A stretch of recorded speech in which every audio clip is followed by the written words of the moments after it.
All right, we're in. Where's the link for it on yours? What's that? The video. Oh, I got it right here. Hold on. It's not on your page. Yeah, it should be. I Yeah. literally just started it. There's the. Oh, Oh I yeah, sent there it is. Gotcha. it to your Google Hangouts. And we'll go tweet it out. A special guest. Special guest, yo mama. Yo.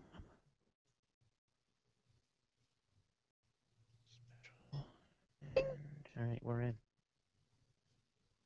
Where's the link for it on yours? What's that? We The are video. live. I guess Oh, I I should. got it right here. Hold on. Not on your page. Oh yeah, it should be. Mute. We are live. All right. Giddy up. Wow, I've already got 3 thumbs up and 1 thumbs down. That's crazy. Oh, there's one other thing I gotta do here.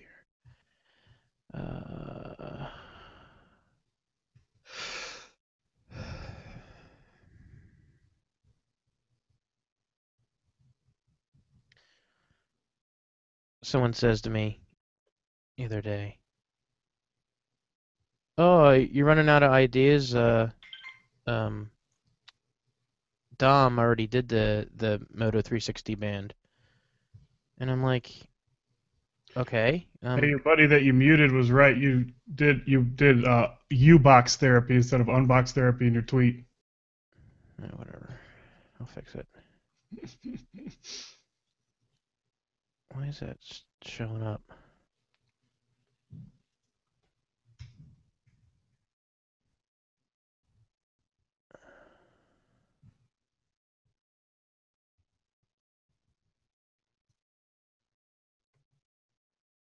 I'll delete that. And why does that show up when I don't want it to show up?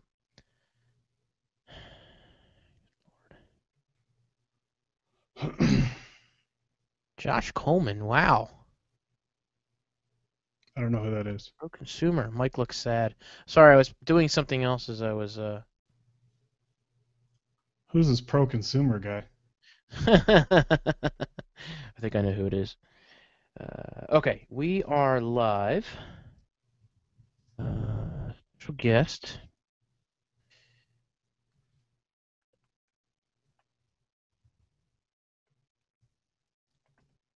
And then we'll get rid of YouTube.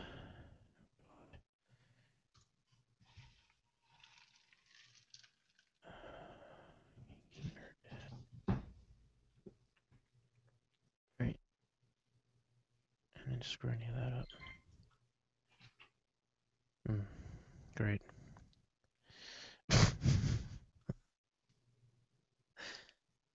uh, Not sure why my phone's going off when it's clicked to silent. must be the phone. Get rid of it. Horrible phone. What kind of phone does that? Piece of crap. Must be set up Probably the stupid Twitter app. bot. Hmm. The only app, baby. No, it's put on none. It's weird. It's been doing that the last couple of days. It's on you, pal. Just turn the volume down. Thanks, Josh. I was literally just watching the new Transformers. That's why I was like, give me a few minutes. Oh, no. I still didn't get to finish watching. It's freaking 3 hours long. It's a good movie, though. It's not bad. They just started riding some Dinobots. I'm like, hell yeah! And then got to get on with the podcast. You know, it's so funny, Colm, seeing you as Josh.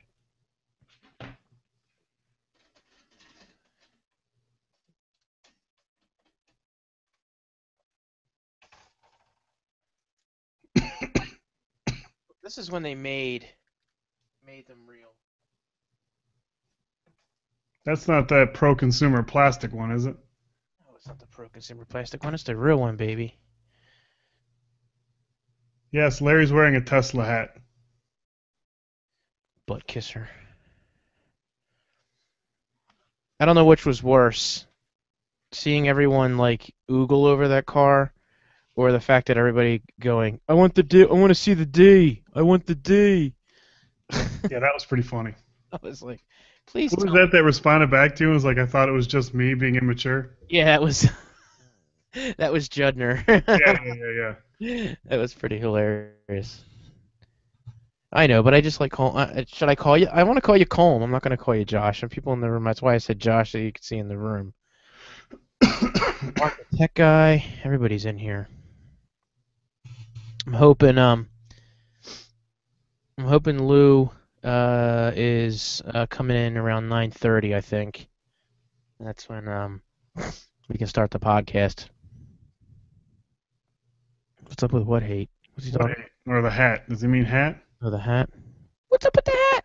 Oh, the hate for the Tesla. Oh, oh. It seemed like all the information was already out about it, is what I meant. Like people were like going nuts, like it was going to be this big surprise when it was everybody knew. It was Right. like watching an Apple event, for God's sakes. Yeah, I got no hate. I've priced out the one that I want. I just can't afford it. So does it look any different? From what I saw, it didn't, but I mean, I don't know. Yeah, they I just don't study it as much as other people. yeah they just said it was the Model S with a dual Dual engine, motors and dual motors. an autopilot. Autopilot looks freaking cool. That looks badass. I honestly didn't watch anything on it. Yeah, I read a little bit up on it. I thought it was pretty neat. No hate for the pro consumer. I What? don't hate for pro consumer. Who hates for the who said Is it that? Marco? Because that was a Danny Byrne, the Optimus Prime one. Oh, oh, I oh, put oh, pro oh. consumer because they were in the room, so I wasn't sure if it was Danny or Marco. What? Oh Jared's my funny. God. It's nonstop. Yo, Jared, what's up, buddy? It's all about SpaceX. Here we go. Oh yeah, that's Marco. My bad. No, it's not Danny. So, what is the deal with the manufacturer of the sapphire glass just, being like, Like, oh, it's unbearable, unfair conditions of the contract. You signed it, you dumbasses. yeah. Eh, don't blame Apple for your for your ability to not be able to keep up the bargain after you sold yourself to do it. Yep. Seriously. I mean, obviously it's a little bit of shame on Apple for their due diligence, not thinking that this could potentially happen. But, you know, pathetic. Absolutely pathetic. But yeah, that's business. That's business. That is weird. I literally turned the ringer all the way down too, and it just went off. Losing it, man. What went off? The vibrate? Smash an iPhone 6 on here. Is it vibrating? No, it's beeping. It's not even vibrating. Beeping, that's weird. I was hoping it was vibrating. I had it in my pants. Pretty odd. You're hoping it was vibrating. So, but yeah, I don't know if that means that the iWatch, the Apple Watch is going to be delayed, or it's going to get it manufactured through someone else. I mean, geez, it's what kind of profit margin they had on it. I Or thought they would just buy them.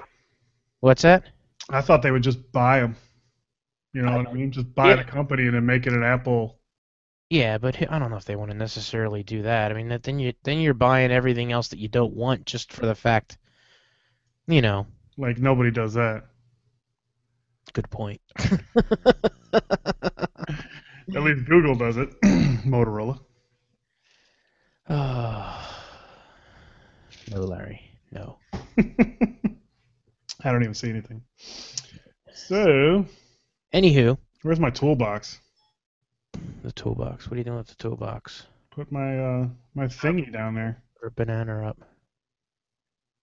So, if for some reason Lewis is not able to come in tonight, we'll turn our discussion for the podcast this evening is the Apple announcement and try to figure out, all of us try to figure out what we think they're going to be introducing for the event, and try to rationalize the idea of what we could technically see and what we want to see as far as the announcements go.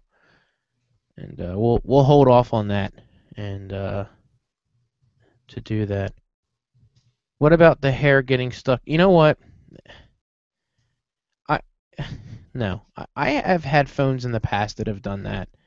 I have never had an issue with the phone getting stuck in Did here. you start tweeting about Hairgate or anything like that? Yeah, I haven't had an issue here or down here. And this gets pretty long. This gets to be like a poof. And I have no issues whatsoever. No issues. No. So, like, oh, I forgot. Mike Cronin.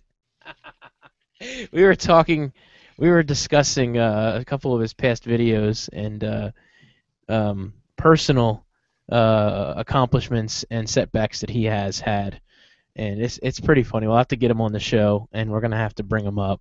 You But didn't make him mad, did you? no, no, no, no, no, no, Uh, no. We were chit chatting just in this general. may end up being the Apology Guys podcast. No, no, no. It's Thursday. Is I the gotta start pissing people off. This Thursday is the event. Uh, Yeah. Yep. so it's like already. It's like you didn't even, it's like What did we say? It's the 16th, right? yeah, Or this. 17th? 16th. So hey, Doug Drummond, Mr. WD50 sent me the 3D rendering of the 5.5. His buddy did. So he just sent this over to me. And look, oops, it doesn't bend. Actually, oh, it cracked. Oh, nice job. Oh, I was I messing. was just gonna call you a puss because you couldn't break it, but No, no, no, I broke it. yeah, It does bend a little bit though. No, but just the general idea of holding it without a case on it is pretty sweet. I really like the form factor. I know I messed with it a little bit in the store, but having a case on the 6 makes it just as wide. Any kind of case on it. So I was since we were talking earlier, I took my case off just to fool around it because I hadn't really messed with it with no case on. yeah, It's actually a pretty damn nice phone. absolutely. Well, if I do end up hooking up with D brands, I would like to just go with the skin on it for a little bit, and then I got that screen protector coming from iLoom, which bends around the curved glass, which I think would be pretty cool to try that out, and you know, and like you said, maybe just go with it like this, because I mean, you're definitely getting a difference when you're holding these up together. Like I can't touch my fingers around the other side in this one, obviously, but that's not really that much of a difference in my opinion. Well, and for anybody that hasn't met Mike in person, he has dainty hands. I mean, I don't want to call the guy out or anything because as you can see, he's barely touching on his 6. But oh, I'm sorry. Here, did I not do it correct? He's got dainty hands. I just he's got dainty hands. Marco has little wrists. I mean, Marco there's issues in the tech industry. Marco has dainty hands. If he's still in here, I haven't seen him up there in a little Screw these idiots. So, anywho, yeah, so I'm actually I don't know. I would look forward to trying out the 6 Plus. Maybe just buying it and picking it and trying it out, and then deciding which one I'm going to keep and sell the other one. So, Yeah, like I said, I'll probably be doing the same thing. I'll move yeah. over to it in the next month or so, and then give my wife the 6 because I'm sure she'll be burnt out on Android by then. I don't know. We had our discussion with sorry, I was reading the stuff was popping up on the in the Marco, you guys are losers. Um I don't even know what I was saying. I lost my train of thought. What was I saying? Oh well. Mike fixed the tech exam and spelling. No, I'm gonna leave it like that. What are they talking about? I spelled it wrong. On where? On my here. On my what? Don't talk about my wrists. Completely normal. I hope that isn't the one thing that keeps you from space, Marco. Yeah. Like, buddy, you passed every test. You're super smart, super intelligent. We're gonna have to put you in Houston because we're afraid your wrists are just gonna snap with zero gravity. When you try to open the door. Completely normal. Don't talk about my wrists. That's so funny.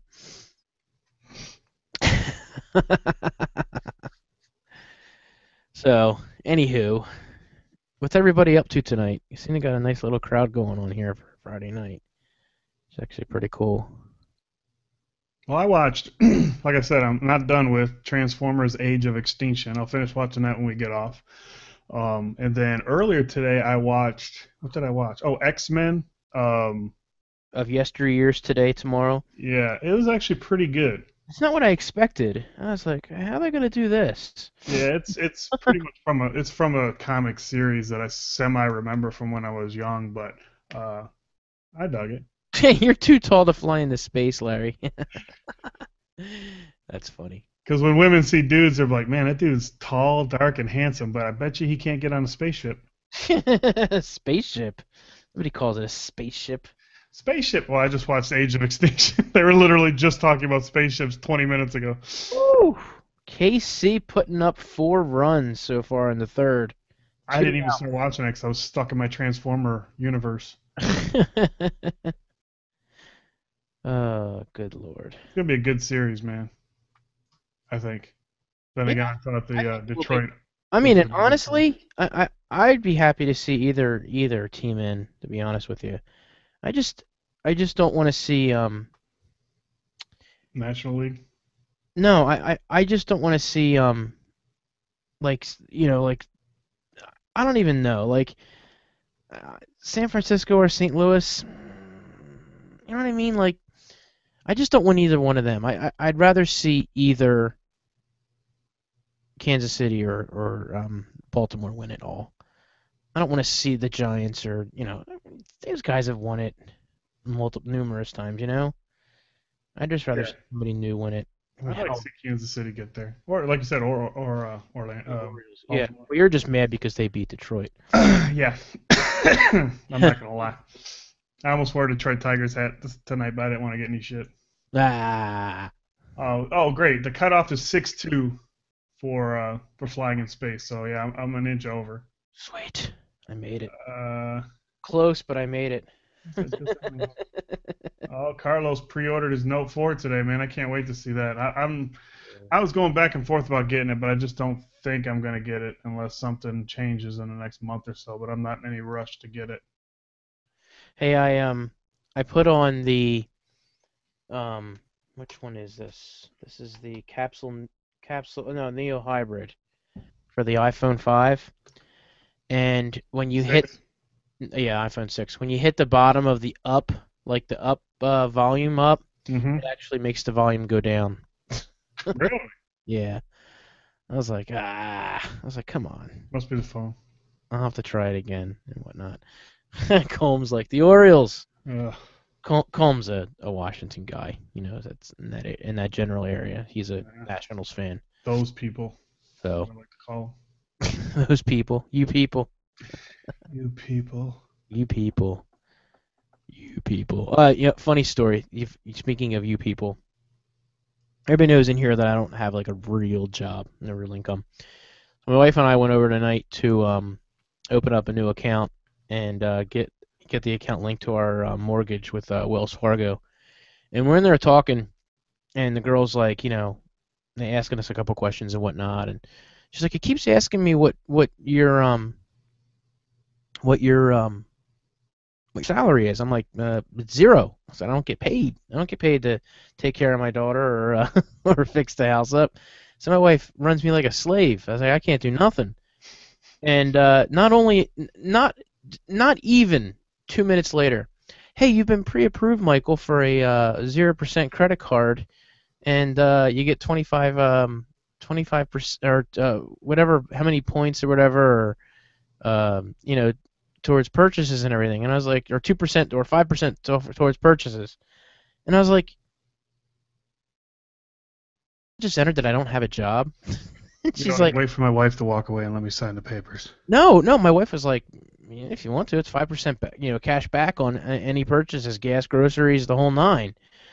And I just looked at her and I was like, but I don't have a job. I was like, what's wrong with you? This is what's wrong with the banking industry. You want to give me a credit card and I don't even have an income to pay it. It's like I have student loans that are probably total about $40,000 and a $6,000 credit card bill that we have. And I'm like, you're asking me if I want more credit? I'm like, whatever. You fucking idiots. Sad. So, what do you expect? This industry, man, I tell you, they sit there and worry about the mortgages, but yet they just hand out credit cards like they're crack. The same thing they were doing with mortgages. Yeah, well, they're doing it anyway. They give my wife a mortgage, and she's the sole income of the family. And again, I've got $40,000 in credit and in school debt, and you're giving my wife a mortgage, and you're not even basing it on the fact that she has to pay for my student loans. Right. It's like you guys are still making the same mistake. She's paying my, taking care of the family. She's the sole income, but yet you idiots give us a mortgage, and they approved us. Get this, they approved us up to $350,000. Nice. The house we bought was 239. So we essentially could have bought this ginormous house over here for that amount of money, and they would have been like, "Oh, I wonder why they went bankrupt," or like, stupid, stupid, stupid, stupid, stupid. So it's all a sham. It's all a sham. So I just thought that was funny when they said that tonight. I was like, yeah, I'm not going to use it. I'll get your cash back, but I'm paying the credit card off as soon as Right. get back from the grocery store or the gas station from filling up the car. I'm taking the money out of the checking account and putting it right towards the card. You give me my 5% and dump it into my savings account each month. They said once it gets to $25, they dump it in. Hmm. Give my money. That's fine by me. So I was, thought that was kind of odd. But not only that, my daughter's going around like pulling everything out of the stands, like all their brochures and shit.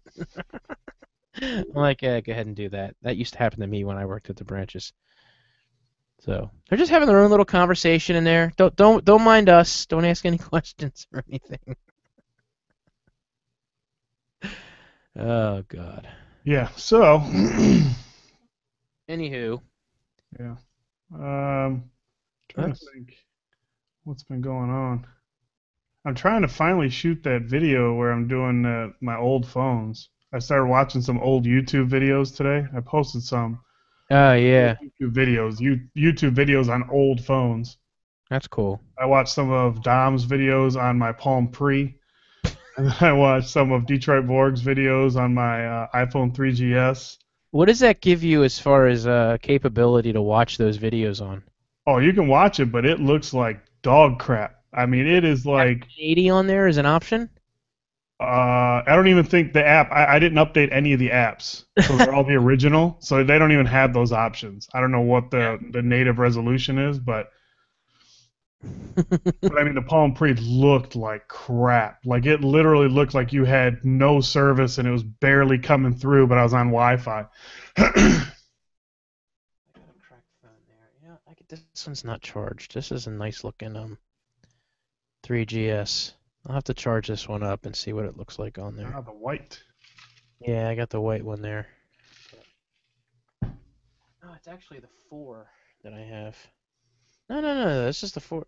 This one I got for like $50 or $20 or something like that.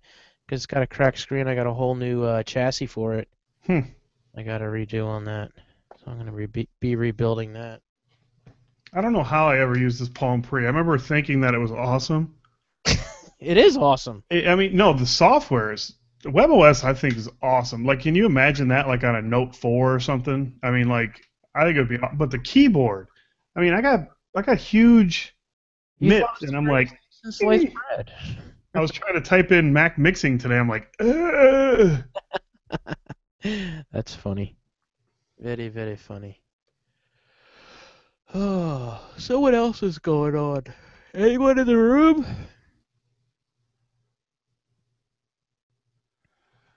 Tesla D stands for down on Wall Street as tech stocks tumble. Uh-oh.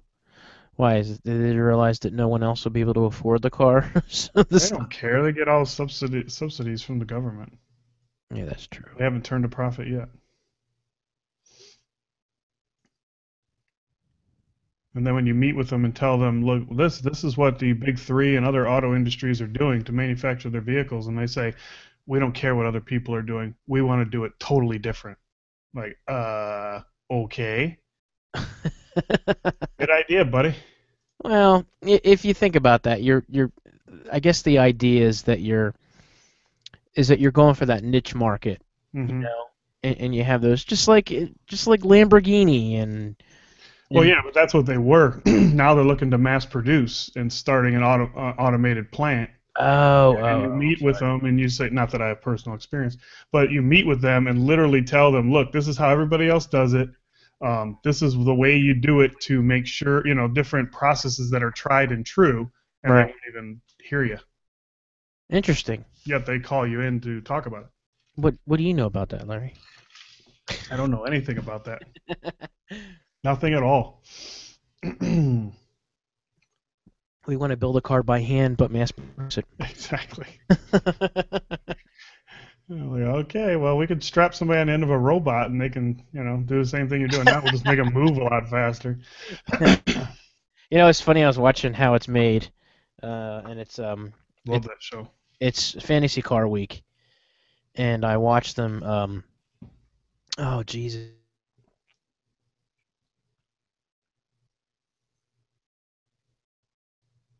like a Morgan Car Company out of the UK. Yeah, Morgan, and they were hand building their the Morgan SP1, I think is what they were building, and it's just absolutely badass car. I mean, I don't even know if it was the SP1. It might have been last year's model. Probably was because I think that might have been an older show. You know what? It might have been the Roadster. I'm trying to find the car. It was such a nice looking car.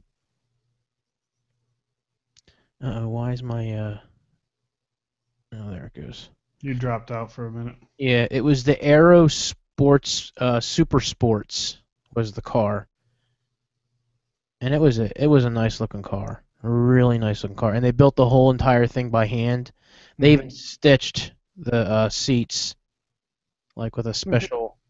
I think that was like the only thing like a special no, I shouldn't say a special sewing machine, but it was One the of only them thing that there special sewing machines. yeah, that was the only thing that was done by machine. Everything else was done by hand. It was insane. Wow. Yeah, it was a nice looking car. Very, very nice looking car. I could only imagine what they go for. Here you go, price list. Actually, not that I'd be able to afford any of it, but $128,000. Damn. Yeah. It's about the price of a Tesla I want. Oh wait a minute, that's in pounds. So that's even more US. So we're probably talking 160 US, 170. I think that might be what it is US. But it was a nice looking car. It's a damn nice looking car. So, anywho, and I saw a Subaru being made. I was like, "What's this doing on Dream Car Week?" Oh, I did see Lamborghini. Them putting together a Lamborghini. I can't remember which Lamborghini it was, and that was very very cool. One of the newer designs. It's pretty sweet. So, da, da, da, da, da, da, da. So Larry, are you going to order the Note 4? No, No? not right now. I mean, maybe if I have an upgrade coming up in the next month or so, maybe, but that's not a big priority for me right now. Right. Right. So you're going to stick with the iPhone and then maybe go with the Plus. Yeah, and then I got the Moto X I just got in, so that's a pretty dang good Android phone. Right. That's cool. Very, very cool. I'm trying to post laws in the room. Post a what? I want people in the room asking other people that are in the room to look at their work. I Why is that? don't know. It gives me a bug up my butt when people start saying, "Hey, I can't. I want to send you my work. Let me know what you think. Hey, take a look at this. Hey, can you retweet this? Hey, Who's doing that? AO." Uh, Marco, I want to share a link with you, but I can't post it in here. I'll tweet it to you. Can you tell me how valid you think it is? no, don't do that, AIO. Just do Just your put thing. your stuff out, and then it'll get legs if it's good, and people will see it. Don't become that guy. Don't be that guy. Yeah, Don't be that guy that asks people to watch your stuff. don't be that guy. Uh-oh. Nude Snapchat images put online by hackers. Shocking. Dun, dun, dun. I thought they really deleted after 10 seconds or whatever it is. What case should I get for my 6 Plus when I get it? That depends. You, you want to keep it as minimal as possible, or are you looking to bulk this thing up so you can throw it downstairs? I think something that adds the least amount of bulk, in my opinion, and still give you good protection is the Neo Hybrid from Spigen. I put this on my just on the 4.7, and I think this allowed you to really still, put your hands around the device and feel like it wasn't adding a whole lot of bulk or a whole lot of uh, width to it. I think it gives it a nice smooth feeling and still gives that minimalistic feel to it. So far for good protection. Um, of course, you're looking for something to protect the hell out of it, and you don't want it to break. You go for something like OtterBox, but you could ever forget about using that with one hand if you're not, you don't have like Marquez hands. Just if you don't have big hands, you're something like that. You're gonna end up carrying it around in a backpack by itself because that's how big the OtterBox is gonna make it. You have to give it its own purse. Yeah, I think you can find something. You can find something out. There's so many different. I mean, I don't know about the Plus, but there's a bunch of different cases. You can find whatever, and usually you can find stuff for pretty dang cheap. Because like we were talking about before, even the Spigen, as I like to say, uh, Speaking, they're really inexpensive this year. they are inexpensive. But like I say, you can even find some that are just the same ones that are even cheaper. I mean, it's Yeah, but you know what? It, knockoffs. at the end of the day, you end up getting what you pay for. And I have tried those cheap ones, and some of them are good and some of them are bad. It's just Yeah, it's hit and miss. it's definitely hit and miss with that, you know. So I'm I not giving any Spigen love because they don't send me anything. So they can send Mike a case of cases, and then I don't even get an email back. So as far as I'm concerned, go somewhere else oh, stop it. until they start sending me shit. Even though I buy one for every phone that I have or more. Relax. I'll get you taken care of. I Yeah, like the Spigen the best. I like the design they have for the Spigen, the screen shields, but then they have the stupid U-shaped thing at the bottom, which I wish they'd be able to go round on that. As the Ilum go around, I know that they go down, and it looks like that's not even a screen protect or not glass. It looks like it's almost plastic because it's color coded to the phone. No, I think it's glass. Does it? Yeah, yeah. Um,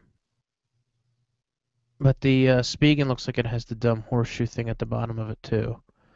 I think I can't see it on the glass TR, but on the other one it looks like they have a U shape on it, which is kind of cute. Max in the room says OnePlus has their pre-order thing in October. I don't believe it. It is October, and they just gave away 20,000. I have like 4 or 5 invites in my inbox. They have 20,000 or 10,000, whatever invites they're giving away. So it's October. We're in the middle of October, and they're not having a pre-order thing. It'll come out when the bamboo cases come out or the bamboo backs. Remember they? Oh yeah, never mind. Yeah, and I jumped all over AO Technology or Technologist, and I guess he's just trying to send a link from The Verge. So my bad, man. Whoops. Good job. I apologize to him on Twitter and in the room, but I'll say it. I'll say it out loud. Screw him.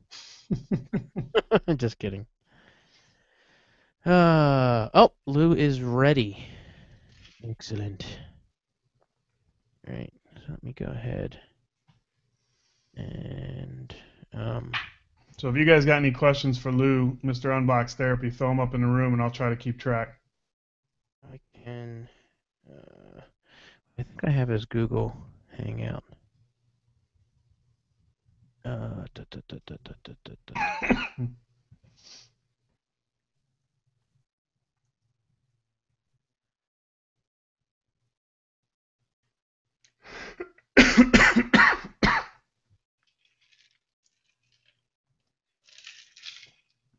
Mike is sending Lew the super secret password to get into this very special hangout. Actually, it's just what everyone else has to do if they want to get into the Hangout.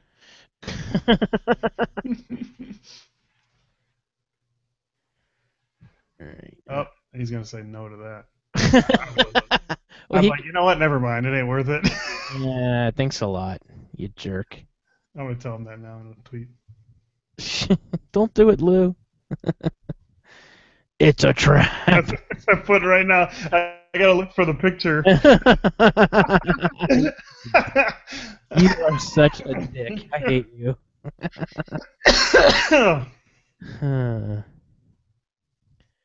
I hate you. I hate you. I hate you. I hate you. Awesome. You know, I could probably send it to him right through Google.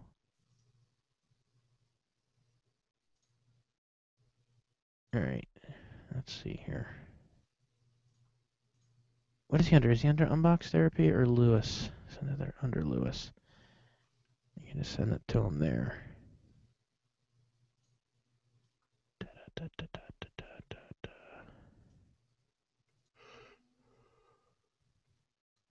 There it is. Here it is, right here. Is he in there? No.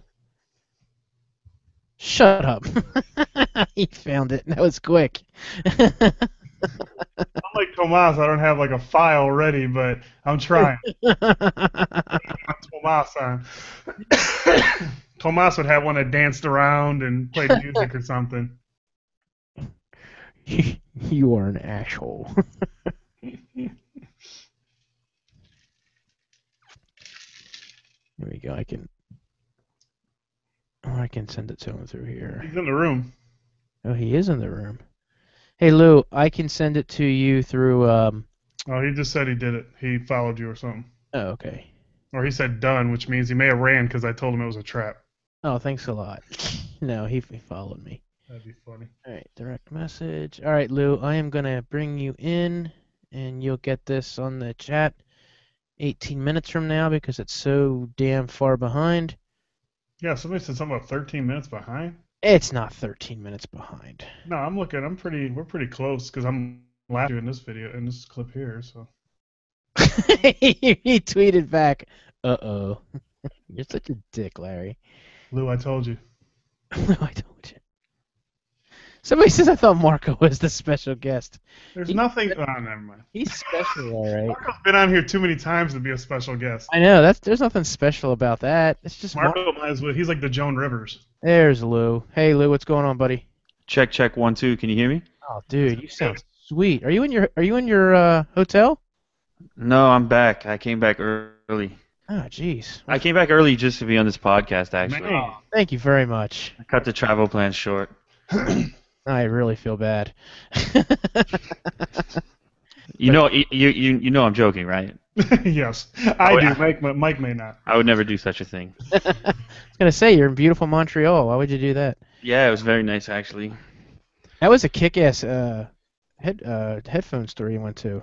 Yeah, it was actually. I was surprised. I sort of just bounced around the idea of trying to track one down, and everyone was like, go check this one out. And it happened to be walking distance from the hotel, so I tried a couple dozen headphones and fell back in love with the idea of headphones because you can get a little bit jaded, overwhelmed after looking at 500 different sets over a YouTube career. But but truthfully, when you just stop for a minute and really shut your eyes and try and analyze some nice sound, you can fall back in love. It's possible. So did you pick any up, or is it No, a surprise? well, yeah, there's something. I figured something out based on my experiences there that will lead to some content, but that's about all I'm willing to say about that. That's not a problem at all. I understand. But no, I didn't buy any. Oh, okay. All right. Yeah. Yeah, when you get up to the prices that some of those things are, you just contact the company. Say, listen, these things are expensive. Yeah, I had already. The thing was that I'm so discombobulated right now from a communication standpoint. Like email's a disaster and Right. stuff that like a lot of times the opportunities have already been presented and I just haven't responded.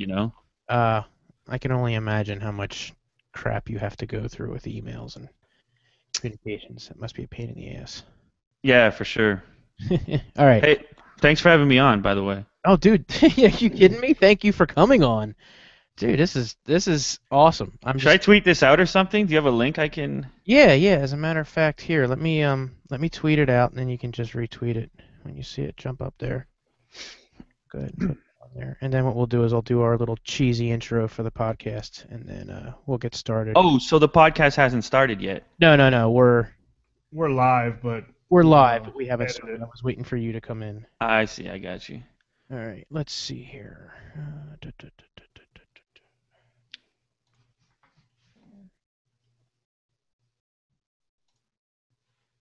Oh, there's a delay on the YouTube feed. Oh yeah, it's absolutely horrendous.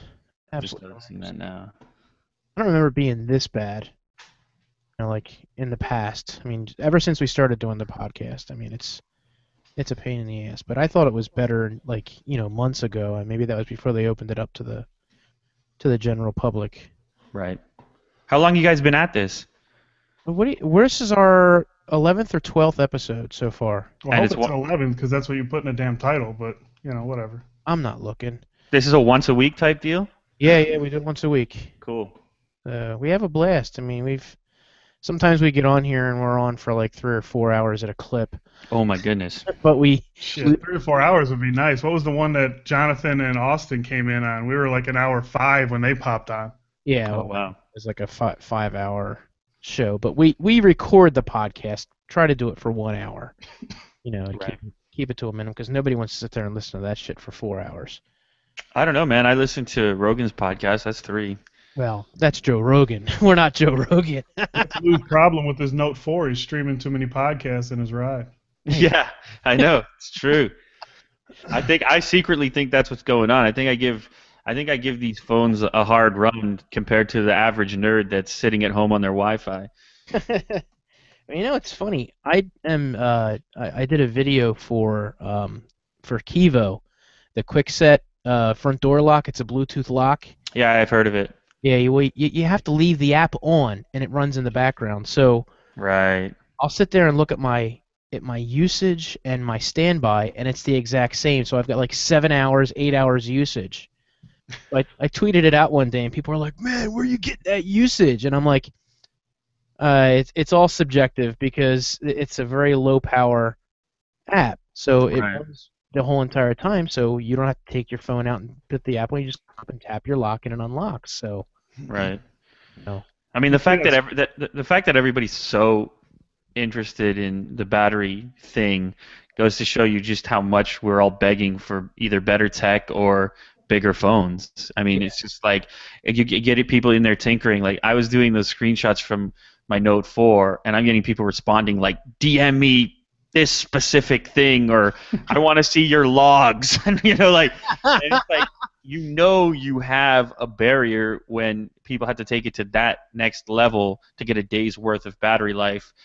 Meanwhile, it seems that manufacturers are so much more interested in giving us paper-thin devices. Yeah, that that potentially bend it the way that they do. Which Yes, that also happens. that also happens. Sometimes. Okay, I'm gonna retweet this baby. Okay, and this place is gonna blow up. I don't know about that. Oh, I think anything you do blows up. You know what? I'm gonna retweet it, and then I'm also gonna craft one with my face on it because sometimes I feel like people don't know what the fuck is up with retweets. Yeah, that's fine. Okay. What are we talking about? We're talking about YouTube life, before YouTube life. Okay. Yeah, I'm live, talking about everything. pretty much. All right. That clicky keyboard. Sorry about that. Don't worry about it. We were just watching. We were talking earlier. We were watching. We're gonna get into it later. Mike's got some questions about, but your ultimate gaming PC. Oh, yeah. Giveaway you did. Yeah. I remember You that. guys, you guys did some research on me. Oh, well, actually, I'm proud to say that I contributed to the Ultimate Gaming PC. Yeah, he was on the end of the thing. I'm like, there's MTP flowers. That's true. So, but yeah, I remember that whole thing, the good, the bad, and the ugly of that whole thing. But I've got some questions for you, so I'll save it for the show. So, all right, let's go ahead and I'll start my recording. We'll do our cheesy little intro. All right. We'll get this started, Lew. So, We're gonna do the sponsorship portion. yeah, I just got one sponsor. All right. And then we'll get the ball rolling. That's So, my mom. So it's your mom. Chocolate chip cookies. yeah. So, all right, let's get this started.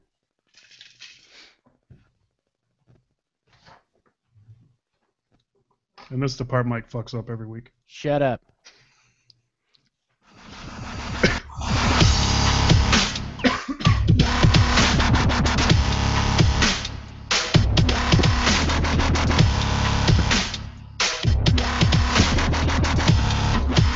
Hey, you're right. It did fuck up. Bam. If it didn't, it wouldn't be a show. Well, you know what? I actually took it out and I rendered it all, and I don't know what it did to me there, but it completely screwed it up. Excuses. Yeah, excuses. Exactly. Hey, this is a professional broadcast. What do you expect? All right. Are you doing it again? Can I go grab a beer? No, you're all right. Go right Yeah, ahead. yeah. I'll do my thing while you're grabbing. Oh, man, beer. Yeah, go ahead. Good. You do that. I'll do my intro again. We're going to delete all. We're going to jump in here. All right, now we're ready. We got two just in case. Yo, G See, podcast. now you talk to this dog. What's wrong with you? Still ain't easy. Look at that. What are you saying? I said, who gives a shit? Oh, okay. Hold on.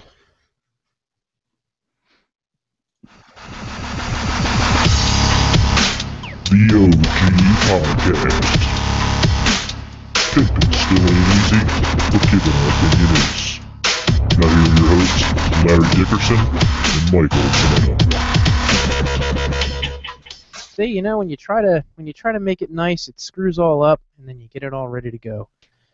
So, welcome to the podcast, everybody. I want to thank, first and foremost, our sponsors for hooking us up. Focusrite with the new Forte.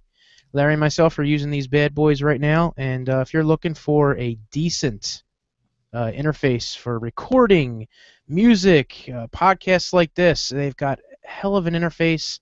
It's everything that's on your computer. You got a nice little interface for the box itself. But if you want to check it out, go over to Focusrite.com, and I want to thank them for sponsoring the podcast. So check them out. So that's it, guys. Welcome to the podcast. We have an extremely special show for you guys tonight. I got my co-host here, Mr. Larry Dickerson. Larry, how you doing tonight, buddy? I am fan-frickin-tastic. Yeah, absolutely. You're getting your little movies going there, ignoring the sporting events that are going on tonight. Yes, I am. Yes, I am. Very disappointed in your smack talk over the Orioles, but that's okay.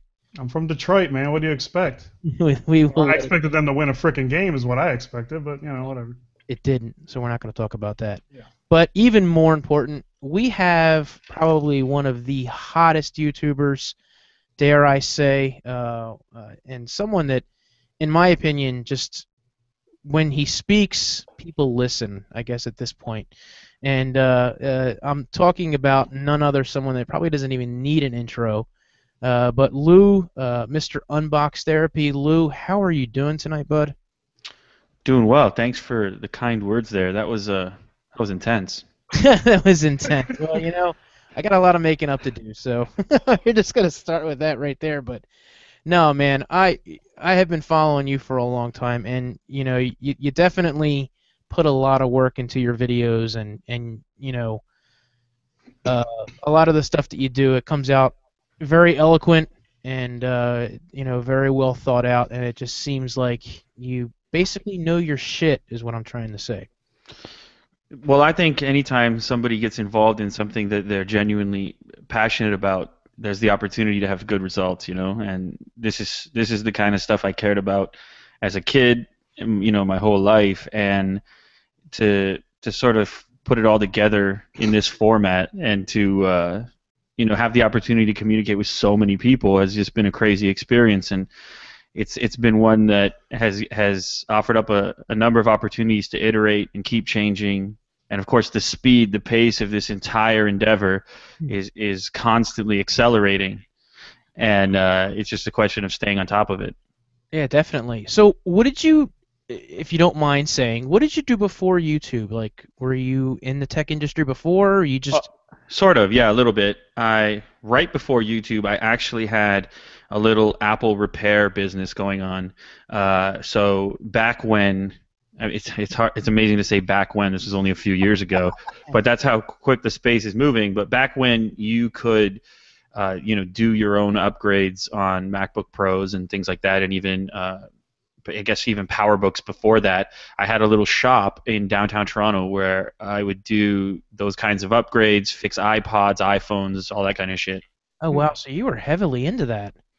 Yeah, that's the funny part, is that a lot of people that don't know me come on my latest videos with their comments about how my goal is to destroy Apple. It's like, listen, I've been using Apple since before it was cool. Man, so did you have to go through all the certifications when you started doing that? I did a few of them before I sort of branched out on my own, because the service before Apple had retail stores, there were certified resellers, and I worked at one of them before I ever started my own operation. But one thing that certified resellers wouldn't touch was like battery replacements on iPods, because it wasn't officially supported. Mm. And that was one of the big issues with like the original, what was it, the iPod Mini, is that people were wearing down the batteries, and replacing them was fairly straightforward and easy to do, but Apple was advising customers not to do it.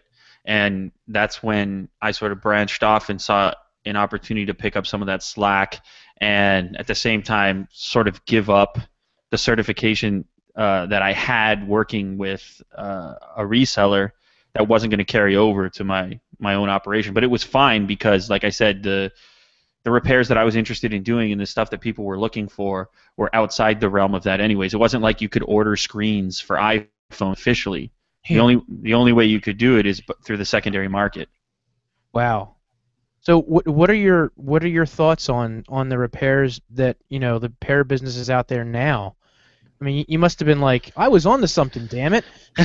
Oh, yeah, I guess so. I mean, I probably could have continued doing it, but the thing for me was, during that time when I was running that operation, I was having these amazing conversations with people that were coming into the shop, and you could be standing at the front with somebody just shooting the shit about technology for 3 hours in a really high level way, and realize that these conversations were valuable to people, maybe more valuable than the screen you replaced. And that's when I jumped on YouTube and started putting those conversations or putting that communication in a format that could be easily replicated, so I could be in more places than one. Were you watching YouTube at all? Like, as far as the early guys that were on there, John from Techno Buffalo and Definitely, yeah, definitely. that was all there. You know, the funny thing for me is that, you know, looking back at it now, I don't. I mean, it probably sounds like I'm being an asshole saying it, but I don't remember any specific point of inspiration. I remember thinking that unboxing videos and tech videos in general weren't that entertaining, that they were generally shit. And like I said, that might sound like a bit of an asshole thing to say, but I think any of us who are still in the game now realize that what was happening 5 years ago, it wasn't up to snuff. It would never make it today, you know. And that's just the way that's a good way, I think, to look at anything. And to bring it full circle with this iPhone bend situation that went on, it's like the first step in improving anything is identifying the problems with what currently exists. Right. No, you're absolutely right, because I remember when I first put my video up, I was using the audio from the goddamn camera, and the autofocus was going on as I was talking over the camera, and you heard the autofocus going the whole time I'm talking. I'm like, yeah, this sounds good. This is looking good. This thing looks like shit. And it was so funny because I remember your very first video on YouTube, and you know, I'm assuming that it's your first video, but the oldest video that you have on there, your first words are "death to shitty audio." Yeah. It's funny, and the audio is not even that fantastic in the video. That's the funny part. Is like You weren't using the interface yet. You were. it's true. I was legitimately opening it for the first time, right? Exactly. Yeah. It's funny. Actually, that's definitely not my first upload because I had a few different channels that are hiding in the dark corners of the internet right now. Oh, really? Yeah. Oh, and what were those? Nice try. Yeah, because I really thought he was just going to spit it out there. No, no. Were those tech videos, or were you? Yeah, but they never really went. They never really went very far. The very first channel that I had was, again, it was sort of more in line with some of the stuff that I was doing at the shop with repairs and whatnot. Oh, okay. It was a little bit more technical, I guess you could say, and a little bit more less consumer facing. And there's just a few uploads, and then that's when I got the idea to rather than build something in a space that really didn't have a defined character, instead to build a brand and sort of have this thing that exists on the web that can be synonymous with something. Well, it's funny because when I remember you coming up and doing all that, I was already in the game for a little while, and I remember because you tore it up. Like, you came in and it was just full bore. Like, I think you were well on your way even before you like started like reaching out to the community. It just seemed like you were a real quiet guy, and you just put your head down and you just worked and worked and worked. Because I mean, you were just doing your thing. You were having fun. You were putting the videos out, and you had something different like every day. I remember I think you threw your phone out the window the one day onto the grass. I remember this shit, man. I remember Yeah. when you first started doing this, and you were I forget which car it was. I can't remember, but it was your buddy's car. It was I think it was like was it black or dark blue? Nissan GTR? Yeah, the GTR. Yeah. I remember. Yeah. I remember when you reviewed that. The Cadillac that you reviewed that one cold morning. Yeah. That you got. Things You're going deep, man. You're going deep. Well, I had watched you for a long time, you know, and I think you know what, I'm just gonna get this into this now, Larry, because you know I might as well let the freaking cat out of the bag. There was a time that I think it was either like on Blog TV or Ustream or whatever that we had you in the room with us, and you were having like awesome success at that point. And I apparently had this bug up my ass at the time about the success that people were having on YouTube, and you were one of the guys that was having the success. And I've had this conversation with John Morrison a lot, and I chewed your ass out on this podcast. I don't even know if you remember. Yeah, and I remember. I don't remember the chewing the ass part. Well, I was a dick. but I believe the reason that I jumped onto that broadcast was because there was accusations that I was somehow inflating my subscriber numbers. Yes. There was yourself and a couple other people that had drawn up some that it was impossible for my channel to be growing as fast as it was. And that's when I opened my mouth and inserted my foot. Because now look at you. And look at me. And like, I obviously have no fucking room to talk. But, you know, it's to this day, that is something that always sat in the back of my mind. And I don't even know if an apology would even help at this point. But, you know, I apologize for being a dick. Oh, dude, I mean, if anybody whose business has to have built up a thick skin. So if I got upset at everyone who said strange things to me, I wouldn't be in it anymore. You know what I mean? Well, that was just jealousy on my part, and I can admit it when I'm wrong. Well, cool, man. Water under the bridge. No, Cheers. I appreciate that. I wish I had my goddamn beer here, but cheers, definitely. Lou, how old are you? Are you trying to date me, man? You're not going to do the Marco, are you, or you're not going to tell us? No, I'm 29. I don't have a problem telling you. Hey, he's 30. 29, 30. What were you gonna guess? Over 100? That's what I would guess, late 20s. I would Yeah. have said late 20s, early 30s, definitely. Yeah. So, and you know, I know we all have kids among the three of us, Right. and we loved a couple of the videos that you did with your son, especially with the giant gummy bear. That was freaking badass. Yeah, he's a killer, man. He just really gets it. Every time that he's been featured, he's been the one pushing the concept. Like, he'll see something cool come through the door and be like, "Dad, I should be on that video," whatnot. So, you know, he's fully involved. He loves it. He loves to watch it after the fact, and been lucky enough, we might actually have a really big project coming together, him and I. Oh, sweet. Yeah, something that I can't really talk about, but That's cool. Hey, that would be. That's the best.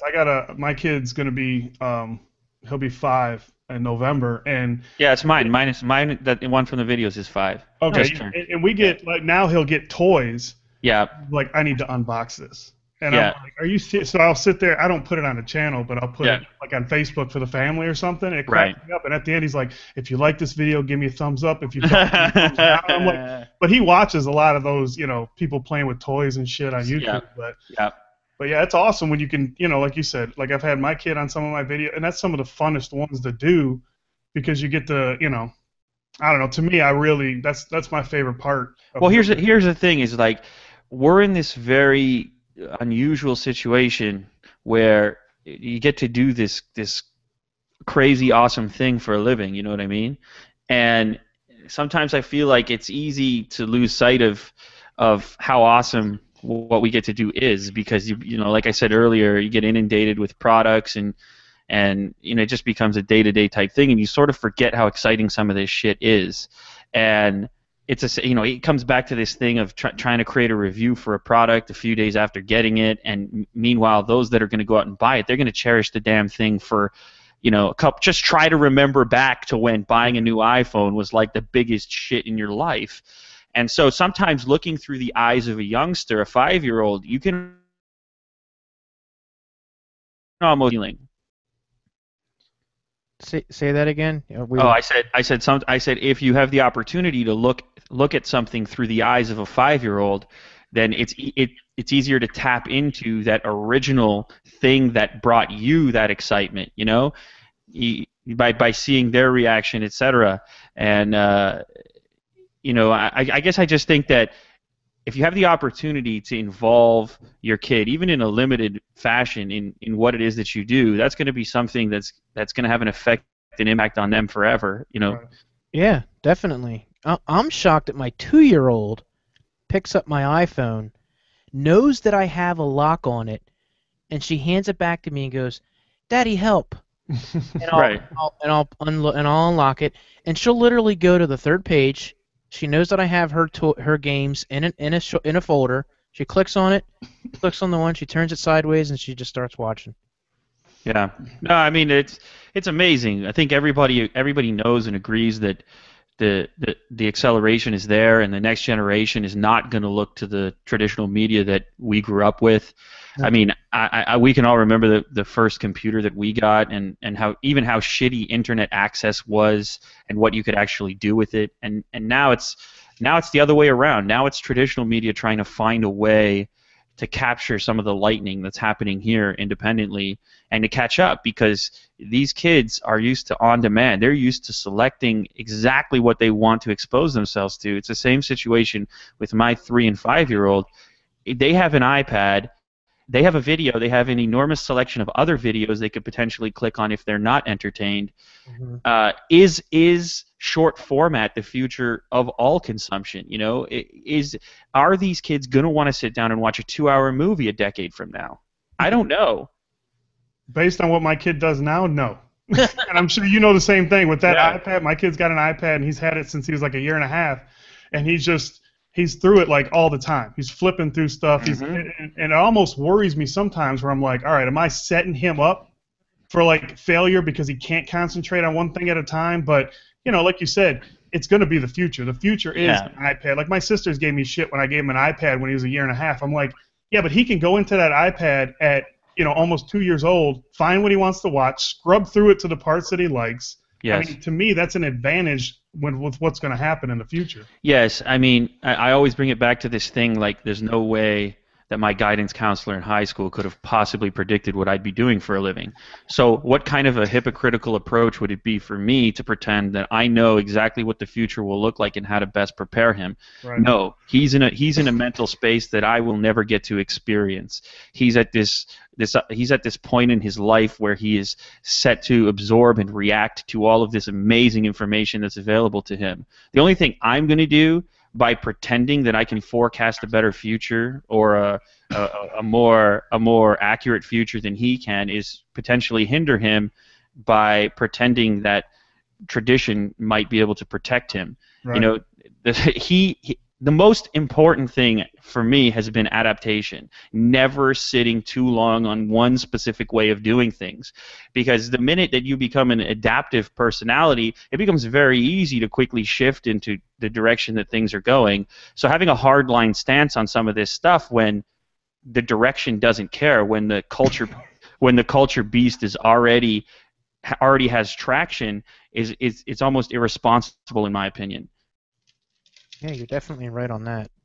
I agree, and like you said with the kids and like mine, when UPS knocks on the door, rings the doorbell, he goes freaking nuts. It doesn't matter if it's a case coming in or my wife getting something. It's the package guy's here, and he's running to the door. And like me, like I was like that when I first started, and now I'm just sort of like, okay, something's coming in. But it's like he always has that excitement. You sort of, like you said, you need to sort of reset yourself sometimes and look at it how he looks at it, because you should be getting excited every time somebody wants to send you something. Yes. At least for me, it's just like, it still blows me away. I'm way down on the food chain, but it's still exciting to me if somebody's like, hey, we want you to look at our stuff. I mean, it's like, a year ago I wasn't having that, so why, I don't know. Well, it's fun that way, like Lew said, it's a new experience, and I guess we should be enjoying every minute of it. And with to get to the kid thing, because I had a question for you, because we both, like, I have almost a 5-year-old and I have a 2-year-old, and both boys, and it's like, I know you travel a lot, maybe not a lot, but when from the outside looking in, you travel a lot more than I would like to travel, because I don't do this full time, I have a full-time job, and once I had the little kids, I hated being out of town because I used to travel quite a bit, and I was able to shift my role in the company around to where I didn't. But I know that if I have to be away even for a day, it drives me insane, especially at that age. Is that something that drives you nuts, or is it because you do it, your business, your livelihood, it's part of the job and it's a must? I mean, yeah, there's obviously a limitation, and I think everybody's situation is different, and you have to attempt to gauge the benefits and drawbacks in your own personal situation. For me, I think that the travel many times there's opportunities involved that are beneficial to everybody in this house. You know what I mean? And so it's like, I think at that point it becomes a little bit easier to justify. Granted, there is no replacement for time. Obviously, time is this resource that's more valuable than any other. It's the one thing you can never get more of. You can always earn more money. But I think that some of the investments that I've made in travel and meeting new people and taking opportunities, etc., are things that are essentially going to free up my freedom even more in the future and free up that time as I said before, is such a valuable resource. So being so in control is for me far more important than necessarily having to be concerned all the time about potentially leaving for a bit, because at least I know that if I'm in control, I can make adjustments wherever I see fit because no one's telling me what to do. Like, that's far more important to me. Definitely. I was never a good employee. Forget about an employee. Like, I was never a good student. I never wanted to listen to anybody. I would much prefer to test that theory myself and to see where that took me. And of course, we all know that risk is incredibly highly associated with reward. So I guess for me, I just want to set an example for them that they can go out, do what they want, be who they want to be, and achieve whatever they set their mind to. And I figure the best way to do that is to do it myself.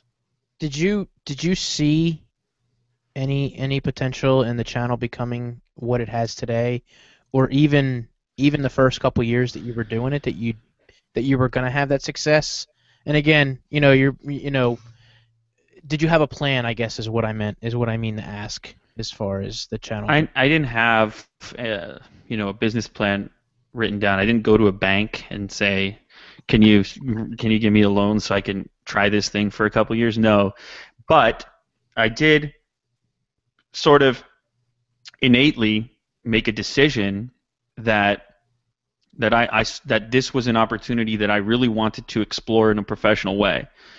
And I sort of equate it to, like, if you were in the schoolyard and you were 10 years old and someone came along and said, we're going to give everybody in this schoolyard their own TV channel, it's like, what kid wouldn't be like, yeah, let's do this thing, man. And one of the best things about YouTube, in some cases it's also the worst thing, but one of the best things is that upload button staring you in the face, telling you to fucking do something without any barrier in between you and that audience. And this platform for me is just so inspiring. The fact that any human being can click that button and play in the same space as these megacorps that want to spend hundreds of millions of dollars for the same people's attention. And all you have to do is look at the channels that are having success and realize that the language that those corporations are speaking is no longer working. Right. That the people watching are becoming more and more sophisticated, and their sensors, their systems for detecting bullshit are on a fucking all-time high alert. And so you got to bring it in this space. And what people chose over all of the flashy graphics and shit is they chose reality. They chose engaging with real people. Right. And that for me is every day when I look at this thing and I might be bored about it, I just remember how sophisticated and unbelievable this system for delivery is. The fact that I can publish something and reach 50 fucking million people. The fact that 50 million people have seen my face, heard my voice, seen my hands, that honestly is more of a testament to the platform than it is to myself. Was your mind blown when you started seeing that? Were you like, I got something here? What do you mean? Of course. Well, just yeah. No, I mean, I wasn't jumping around or anything because I was busy with damage control. Like, I had essentially media requests from every major news organization on the planet: NBC, CBS, ABC, CNN, BBC. Bloomberg, which I was on a few times. I was on CNN a couple times. So it was Forbes was writing about it. Time was writing about it. So it was just it's this mad rush to try and respond to everybody and to try and give them the privileges and licenses to run the stuff, because this thing was on in every major newspaper globally. It was on every major news channel at some point. So, you know, one of the most staggering things, if you think about it, is like online, the embedded video was viewed 50 million times. How many times in the real world? Right. Right. That's absolutely insane. Absolutely insane. I'm gonna turn it back a notch or two, and I want to ask you. I got a little ahead of myself there, but I'm gonna turn it back a little bit to this Ultimate Gaming PC that you did Okay, sure. so many centuries ago. It seems like now. And what you started off with was this innocent project of building this kick-ass gaming PC and ultimately giving it away, which you see it for what it is. It's let's just do the best that we can. Let's build the best thing that we can, get the best parts, and along the way you had some awesome help from the guys over at ASUS, and I'm not even sure who else you had help with, but when you started doing this, did you envision the people reacting the way that they did as far as saying, "Oh my God, what are you using that for?" Or, "Oh, he's stealing the money and what's he doing with all this money and all this?" I mean, you got to the point where you had that video where you were just like looking at the camera and you're like, Here's my spreadsheet. "All right, look, here's the goddamn spreadsheet." Did I actually have a spreadsheet? Prize for the Yeah, you had a spreadsheet. I know what the hell's going on. I mean, did you regret doing that ultimately, or No, not at all. This thing is a one hell of an experience, and it's unique for every single creator. And for me, I've learned a lot since then.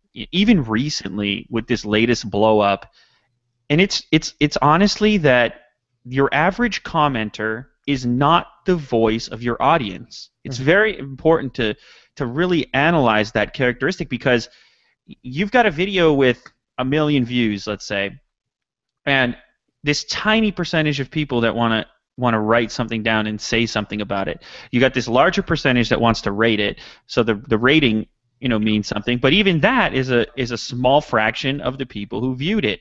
And I think a lot of content creators get really caught up in the other stuff and not in how many people are watching their shit. And ultimately it's those people, those silent viewers that I want to service first and foremost. Because I know that if I wasn't in this community, I would be one of those regular viewers. I wouldn't be that guy spouting off, foaming at the mouth about one brand over the next. That wouldn't be me, right? The voice of reason is actually the silent voice of the viewer. So I'm not saying that comments don't matter, and I'm not saying that ratings don't matter. They do. They mean something, but it's not the whole equation. So I think, like in that particular case, I probably overreacted, and I probably gave way too much attention to the loudest voices in the room, not the voices of the majority. Right. And there's a lot of people out there that do that. Like you'll see people post, "Hey, this guy said a bad comment." This is to me. It's just like, and Tomas has the same opinion. Him and I have talked about it, and he'll put it out on Twitter. Just if somebody gives you that negative feedback, if it's not constructive, just don't even feed into them because that's what they feed off to. They want you to react to them. They want you to say something. They want you to put them out there. Yeah, it's just not even worth it. I got one recently. Get cancer and die. Like there's a perfect example. How can you delete, block? Yeah, I've had the same thing. The worst comment I ever had is like I said, I had my son in a video, and it's like, "Your effing son is a," and I'm just like, really? Like, how does that? Yeah. I'm like, you don't have to watch the video. You don't have to comment. You don't have to shit. Yeah. Just get away. Yeah, and to be honest with you, a lot of my opinion here has been formed in the sort of relationship that I built with Joe Rogan because he's dealt with an enormous amount of hatred and whatnot, and his comment sections are way worse than mine. And I've been on a couple podcasts and we've had a few long conversations about it and just about this space in general. And he even has a bit about it. He had me at one of his he was doing stand-up here in Toronto, and it's actually part of his act. But YouTube commenters in general, you're not going to have a very intelligent conversation down there 9 times out of 10, right? No, you're absolutely correct. It's like, why is it? It's like when you go to a bar. If you go to a bar, the guy who's the most drunk and has the least to say is the loudest one there. You're absolutely right.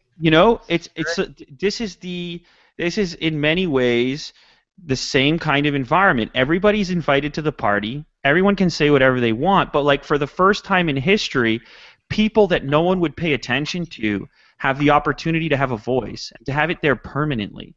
You Right. know? And so they pick a popular video, say something controversial, and get more attention than they'd ever be paid in the real world.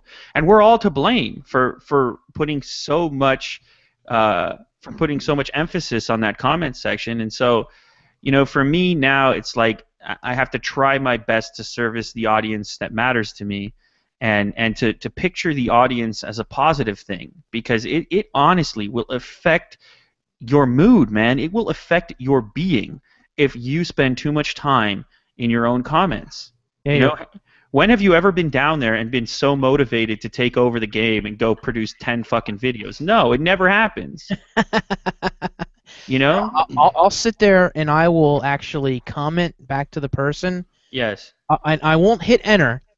I'll comment, just, you know, I'll put this whole diatribe out, and then I'll look at it and I'll walk away.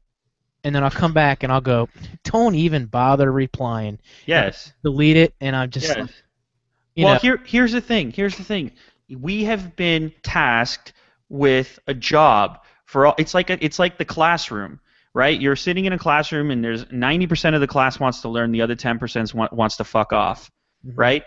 Well, if the teacher spends all day with the fuck ups, what happens to the people who were there to have a good time or to actually learn something is that they get ignored. And so if I have been tasked with the job of bringing content and entertainment and education, whatever, to people, then what am I doing participating in that bullshit?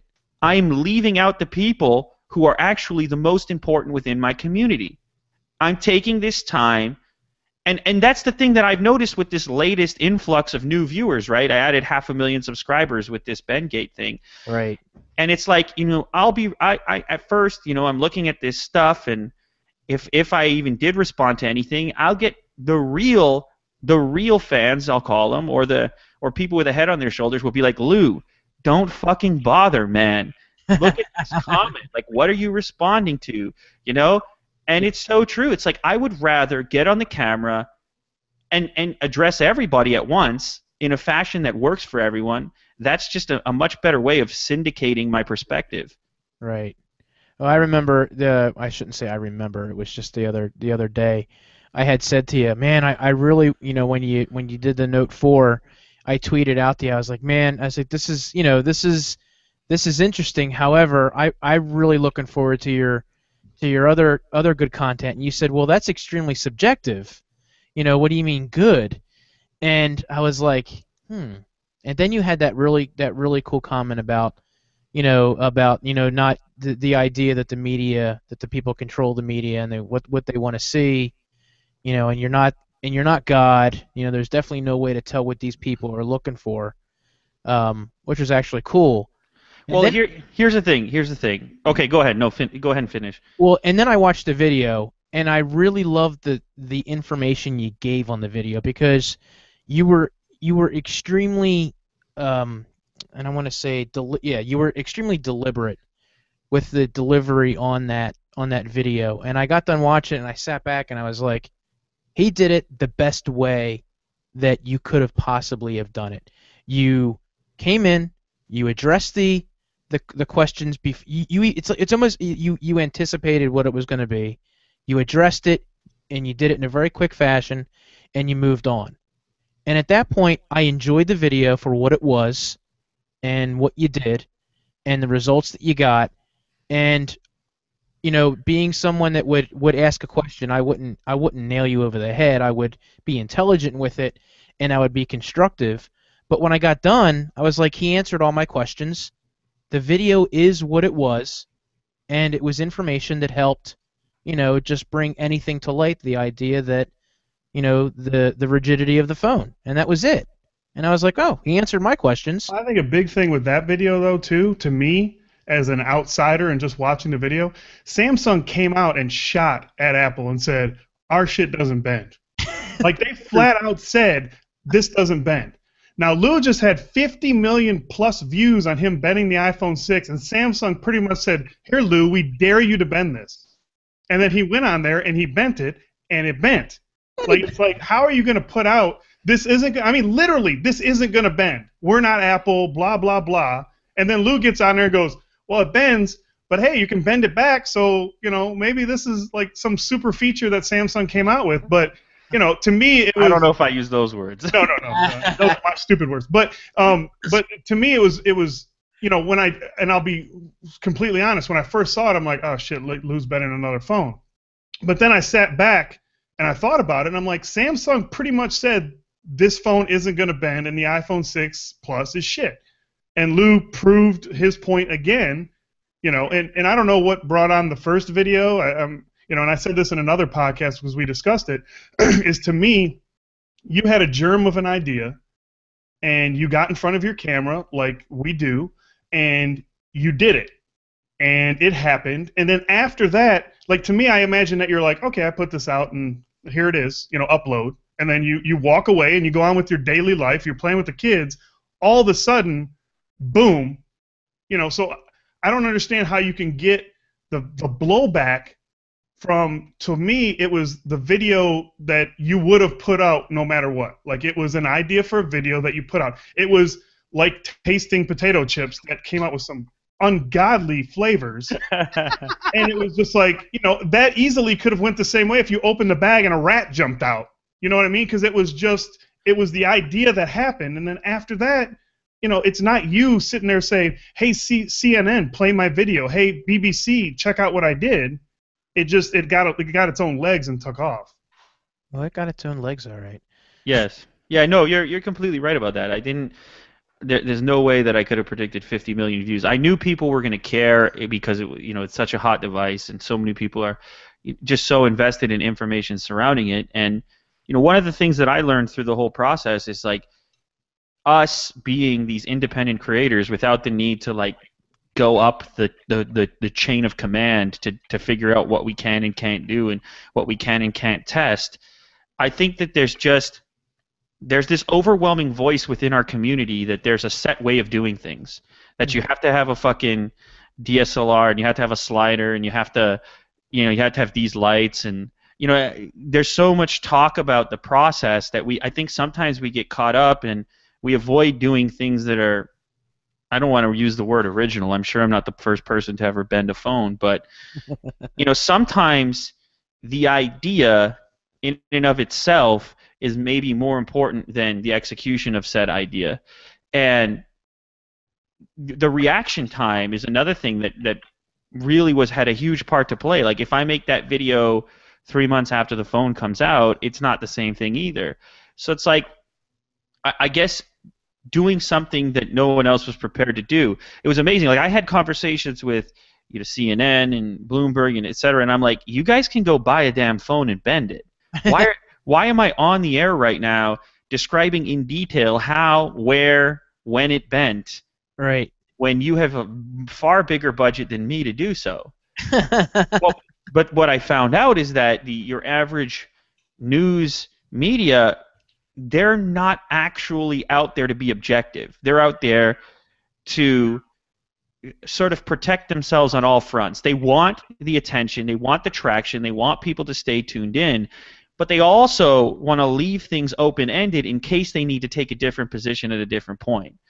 So they very rarely commit to a particular side, with the exception of a few pieces of media that I did where I sort of felt like the writer or broadcaster got what I was doing a little bit better. But the vast majority of it were these little kind of fluff pieces like, oh, guess what? He bent the phone because when you want to bend something, it bends. It's like, beautiful. Do you call in, do you call in these articles to the office every morning? Because that's like the most obvious thing you could have wrote about it. How about you do some investigation like a journalist? How about we figure out what's actually happening here and you test it yourself before you speak of it, But then you had this Consumer Reports thing come out, right? And I was with the guy who did the testing. I was with him on Bloomberg. We weren't really debating, but we were on at the same time. And what really struck me about that is how quickly the press grabbed onto the Consumer Reports thing, and the headline became "Bendgate overblown." Right. when the Consumer Reports test, even though they weren't testing the weak spot on the phone, showed an iPhone weaker than the previous generation and less than 50% as strong as the Note 3. It's like, how the fuck is the headline not new iPhone 50% weaker than Note 3? Because the Note 3 was 150 pounds and the iPhone 6 was 70 and the 6 Plus was 90. It's like nobody used the data to come up with the headline. They just said Consumer Reports isn't concerned, so we're not concerned. Right. They Let's just move on. basically said, "Oh, look, it did this," and that's why in the latest video I was very clear about why the fuck do you have certain devices engineered to this spec and other ones to here? We have a question. I don't have all the answers. I don't have the testing facility. I have these right here. I have these, and they are capable of giving me some insight and giving you some insight, so you can at least ask the questions and take it as far as you want. And I really expected big media to pick it up in a different way. Mhm. Like, who really tackled this thing? Everybody shut the fuck up when Apple came out with that statement. Yeah. They said 9 units, whatever, let's all move on with our day. This is too important. There's too many people invested in this thing financially. People were claiming I was working for hedge funds. People were claiming I was working for Samsung. I mean, I saw it all in that period of time afterwards. But what was obvious to me was that the incentive behind people's opinions wasn't necessarily pure in all of these different locations. Right. Well, and see what I respect about what you did too. And again, to be honest, Mike and I had a private conversation, and I was ripping you because you had said I'm doing this for science, and I think you sort of did that sort of tongue in cheek because you were saying you were hoping other people were going to sort of take the baton and continue on with what you started. And because of the business that I'm in, without getting into it, is that's more my mindset. What you said, like it would be okay. How much pressure did it actually take? But you don't have those, because that's when I did more thought about it and thought, okay, he had a germ of an idea and he did it. And if anybody wants more information, that's on them to figure out. You know, Yes. It's not up to you to just say, well, this is everything. You know, that's not what we do. It's not what you do. It's here you go. This is what's happening. You figure out if it's good for you. Like I get people asking me at church, I heard the phone bends. And I'm like, okay. But like you said, right. It's because of that little tiny fluff piece at the end of the local news that says iPhone 6 is bending, and then it just shows your fingers bending it, and then it's like, all right, now to the weather. And Yes. It's like, okay. Yes. So now you have a bunch of people, like I'm down in Tennessee, in middle America, that go, well, I heard that thing bends like crazy. No, that's not what it does. You know what I mean? And then you got to tell people, well, no, that's not it. And then plus they're looking at my 6 going, has that bent on you? And I'm like, well, no, the 6 Plus is having the, you know, it's just like it's a conversation you don't even want to have, because the news, like you said, major media just took this much of the information and threw it out there because it's the headline. Yes. Apple, the iPhone's the hottest thing right now this week. Bendgate. Oh, I can't believe it bent. And then the same thing, like you said, it was so hot that it bent that people saw the flip side and go, well, let's make it hot because it's overblown. Yes. It's like, without doing any real research, without doing anything, they did, you know, like I said, you had that idea, you did it. They did 1,000 times less than what you did. And then they probably reaped, I mean, how much advertisement money, how much, you know, like you got 50 million views, that's fantastic. But the money that other outlets made off of it, like you said, that you don't even get the views for those when they show a clip of your video. Yeah, it was on the cover of the Daily Mail in the UK without any accreditation to me at all. Right. Oh. Just a picture, their own little article, etc. Yeah, so this thing was generating revenue for everyone everywhere, but the story being crafted in a specific way was more profitable than in other ways. You know, I go back and watch the video now afterwards, and I'm like, damn, I was pretty fair. I mean, I said in the thing, this is probably not going to happen in your pocket. Like, I was clear about that. Right. Yeah, you were. Yet the news stories and everybody, it's like people didn't even watch. I mean, the comments that I was getting was like, wait a minute, did I say that? Did I imply that? I got to go back and like look at myself now to see if that's actually the way it went down. But no, what happened was it got so big that people, it was just, there was so much energy associated with it on both sides that people just took a hard stance and made a decision, like you said, without necessarily investing too much time. And this is part of a much bigger problem potentially with viral media, if you will, is that if our attention spans are shrinking and we're always looking for that next thing to sort of know about, and if news is getting brought to us in 140 characters at a time, it's like, who is really positioned to actually look at this thing critically? And I just found it amazing that of all the people that are, like I said earlier, I hope I'm not repeating myself, but of all the outlets that wanted to have an opinion on this thing, that wanted to report on this thing, so on and so forth, and I don't want to name any names, but you would assume that somebody else, somewhere, besides some German magazine, would actually do the damn thing. Right. And they didn't. I mean, doesn't that seem strange? Well, it's just like with a car. You know, if your car is going to smash, but you have to know, you know, okay, well, it happens this much on this side of the car. It happens at this much force, this many miles per hour, this many whatever. Yeah, you can sell a car and it smashes, but before that, like, Apple should have came out and just been like, look, hit it right at the head and be like, you know what? It bends at 70 pounds. We don't think that's going to be an issue for your average consumer. You know, we understand this was extreme conditions. Yes. Here's what our testing has found. And Boom, what it's done. what they should have said is the truth regarding the fact that building the thinnest device on the market that's incredibly sleek and inspiring to some from a design perspective requires sacrifices. Yep. Nothing is perfect. They made decisions here. There are users, power users like us, that say it could be twice as fat if it gave me 2 days of battery. I'm fine with that, right? But of course, that's not the engineering or design decision that they went with, which is fine.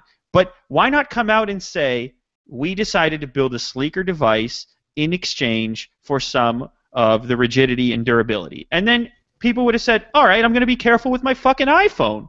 Exactly. You know, Exactly. it's like anything else. It's like you go buy a fancy watch.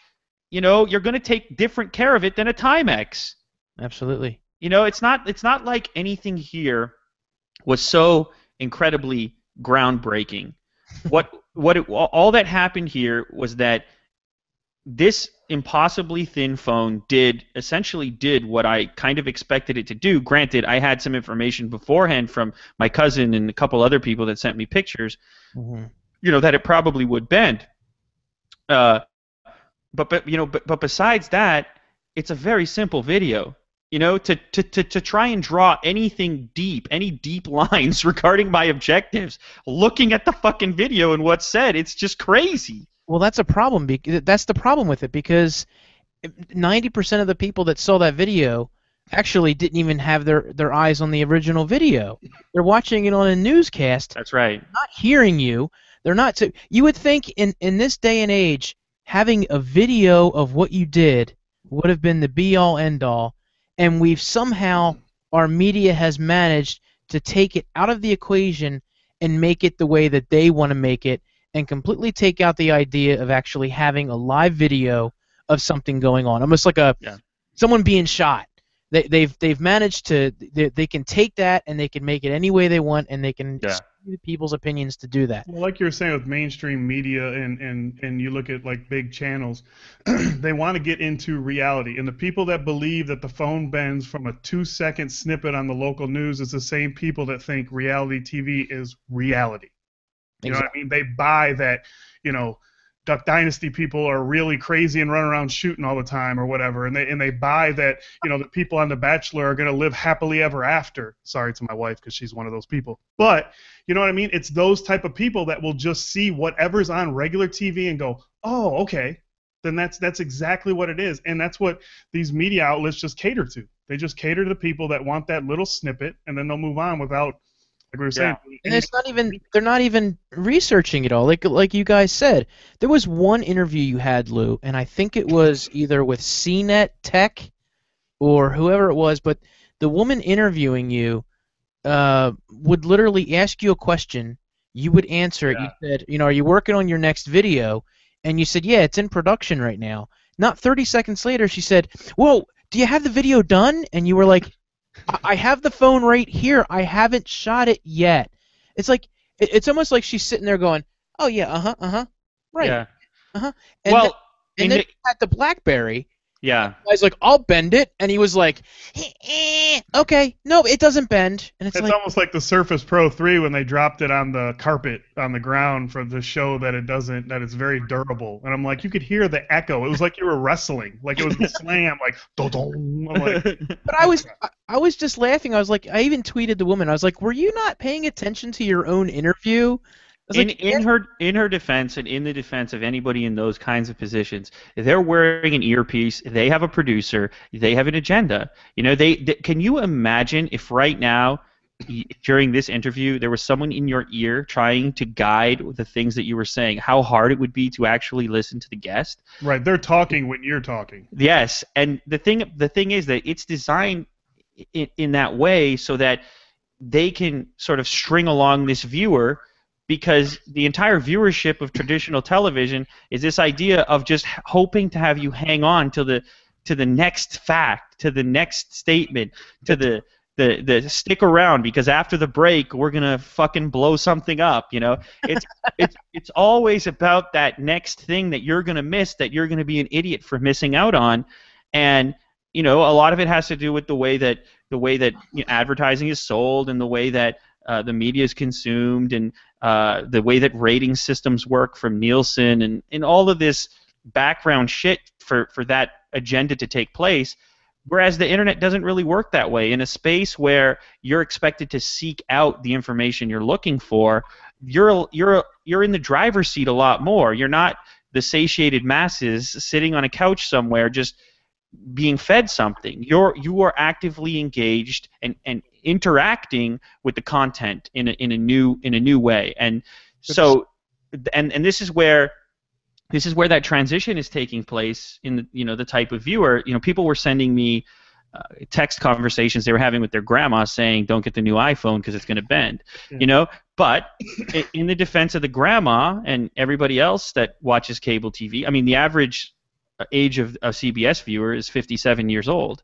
You know, so it's just there's this convergence right now of different kinds of media and different kinds of viewers, and everybody is smashing into one another on social media and God knows where else, and sometimes the conversation can become a fucking vortex. You're absolutely right. No, you're right. You're absolutely right. And I didn't even think about that. I just, I like to pay attention when people are talking. The idea that see a producer in her ear. Yeah, you're right. I didn't even think about that. So that's a good point. That's what we're here for, Mike. Yeah, thanks. I appreciate that, buddy. F you. So, but yeah, I mean, it's just it amazes me, as far as all that went. What did we want to ask him, Larry, about any of that? As far as you know what I wanted to ask you, do you once that happened, and you did that, because I was watching the video, and of course people were like, there was the difference in time in the video, and you eventually said, I ended up, trying it on another phone. When you bent it the first time, were you like, oh fuck, it bent, I got to get another one, I got to do it again and see if it bent? Were you so shocked? Were you like, oh, what the fuck, Apple? This thing bent. I think you're much more animated than I am when it comes to the response to these things. I'd be like, yeah, I knew it would bend. Nah, I mean, I was less excited than that. To be 100% honesty between us, I really didn't want the thing to bend. I really didn't. I really wanted to come on there and say, I can't believe this bend gate thing is a thing. This phone is like every other phone. It's hard to bend, and it's not going to happen. Again, this is not like something that anybody has ever tested before. I don't know the strength of my hands. I have no idea, etc. I just have the phones that I've handled, right? And they've always felt solid to me. And even right now, I mean, I feel like I'm looking at everything from a hardware perspective. Mm-hmm. Through a completely new lens. Like, I feel like the game has changed forever now, because I'm standing around with my friends in the parking lot after hockey, for example, and people are using all kinds of different devices, and somebody will hand me an iPhone 4, and I'll try to bend that thing. That is a brick. It is an absolute brick. Then someone, even the 5 or the 5S, like, these things are rigid as hell. But of course, I never knew that because I never tested that to begin with. But all of a sudden, I'm looking at design decisions through this new lens of like, oh, why did they make that decision? What is the impact of that decision? And through this crazy experience, I've also been lucky enough to interface with actual engineers, actual people getting in touch with me in a very sophisticated fashion, writing me very long emails about how they want to. I got invited to go to the University of South Carolina and somewhere around there, and a couple of different places to really figure out what's happening here in a more sort of elaborate fashion. But I can't ever look at hardware the same way again. No. I really can't, because I swear to you, I was hoping that the whole thing was bullshit, that somebody had done something extreme to bend it, and that I wasn't going to find that result. Well, you know what else you've started again, and I thank you for it because it's how I started out on YouTube. Cases. My last video that I did for the speaking cases that I got, I specifically said because of this, everyone is talking about cases again. Yeah. And it was going away from that because, like you said, the 4S to 5, you couldn't bend these things or couldn't damage these things. They were getting more and more protective. Yeah. And go back to this.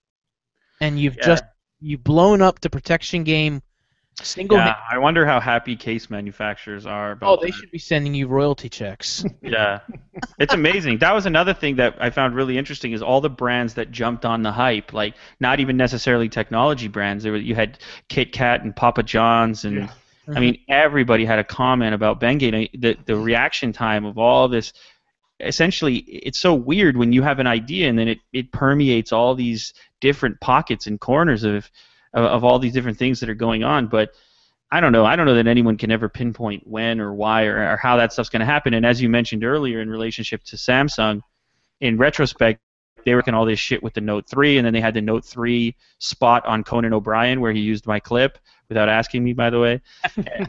Fucker. And and then you had LG who had the G Flex tweet sent from iPhone. I don't know if you guys read about that. Yep. So again, this increased acceleration, this reaction time that's so important now, it's leading to these kinds of responses that are exposing something about the messages we're receiving. Like for example, when you see an LG Flex advertisement sent from iPhone, could you imagine any more of a fuck up than that? Like, what could be worse than that? It is like that is the most hypocritical tweet possible, right? Yeah, you're absolutely right. You have some all the time. That drives me. Yeah, all these celebrity Like Alicia endorsements. Keys was hired by BlackBerry, and then she sends out a tweet, and it's like from iOS or whatever it was, and I'm like, They it all happens do that. all the time. And I think what that is 90% of it's is a publicist or a social media publicist that just puts tweets out for that person, but they don't have that. How about we go one step deeper? Let's go one step deeper, guys, for a minute. How about that publicist or that social media manager is on the take from Apple themselves? How about that? Well, they're probably going to need a job after every one of them damn tweets, so I hope. Yeah, they got a cozy office waiting for them in Cupertino. Lou's putting it out there, guys. So What you don't regret anything about doing the video, right? Have you had any moments where you're like, I just don't feel like dealing with this right now? I know it's positive, but it was stressful, man. I'm not gonna lie. Like, you're so used to. I don't care what scale you're at in this business. You have a rapport with your own audience. Whatever that is. You have a way you speak. You have some of the same people showing up on Twitter and in the comments, and not that aren't part of that wacky camp that are writing bullshit or whatever. There are people within everyone's community that get noticed, and all of a sudden you let all these new people into your space, your sacred space. All these outsiders, all these people who have no prior experience with you as a person that just want to come in there and have some sort of quick judgment. And there's something that happens with scale when you're speaking to 50 million people, and when the average user comes along and sees that number, 50 million, they go, this fucking bastard is so lucky. I'm about to take him down a few notches. I'm about to tell him that he's a jackass or a jerk face or whatever it was that a bunch of other journalists called me, etc. Mm-hmm. It's like there was this kind of like undertone Oh, they're of jealous. yeah, well, there was an undertone of that, that had that video not had 50 million views, it wouldn't have gathered that kind of response from people. Exact same video, 500,000 views, and no one would be, I wouldn't be a jackass at all. Right. It's very interesting how things change when the scale changes. All of a sudden, the entire message is overhauled because everyone, like, how many comments were, how much money did this fucker make off this video? Oh, there were tons on there where you Like, Apple, where you know. like as if in the YouTube uploader, there's some button, some super viral button that you click and you go, yeah, I'm gonna do 50 million on this one right here. This is there one of those buttons? Because if there is, could you send me that link? yeah, that's the way people are responding, and it sort of exposes this issue with your average viewer, and the fact that they don't really understand the business model here.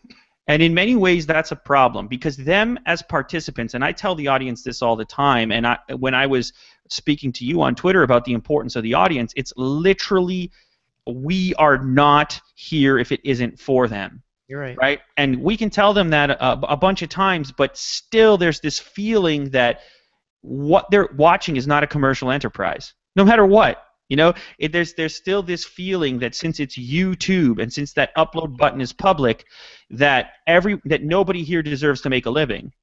Right. Like, why in the hell did no one why does no one flip through the TV, land on CNN, and go, CNN's just doing this for views? Well, fucking right, they're doing it for views. That's how these people are paying their goddamn mortgage. Everyone is doing everything for views. Newsflash. Right. If you're in the media business and you don't care about views, let me tell you something. You're not in the media business. You're absolutely correct. You're absolutely correct. And you can't deny it. Sorry about if anyone denies Somebody said in the room that Lew made so much money he pre-ordered the Tesla Model D. Yeah. I just sent Elon a check for the full amount.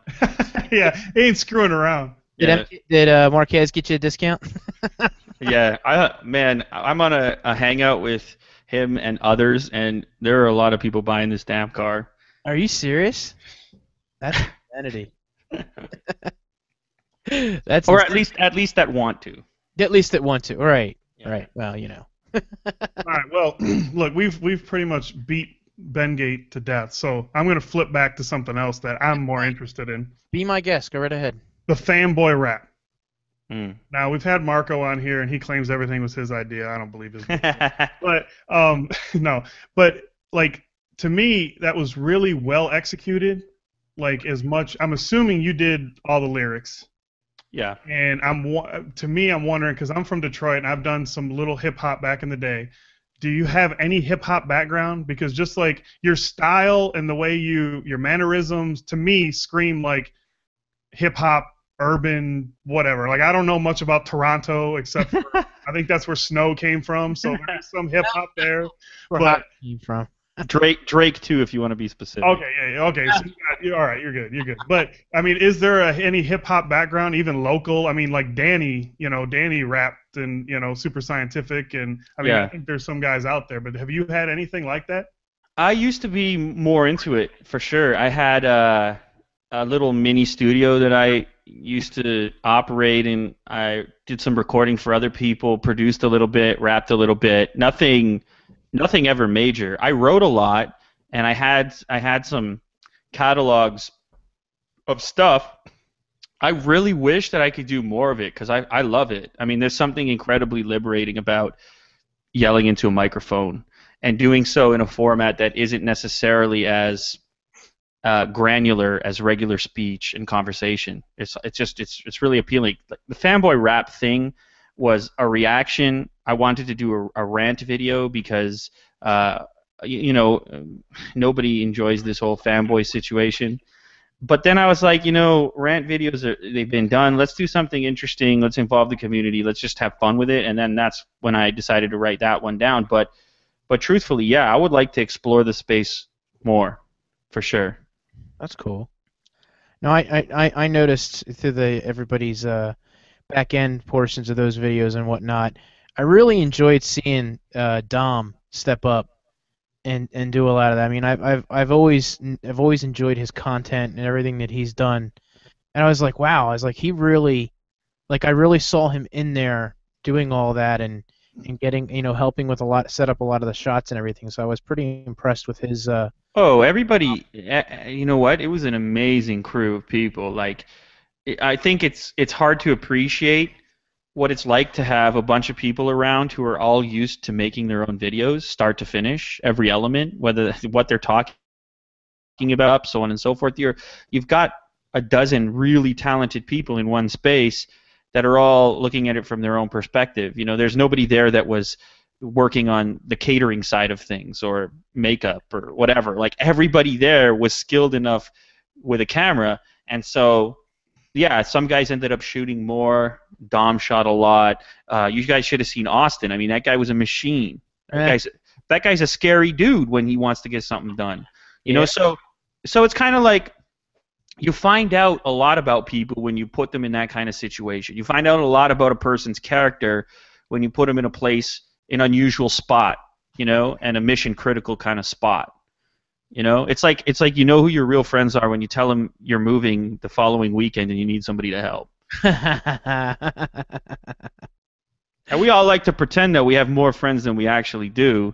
That's the fucking Facebook mentality. But truthfully, there's very few people that are going to drop everything for you. Yeah, absolutely. You're right. Right.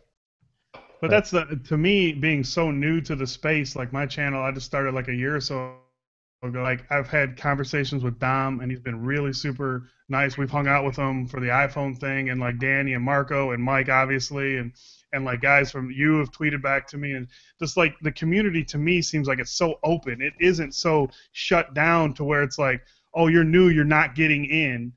Somebody like Tomas, who's pretty new at it, is out there and getting some love, and it's just like, to me, that's one of the best things. Like, I like making content, I like doing that, but the people that are in here, it makes it not so difficult. Let me tell you something about that guy, Tomas. He is the prototype of how you fucking do it. Mm-hmm. That guy. Yeah. I don't know if he's watching this right now, but he sent me a really long time ago a very elaborate email about getting started, about a lot of shit, about what he wanted to do, etc. I read through it. I didn't respond to him because I put it off. I starred the email. I'm like, this is huge. I'll get back to it, which I never did. Okay. Listen, it sounds like a fucking asshole move, but listen, it happens all the time. Right. It happens all the time. I wake up in the morning to 600-700 new emails. I believe it. I don't know what my life is supposed to be, but that's the one that I have. So the constant sort of triage of incoming stuff is overwhelming. And so, anyways, that happened. I noticed his name. I sort of recognized it and banked it. Like, this guy is very articulate. He said it all forth. He took a risk. Here's a grown-ass man writing an email to another grown-ass man. That's a risk, right? Mm-hmm. So I don't respond. He could have played that a number of ways. He could have played it, this guy is a fuckface, asshole, thinks he's too big for the game, whatever. He could have taken the short approach, but he looked at it long term, man, and he didn't stop hitting me up on Twitter. He didn't stop asking me questions. He didn't stop participating and all the rest of it, because he took the optimistic approach that this dude is probably inundated.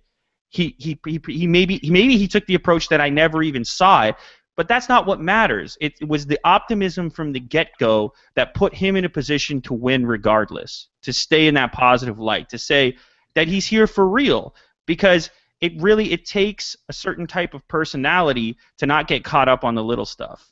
Right. To have a greater objective. And I don't know how he's doing now. I tweeted out one of his videos the other day.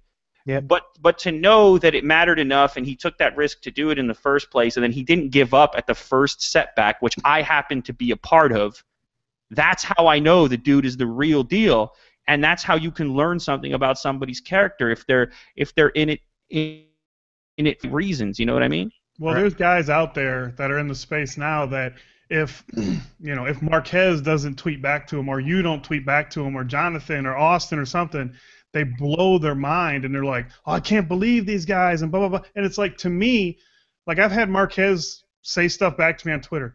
my assumption is that he happens to be looking at his phone at that exact time that I tweet him, because that dude's in yours and guys like that. Your Twitter is not like mine. Your Twitter is, there's 1,000 people every 5 minutes saying something. So I mean, you can't have that attitude where it's like, oh, I can't believe he didn't get back to me, dude. Right. Like it was the same thing with business. I mean, you can't just assume you keep it cordial. You keep your relationship. You try to move on. You try to build. I mean, the people that blow up and say, oh, these guys are too big for their britches, man, that was an old school freaking saying. Too big, whatever. It's like, you can't have that attitude. For one, No. it eats you up. Yes. As a person, it'll just eat you, and you'll end up being some crazy person that says crazy shit all the time. But you just have to realize that these people are living their life too, and they're in a different space, and that is what it is, and you have to give them that. And if you don't, you're an asshole. I'm sorry. Yeah, I agree with you, and here's a really simplified way I would say it. If you if you're doing anything and your objective is to win, whether it's a board game, a video game, real life, a relationship, you have the opportunity in any moment to either make a move from strategy or to make a move from emotion. And you can't do both. There is no strategy in emotion. Right. Yet the average person doesn't want to take a step back from themselves for a minute and look at the consequences of expressing the way they're feeling. Because that's easier. It's way easier to get angry than it is to get real, to have success. It's a lot easier to pretend that someone else is fucking you over than to look yourself in the mirror and say, this is about me. Because when you start to make moves, all of a sudden everyone else is going to freeze and notice those moves. And it might take time. It's not going to be instantaneous. But there is no greater respect than the respect for somebody who you appreciate based on their activities and actions, not necessarily based on the first interaction you have with them or something along those lines. We're in this space right now that is growing increasingly competitive, whether we like it or not. That's just going to be the world of online media regardless. And so people are going to make their own decisions. People are going to take risks, experiment, etc. But if you get into this space and you immediately react with emotion to everything that happens to you, you're not cut out for it, in my opinion. You're not gonna get anywhere. You can't put yourself out. Like, this is literally putting yourself out. Like we were talking about with TV shows or even news programs. I guess these people have Twitter accounts now, but those people on TV are not as open as we are, because there's literally right below us there, you can tell us we're an asshole, you can tell us that we're cool, you can say whatever you want, and it's right there. It's that immediate action. And yeah, you're right. If you let it get to you all the time, you're in the wrong space. You can't come on YouTube, get in front of a camera, and say, Yes. look at me, look at what I do, but only say nice things to me. Yes. It just ain't gonna work. Yes. You don't have, if you don't have, like you said, that thick skin, even slightly thick to start with, Yes. made a huge mistake. You don't sit down at a poker table, right, and get upset when you get a bad hand. Yes. You You just don't. keep going. You don't fucking everybody know that you're out of it. Right. Well, you're absolutely right. I mean, there's guys like Larry was saying. There's guys that do that. You know, that they have the whole channel set up, and they've got all this going on, and they don't get the reaction that they want to get. You know, from commenting or communicating with anyone that's on a larger level than them, hopefully trying to build a relationship. It doesn't happen fast enough. You just get a negative reaction. In my opinion, you have to go in with zero expectation. You have to go in where you're going to put out your content, and you're going to build your channel and do what you do. And if you're recognized, you're recognized. And if you're not, then you're not. It's just, you can't, like you said, Tomas sent you an email, like sort of saying, hey, I need some advice. That's a lot different than going on Twitter and spamming everybody saying, check out my video, check out my video, check out my video, check out my video. It's like, dude, put it out when you put out your video, hit it the next day with it in case you missed it, and then it'll grow. And if it doesn't, then like Lew said earlier, look in the mirror and make sure you're doing everything you can to make good content and what people want to see. Yeah, I honestly believe that the best content creators out there, the most interesting individuals are the most self-critical ones. Those are the people who are going to iterate. Those are the people who are going to change, and they're always going to bring something fresh because they're never satisfied. There is Right. no satisfaction in this. The only reason to get there's no the only reason you're going to get up and do it all over again is because you think you can do it better. And if you think that what you're doing is already the shit, if you think that there's no reason why you shouldn't be on top, all right, you're already fucked. It's already over for you, right? Right. Because you aren't being self-critical. The problem doesn't land on your lap. It's always somebody else's. This goes for everything in life. You'll bump into people that go, "This city is a piece of shit. This city can't do anything for me. I got to get to this next place." Right? Or if only I had the nice pair of shoes and the right pinstripe suit, then that girl would be going out with me. Right. It's never like that, man. Yep. Confidence is everything. Owning your shit is everything. Right. Own that shitty camera that you have, and Yes! and to Well, that's do what that. somebody said a few weeks ago that I made the comment about. I wonder what Marquez, because we all look at Marquez and guys like Marquez and you, but Marquez was the example at the time, and it was like, oh, Marquez's videos are awesome. And I said, I wonder what Marquez sits down and says he's unhappy with on his videos. And somebody's like, oh, nothing. I'm like, I bet you he goes, oh, I wish I did this, or I wish I did that, or because you can see by his quality content and yours and Jonathan and Austin that at the end, I'm sure you look at it and go, oh, I should have did this. Dude, we have an ongoing Google Hangout that all we do is cut up each other's shit and cut up our own shit. That's it. Like, Did anybody say to Marquez that he misspelled stuff in his last video? oh, I don't know. I don't know if I hit on him for that, but The HTC One N8. N8. thanks for Get no sleep. You're doing videos. yeah, but I don't know that I get really fired up about that one, maybe more than others, because I've fielded so much of that since I started. Is like, oh, what camera are you using? Because if I get that camera, then my channel's like yours, right? Or what light are you using, or what desk are you using, or what breakfast cereal do you eat, or Well, when people ask me that, I go, oh, I want to make videos. I'm like, well, what do you have? Oh, well, Yeah. I only have this, and I'm like, that's perfect. Use that. Use it. yeah. Oh, I want to have what you have. No, Yeah. it's, like you said, you got the idea. Do what you want to do. Talk about what you want to talk about.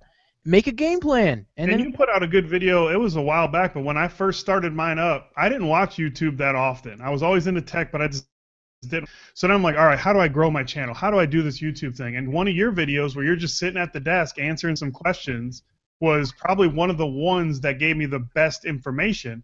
And John Rettinger did a little thing, but that was later on. But when I was first starting, I remember watching your video, and it didn't really hit me till today that it was you. When Mike and I were going back through your videos and talking, and I'm like, oh, that was Lew. It was like, but it was just info. It was just like, hey, this is, it wasn't, this is what I do. This is my like you said, it was, hey, these are some, these are questions somebody asked, and here's my opinion on it. And it was.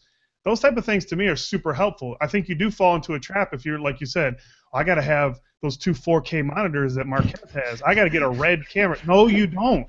For one thing, 90% of us wouldn't know what the hell to do with that red camera if we had it, because we'd start recording and it would look like shit, and we're like, what the hell? This thing was 10 grand, and look at the quality of this picture. Yeah.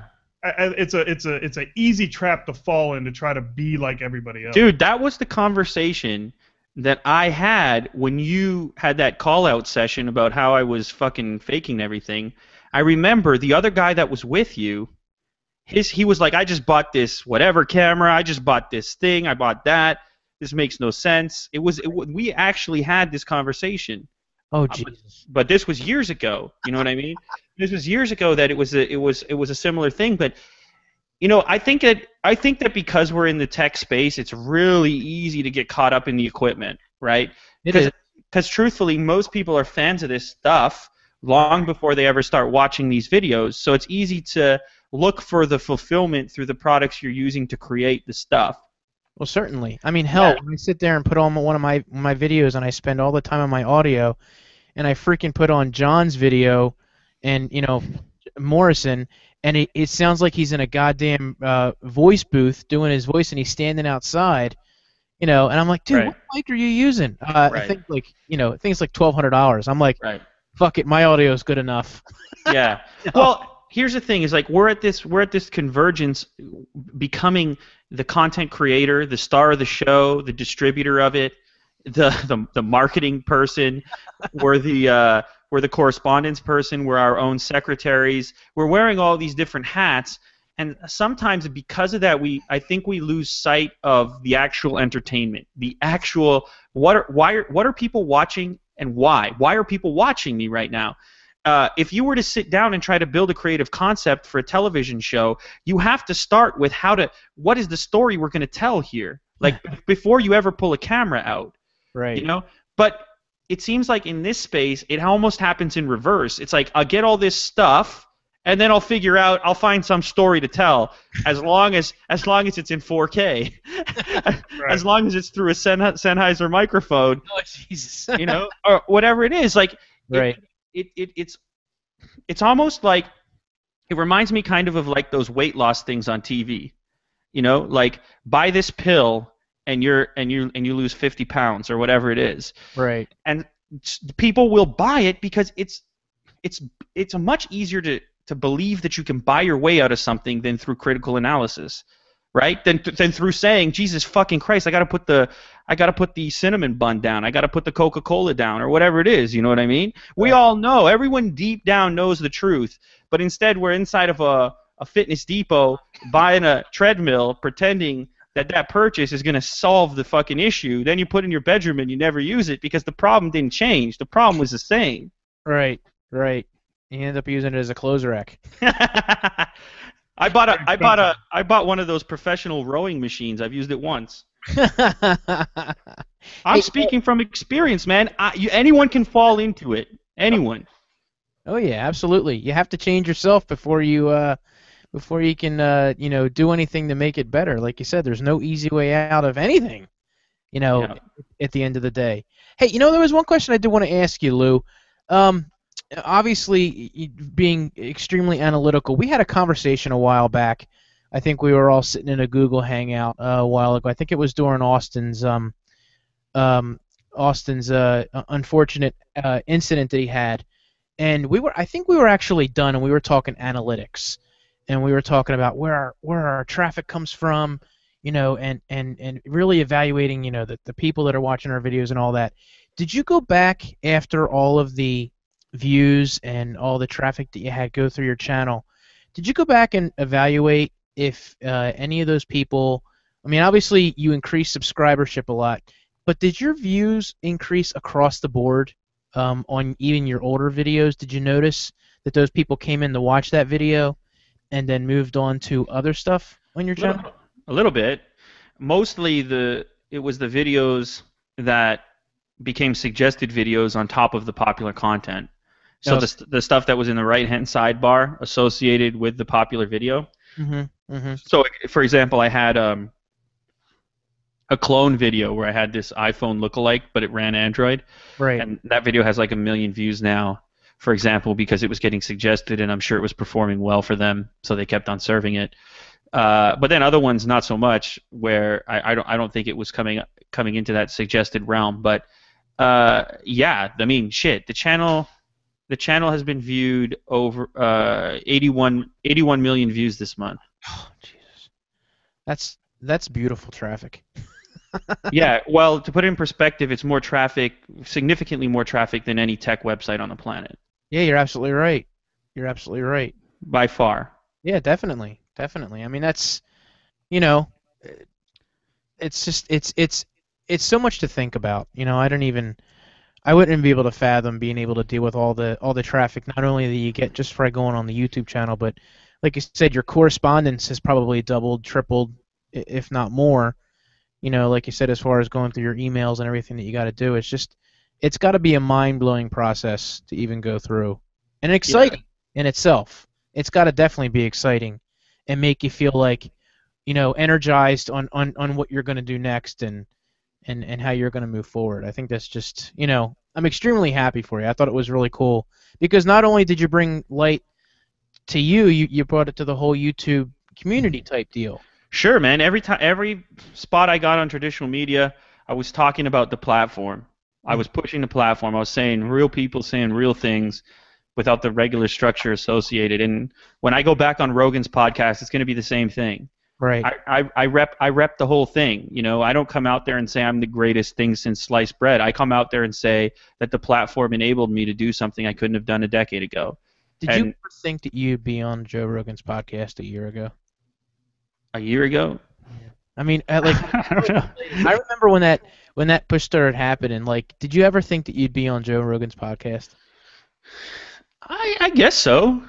I guess so. I mean, truthfully, I had been listening to it long enough to know that he had this wide variety of interesting people from the web, and they touched on technology often enough that I thought he would think it was interesting to bring this perspective into it. So I did. I didn't.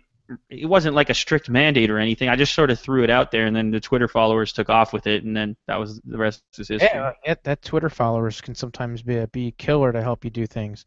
But Yeah. I gotta say, you know, the whole interaction we originally had, and the you know, obviously the jealousy that I had at that time, and sitting back and watch your success, and you know, you have your videos, you have, you know, the time that you're doing it. When I heard you on Joe Rogan's podcast the first time, you know, it was like a man crush because you had this open form that you were talking, and it was like, and I even, like, I was saying to everybody, I was like, and I don't even know if you remember on Twitter, I was like, you have to listen to Lew on this podcast because he sounds brilliant. He makes us all seem smarter for having to listen to this. And I told as many people as I could on that, and I was just like, you know, it was enjoyable. I thought it was awesome that you were on there. It was cool. And I thought, man, a wide audience to really go, hey, look at the tech guys on YouTube. Yeah. And it was totally cool. It was absolutely badass to have you, to hear you on there. And I just you know, like I said, you know, I could have been jealous as hell going, this is bullshit. What the hell is he doing on there? He sucks, you know, but Right. it was just so cool to have. First of all, awesome opportunity. I think anytime you can sit down in a forum like that and talk in a more open fashion for an extended period, there is so much more that comes through from a personality perspective, from your stance on different things. That I mean, we're generally so edited. You know, you take this concept, you edit it down to a few minutes. In my particular case, I have a space with a white background and bright lights, and it's all very polished. Right. And it doesn't really encompass who I am. It encompasses a portion of it, but then you sit back and you realize that you look back over 700 videos and you realize that people will probably learn more about you in a single 3-hour conversation than 700 well-edited videos. Right. And that's what I learned a lot. Because the way that you can fake 5 minutes. You can fake it. A good actor could be me if they needed to, No, Leonardo DiCaprio, I know the resemblance and whatnot, but I was thinking that. he could study my videos and he could do one exactly like me. I'm sure of it. Right. But what he couldn't do is sit down and be me for 3 hours. Right. And so that's why I am such a fan of podcasts in general. This is a very unique platform where the people who are sitting here with us right now, they are with us, dude. They are in the fucking room. Right. In a way that traditional media never did it. And probably never will. Because in this super polished society where everyone needs to look a certain way, sound a certain way, stream everything through a publicist, etc., it's very difficult to open up about anything. No, you're right. Yeah, they only give you a certain amount of time. They give you a certain amount of questions, and they, like you said, they've got someone in your ear.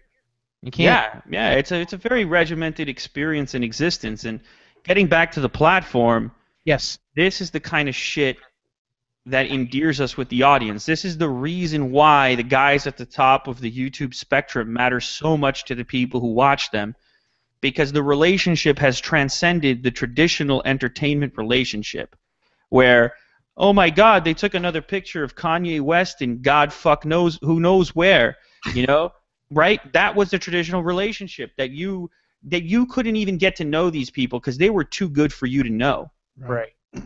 You know, and now we have this alternative forum, and technology has enabled it for literally us, the three of us right now, to be broadcast, to be zoomed into these different people's spaces in the closest thing possible to us being there and hanging out.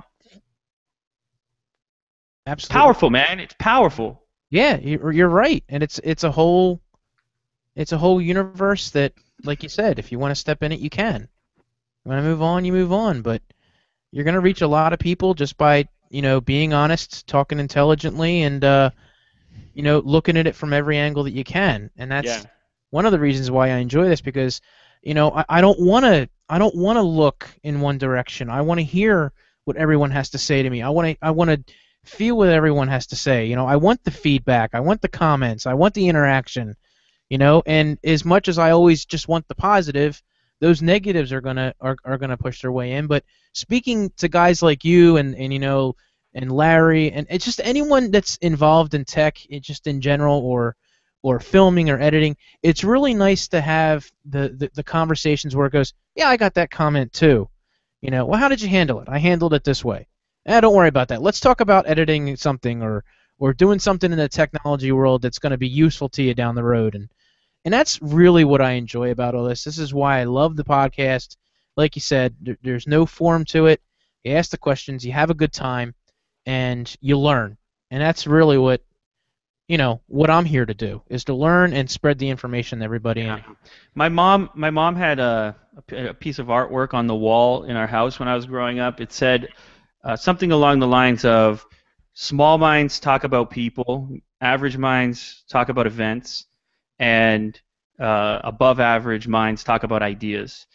And I strongly believe in that. I think that it's easy to get caught up in the day-to-day and to allow that to sort of occupy your existence, but the productive stuff it's not even related to that. Those comments, those things you said about that, you could easily reach out and say, oh, did you get this fuckface saying whatever he said or whatever. You're not going to go anywhere from there. Right. There's no great place to end up, and it's a fairly basic way of interpreting what it is that you're doing and where you want to go. And so I prefer to get into conversations about big ideas and opportunities and what this could all mean, etc., because for me that's just a lot more inspiring. Mm-hmm. Is because the effect of that conversation makes me want to go do stuff. And much like I was saying before, just about sort of protecting your perspective, it's like I don't think we don't put enough emphasis on the fact that, like, all this shit that's happening, it's stimuli, like injecting drugs in your vein. Whatever you let in here becomes you. Whatever you allow to make an impact on this, it will also come out of this eventually. You really are the people, the energy, etc., that you surround yourself with. And that's why it's so important to protect that vibe. Because essentially what will end up happening is you will become a better explorer. You'll become a better experimenter. You're going to be doing shit that you never imagined doing, because the conversation changed, your perspective changed as a result. So, yeah, this podcasts are a perfect example of that, where this conversation right now, there's no specific agenda. Right. The only agenda is for us to share ideas with one another. That's it, and that's incredibly valuable, and for me, it's motivational. No, and it's motivational for myself, and Larry, we talk about it all the time, how. And a lot of people that come on here, just like, we just want to hear ideas. We want to hear what everyone has to say. And if you can learn one thing from it, you've definitely, and if you obviously is equally as important, then you've just had something more valuable than you probably ever could have had sitting in a classroom with 30 other people and talking about a topic that you weren't even remotely interested in. Did you go to college? Or believe it or not, I went to art school. You went to art school? Yeah. Drawing? Everything, traditional and digital media, a little bit of everything. Sketching, drawing naked people, painting, everything. Very cool. Very cool. Like, get up to Canada. I want to see Lew draw you. Yeah. No, there's nothing left. There's nothing left where that came from. I'm reading a book or a few books right now, but there's one that they say I can't remember the name of it right now, but he talks about how most kids at a certain age you just stop drawing and you just Yeah. lose it. Yeah, You can get it back. definitely. It's just like if kids and it probably goes with instruments, whatever. But he's specifically talking about art that if you just keep on with that, like you could be a great artist, whether it's painting or sketching or whatever. Yeah. But it's like at a certain age, every kid, whether it's their parents or they just lose interest because nobody sort of motivates them to do it anymore, that Yeah. you just stop. And then I if you draw start the drawing killer again, for if you haven't drawn, like I sketch a lot, but if you haven't drawn in a long time, it looks like a little kid drawing. You know what I mean? Yes, And yes. the first thing he tells you to do is do like a self-portrait. And he'll show in the book, he'll show these people, and it looks like my 4-year-old was drawing themselves. And then he teaches you some techniques, and then like 3 months later, it shows those people again, and the improvement's amazing. But yeah, if you don't use it, like everything else, you lose it. Yeah, it's a really interesting thing bringing up the childhood thing again because having kids, everybody here has kids at different ages, etc. But one of the most impressive things about them is especially with my older one, is the fact that he's not afraid of trying anything. Mm-hmm. He wants to be involved in everything, as crazy as it is. Like the other day, I'm showing him one of my GH4s. And he doesn't want me to show him. He wants hands-on. He wants to use it. It's in manual. I'm explaining to him the shutter speed and the aperture, and he's 5. He just turned 5. Like, what's happening here? But it's that's why. it's so impressive that a guy who has every reason to fail because he has no history in it still wants to do it. And yet, as adults, we don't attempt half the shit that we probably should because of fear of being ridiculed for doing so. The greatest lessons that I have ever had in my life have been a result of failure. There is no education like failure. It stings and it's beautiful. You're absolutely right. Did you get a lot of your life lessons from your parents? Did you have lots of conversations with your parents? And I apologize if I asked this. Are they still with us? Who? Oh yeah, no, my parents are still here. Well, I didn't want to be like, hey, they're upstairs. Lou lives with them still. He didn't want to tell you. well, I didn't want you to be like, my parents died when I was 5 or something. Oh, right. No, I feel you. No, they're still here and they're fucking awesome. My parents never put any kind of expectations on me at all. They told me from the moment, for as long as I can remember, that I could do and be whatever I wanted, and that geez, I mean, they went with me down some crazy paths in terms of different projects and things. Where looking back at it now, it's like, wow, were they ever crazy to think that I was going to be able to pull something out? Like I've been through a lot of crazy business ideas and things that I involved my dad and mom in. And I used to ask them, I remember times where they need some new thing that I really wanted and they didn't have the money for it. Well, of course I found that out later, but that they made some serious sacrifices to do things for me that on the surface just look like that's some spoiled kid. Yeah. But I owe a lot to them and to that experience to where I've ended up. I always had an incredible interest in everything that was new and cool, and I wanted it. And a superficial set of parents could have looked at it and said, "Oh, he's just got delusions of grandeur, and he thinks that we're richer than we are." Mm-hmm. But in them actually knowing me and having paid enough attention to my personality, I guess they realized that it was something deeper and that I was inquisitive when it came to that stuff.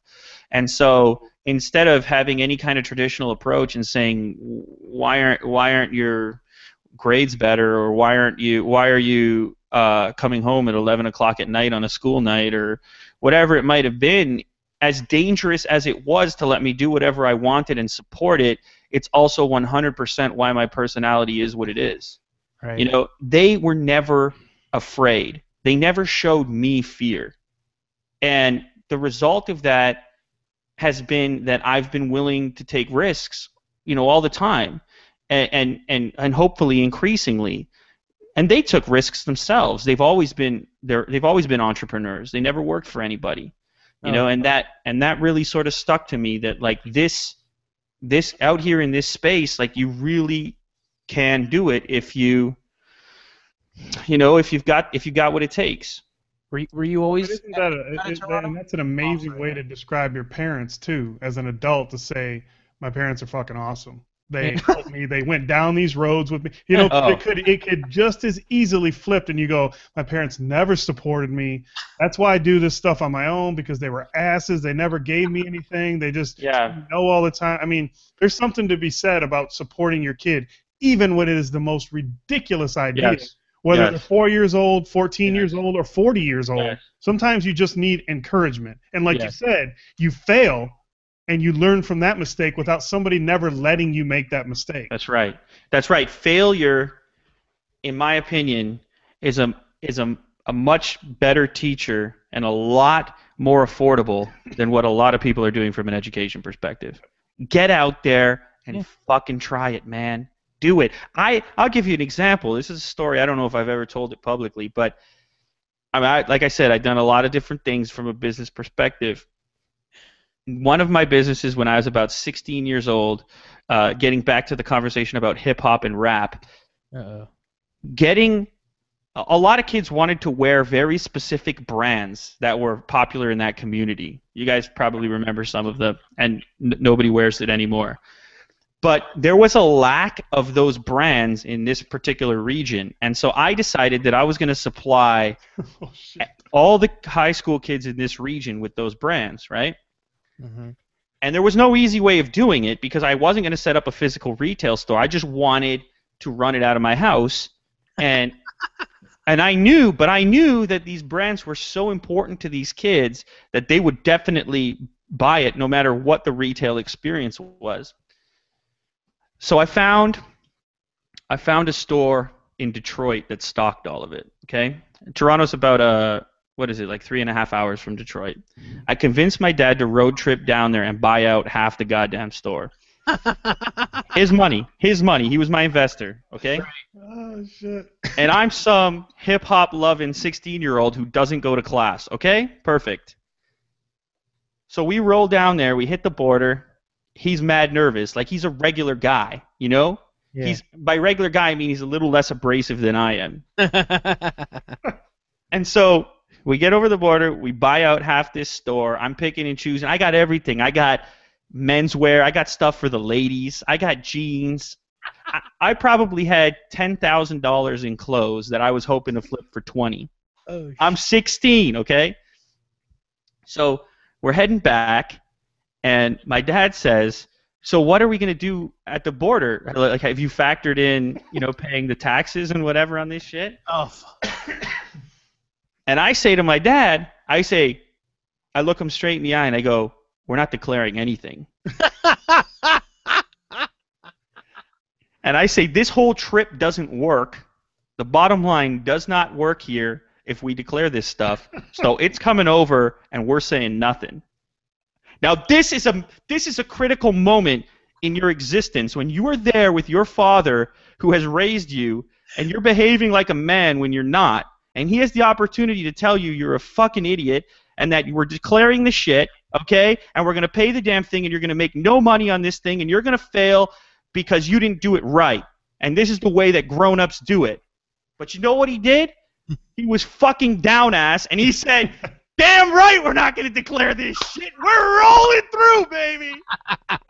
We're rolling through. Well, I got a dumb noob question to ask. How did as nervous as he was, right? He played it cool, man, and we rolled clean through. Said we bought a couple of T-shirts and they didn't ask any questions.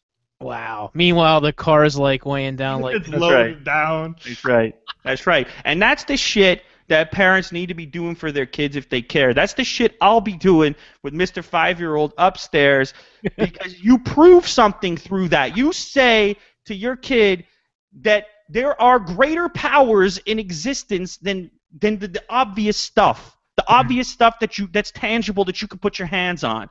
There is some mystical part to this experience. Call it whatever you want. I'm not a religious person. Whatever it is, there is this lasting effect of your experience here. And he cemented himself at that moment in this forever land where it's not about what makes sense. It was about something greater. Please, much did you make? Mike's from Rochester. He's from Detroit also, but that is so awesome. He said that it wasn't Mr. Allen's, was it? Damn, I don't remember. Oh my God, Mike has got me rolling. Mr. Allen's used to have commercials. They would sell the crappiest Nikes and clothes or whatever, and it was always 29 or 2 for 50. 29, 2 for 50. Mr. Allen's. Oh my God, Mike has just brought me back. It might have been. I don't remember. God, that is awesome, Mr. Allen. But the question is, do you remember how much you made on all the deals? Here's the funny thing about that is that I sold what I could to my friends and whatnot, but I had way too much. Obviously, how many friends does anyone have? And so what I ended up doing is I ended up starting my eBay career. Oh, Jesus. And so I posted probably whatever was left over, I don't know, maybe 30, 40 items on eBay. And there was a period in my life where that turned into its own business. The experience that I learned there and sort of iterating, etc., I got to a point where I was buying pallets of returned electronics from Circuit City and Best Buy. The stuff that would never that wasn't suitable to put back on the shelf, it was missing a USB cable or had a scratch or whatever. Right. And so this was the next business that my dad and I were doing. We were picking these things up from warehouses, shipping them in, splitting them up, testing electronics, putting the things on that made sense. And yeah, I mean, there's too many stories to go through, to be honest with you. But I failed a dozen different times in a big way, in $5,000, $6,000, $10,000 ways, and it still, for me, I think, was more affordable and more enriching than following any set of guidelines or being somebody that I wasn't. No, and I feel like I've done nothing in my career by getting a job and doing that, as opposed to being able to do something like that. That's awesome. That is a hell of a 2 stories right there alone, are awesome to hear. Like, I can just imagine all the shit you learned from all of that, and just that's invaluable. That is invaluable information to be able to do that. But it's cosmic shit, man. Never mind the information. That was my dad putting his own shit on the line for me. Yeah. When does that happen? When does a dad do that for a son? Very 1%. Who was going to be blamed? If we went over and we were lying, is it the 16-year-old that's going to be blamed or the father? Dad. He took the whole heat. He took the whole weight on his shoulders. You understand? That's an upstanding citizen. Yeah. I mean, it's not like they were going to stick him in jail, but he doesn't break the law. He doesn't lie to an official. No, but he backed you up. That's it. Man, that's it. And that's I knew right there, man. And I knew that he was in a position he didn't want to be in. That's the key. If he was a jerk and a fucking drug addict who I saw once a month and he did that with me, it wouldn't mean anything. Right. What mattered was it was outside the realm of what he wanted to do, similar to what we spoke about earlier about the friend who's willing to help you move on a few days' notice. Mm-hmm. You know that people do things for you that they don't want to do, and there is no greater trait in a person's character than when you get to witness them doing that. That's when you know that you got to be there for that person, and they got to be there, and they're going to be there for you. Right, like getting on a plane and putting a box in front of someone's house. And that was amazing too. Yeah, definitely, man. No, that is some cool shit to hear, man. So, man, your dad is awesome. Your dad is officially a badass. And I don't want to leave my mom out because I am positive that there were conversations happening late at night between the two of them where he was probably saying, "Are we going forward with this? Or are we supporting this?" And where I feel like in many ways she probably even had my back more. He was probably even more logical, and you know, they say behind every great man is a great woman, and I think that she probably reinforced my position, even as crazy as it was. Right. Yeah. No, and it's so funny because, you know, the mistakes I've made and I don't want to say my parents made any mistakes because my parents did the best that they could, with the three, with me, my brother, and my sister. But I sit there now and look at my daughter, and I say to her every day, "You can do whatever you want," and that's the attitude that I've taken with raising my daughter is that you can do whatever you want, sweetheart. Right. Well, I'll give you the flip side because you can learn from other mistakes too. Like my parents Oh boy. kicked me out when I was 15. Yeah. I was homeless for a while, but you can take, and I still talk to my mom and sometimes talk to my dad or whatever. But I have like, to me it makes me want to do so much better because I don't want to be like not have a good relationship when with my kids Lew's age or when they're my age. So it opens your eyes too when you have the bad part of it and you don't have the support from your parents. Like you said, it's like a failure. When you're homeless for a year and you're living on the street, it gives you perspective on a lot of things when you get older in life. Now, I'm 38. I have a badass house. I have a wife. I have kids. I have a nice car. I have a life that when you're 15, 16 years old, you can't fathom ever getting past that certain point.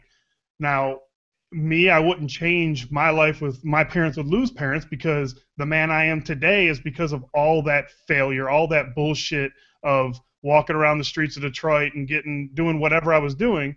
But, so I don't want, to me, it's like you can have both. It's your end product is what really, like Lew could have easily, his parents given him everything and he could have been a total asshole. You know what I mean? Like it could have went. There's something in Lew's head that brought him to this place too. It was his parents. It was the equation. It wasn't just his parents. It was how he saw it also. He could have saw it as like, shit, I can do whatever I want. My parents will just take care of it. You could have done the same thing. He had something in his head to let him know that his parents are being really cool. It's not just this is the norm. Right. Yeah, and you could have done the same thing. Larry, you could be a freaking drug kingpin right now. Yeah, that didn't work out. That didn't work out. failed business. It's that positive outlook. Yeah, and so much of where you end up has to do with the way you react, and that's why I brought up the idea of failure. Failure is obviously happening on a different scale for every different person, and it's in a different form factor, etc. For some people that are really into math, that might mean failing a test or whatever. I mean, I think people know what it is they're working on that matters to them and how to learn from that. But the way that people get into ruts or don't necessarily end up where they want to be, a lot of that comes from the way they react to the things that are happening around them. And there are all these opportunities along the way to have one response or to have the opposite, to react, like I said before, from strategy or from emotion.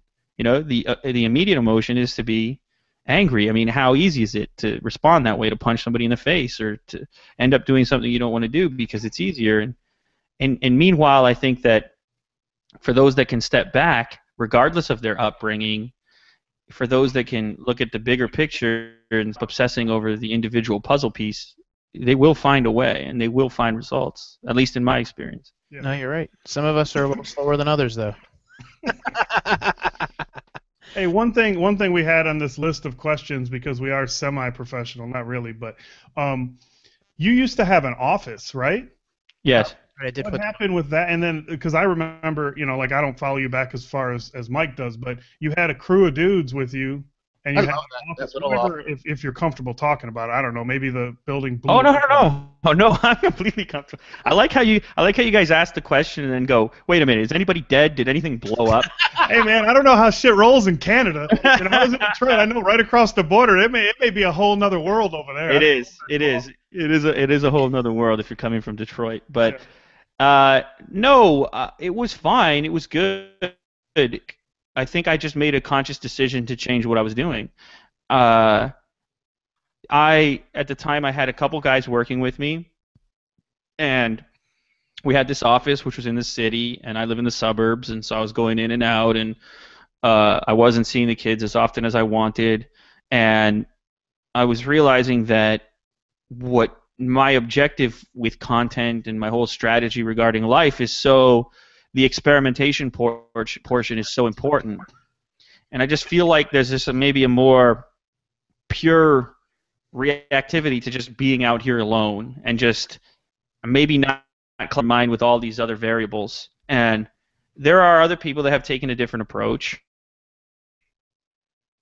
They do, a traditional kind of expansion, which means bringing more people into the scenario. Right. But the stuff that interests me about the web is the ability to leverage technology to achieve what used to take a huge number of people to achieve. It's like, I think that sometimes it's easy to get stuck in this idea of well, of course I'm doing better. I have more money in the bank. Of course I'm going to hire people now. That's what I do, right? Like almost like there's a platform for that. But I feel like the web has done such a good job of becoming that employee for you. Now, granted, don't get me wrong. There's a ton of shit that I do on a daily basis that I wish I didn't have to do. Right. Truthfully, but I think there are ways to diversify your approach and to involve other people without necessarily sharing an office space or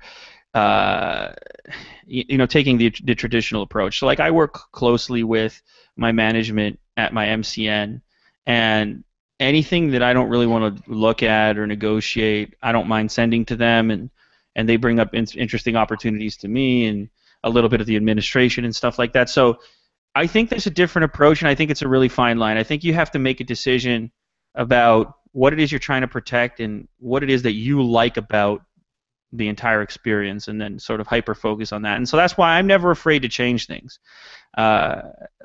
I wouldn't call it a failure because I think the content we produced there was awesome. Mm-hmm. I would just say that I pivoted, and I made a strategic decision to sort of change the conversation and the way I was doing things. And so the whole set changed. The whole approach changed. It became this live experience where I've got multiple angles and everything's happening in real time, because I don't know how much credit I should take for the whole like cinematic thing and white tables and voiceover on a very nice mic and sort of what became the standard for tech videos. I don't want to say that I had anything to do with it, but back when I was watching tech videos, that's not what they looked like. No. So anyways, and when I have this weird thing where when I see everybody doing something this way, I want to do the exact opposite. I have this immediate repulsion to it. Well, that's like you said, if you're not moving. And so I felt like what was exciting about my videos, as much as it was about executing a slide shot or a focus pull or something, it was like, wait a minute, I'm called Unboxtherapy. The idea here is that people are sort of doing window shopping, watching my videos. They're like, they want to be introduced to something. Maybe they don't want me to beat them over the head with how it's going to change their life. And in some way, sitting down and writing a script and making sure to get every detail into the thing, for me, it pounds all the juice out of it. Right. It kind of takes away the joy that's associated with the thing. And I wanted to get back to that place where it was like capturing my legitimate reaction to the thing. Mm-hmm. And so I literally now, if I get something, I put it in front of me, I don't look at very much about it. I want to open it there, and I want to be like you. I want you to live by proxy. I want to be as excited as you are as a viewer. Right. I don't want to jump on there and go, what's up, guys? Welcome to another thing, and today we're talking about the Galaxy fuck your mother, and it's going to have 12 gigs of RAM and QHD display. I'm not saying that I don't talk about those things, like I do, but it's very important for me to protect the reaction, because for me the reaction can't be faked. Mm-hmm. Everything else can be. You take yourself off camera, you do the voiceover, you have a lot of time to prepare, to sort of weigh out the positives and negatives when it comes to saying a certain sentence a certain way, and all of a sudden you kind of become like that traditional media entity in a small way, mm-hmm. where you don't want to piss anybody off and this and that, and when you're reacting, you can't be that way. You need to be real. And so I started to watch the videos that I was filming that way, and I just really like them. Now, I don't think it's a question of what's, if anything, being better or worse. I just realized that in order for me to be as authentic as I could about the things that were getting sent to me, which are getting sent to me en masse, Right. it required a small change in the production approach. Right. Right. Did you feel like that when you felt like more and more stuff started coming in, that you had to do that? You had to be a little bit more prepared? As far as giving that information, did you feel like you needed to do that because they were sending this to you? Or did you, Oh, there is probably like sent to me versus getting featured is probably I probably feature 1 in 10 things that get sent to me. Gotcha. Yeah. So no, here's the thing. Here's the side of the conversation that nobody wants to talk about, and we're going to talk about right now. That's what I want to hear. This company, let's just create a fake company, this headphone company, for example, that's put out a new product, and it's a company that no one's heard of. They get featured on Unboxtherapy. There's a few 100,000 people in the space that they exist in. These are influencers themselves. These are people who signed up to watch tech videos. Right. These are the people in their households that 10 other people ask what they should go and buy. This is not fucking pre-roll ads for grandmas. Right. This is tight. This is very tight. And you're telling me that you're going to send this thing out and I'm going to be concerned about your well-being as a brand? Like, oh, Jesus, yeah, I'm gonna feel bad for you. This comes back to the part of the conversation about the Bendgate thing. It's like, oh, please, can we all just feel bad for Apple? Are you fucking kidding me? You definitely need to feel the bad for Apple. fuck are you ever going to feel bad for Apple about anything? You shouldn't. If you are, then you're lost already. It's a testament to how powerful their branding is, that they have inserted themselves into people's psyche as a person and not a brand. Right. They exist in people's lexicon as a face. Yep. That's fucked, that you're going to go tell a real person to get cancer and die because you're better friends with an inanimate brand that doesn't exist. That sit there going, ha ha, this guy believes us. Yeah, we got him. That's exactly what they're doing. That's exactly what they're doing. And, like you said, as the faces of a lot of these things, we need to be honest with the people when we do it. We can't be worried about what a company says, and we're doing that. But no, and you know what, it's really bizarre to me that, like, where else, in what other space can somebody just send you a product and all of a sudden they have completely adjusted your editorial strategy? Like, they changed the coverage for that day. Right. No, you're right. Who's driving this car?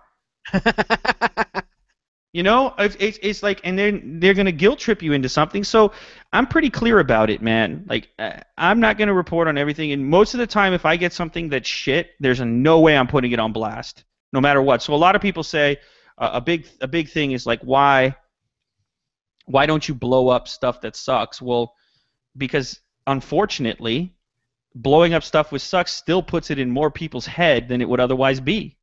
There is a responsibility that comes along with, having an audience. Is like, you can't necessarily predict how what you're about to say is going to influence that group, even if you're super clear about it. Clearly, that's what just happened. So sometimes your expectations exceed reality. And so I'm just really careful about it now. I mean, I wasn't before, and I know that a lot of it has to do with scale.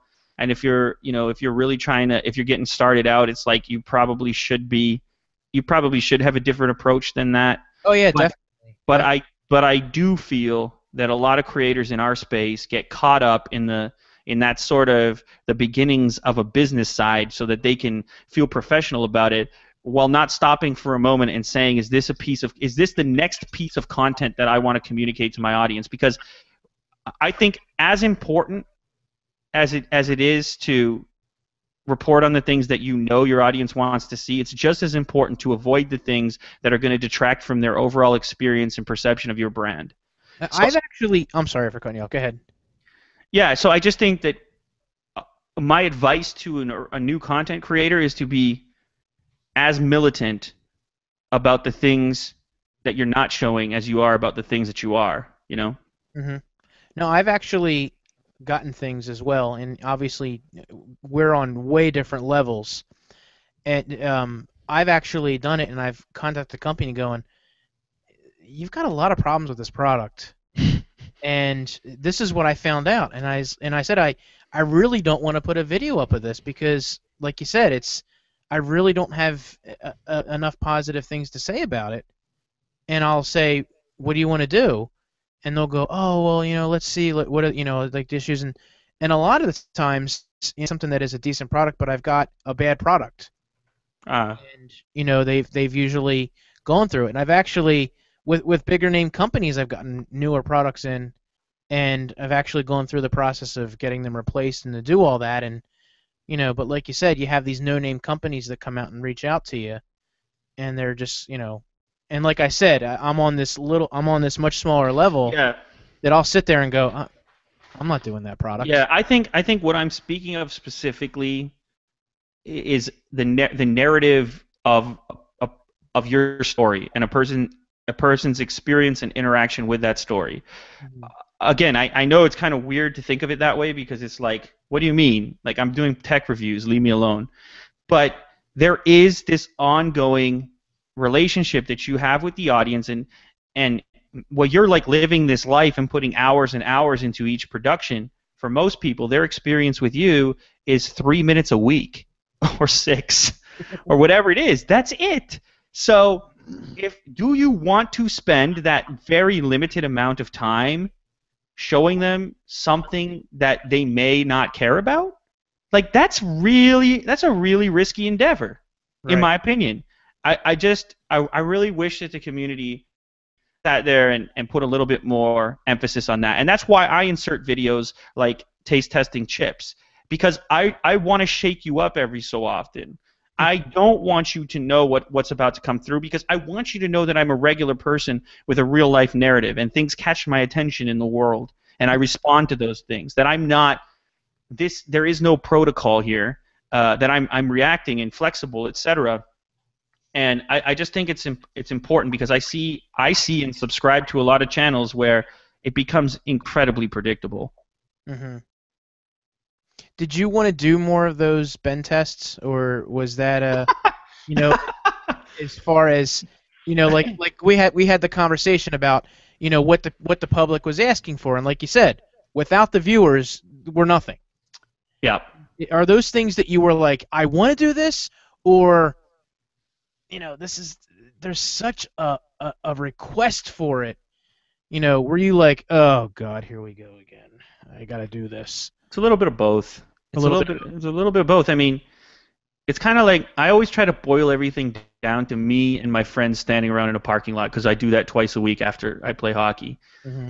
And I feel like if I was with that group of people, because I like to treat the audience like friends. I know we use the word fans. It's not really what it is, because there's this ongoing conversation and activity, and it might be virtual, but ultimately, I really like to look at the audience as people like me, as my real friends, because I feel like it changes the way I speak to them, even though I've never met them.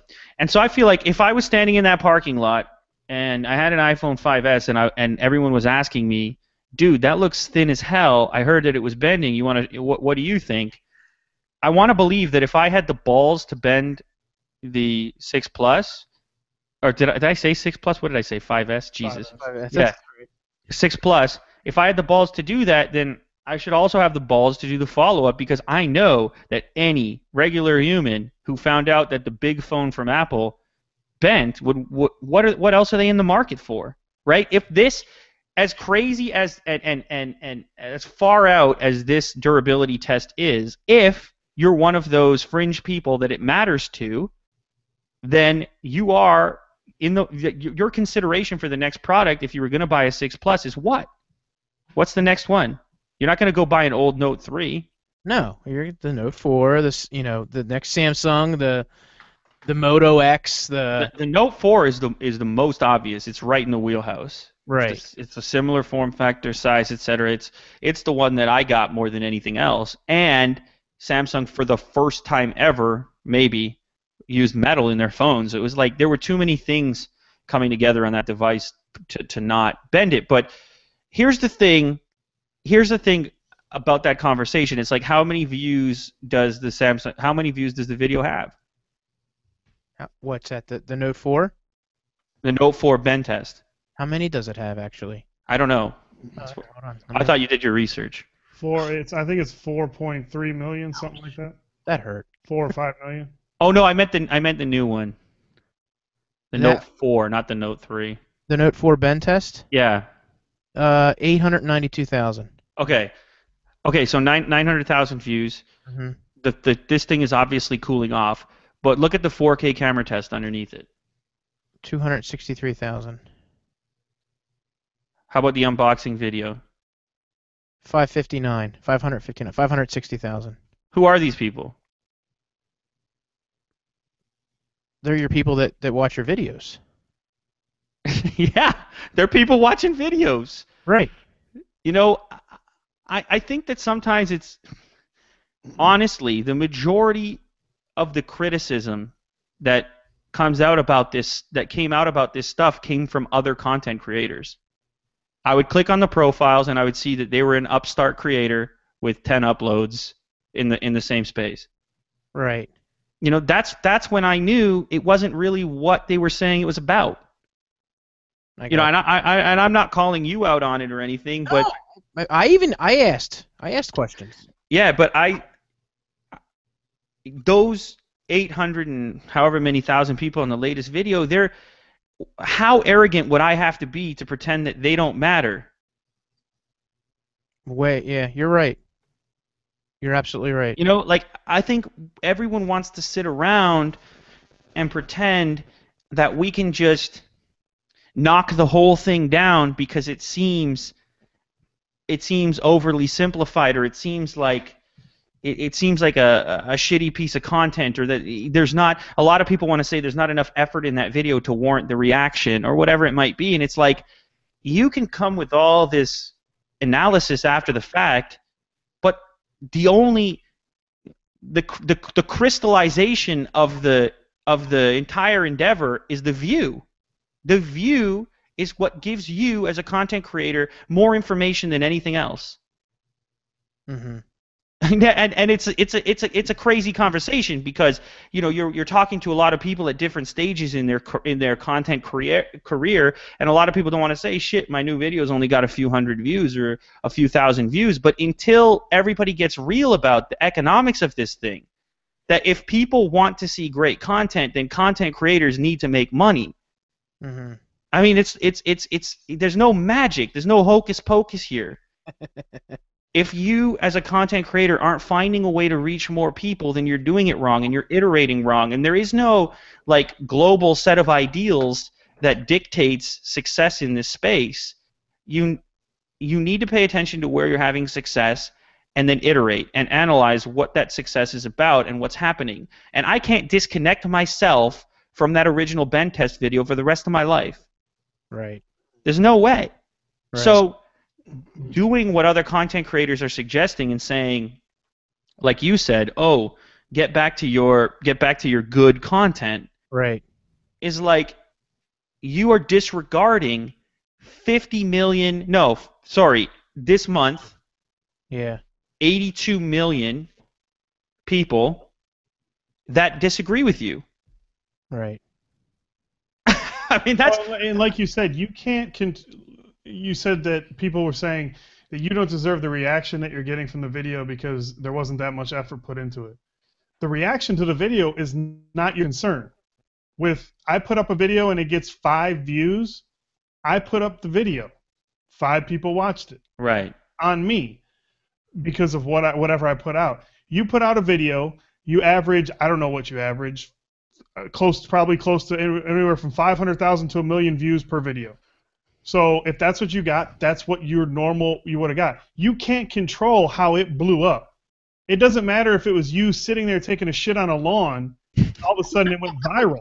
I'm the shit on the lawn guy. That's what I'm saying. It's like you can't control that part of it. Like you said, you have to own it. Yes. You have to say, all right, well, since I did it with this one, I'm going to compare it to some other flagship phones because that's what people want to see. Yes, if you're a huge band and you decide to go on a tour, and then when you go on that tour, all you do is play a bunch of music that no one has ever heard on the record, everyone's going to be booing. You know, you need to be cognizant enough to know what people have tuned in for. And in my particular case, I had 500,000 new subscribers who just signed up. They didn't know who the fuck I was a minute ago. And they signed up based on this test. So for somebody to come along and say, "Hey Lew, I was here before that. I sort of know what your content strategy should be." All right. So in retrospect, I shouldn't have sent that tweet.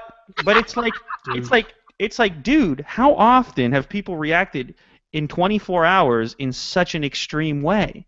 Like something happened there so special for the entire platform to own. We all can own a piece of that.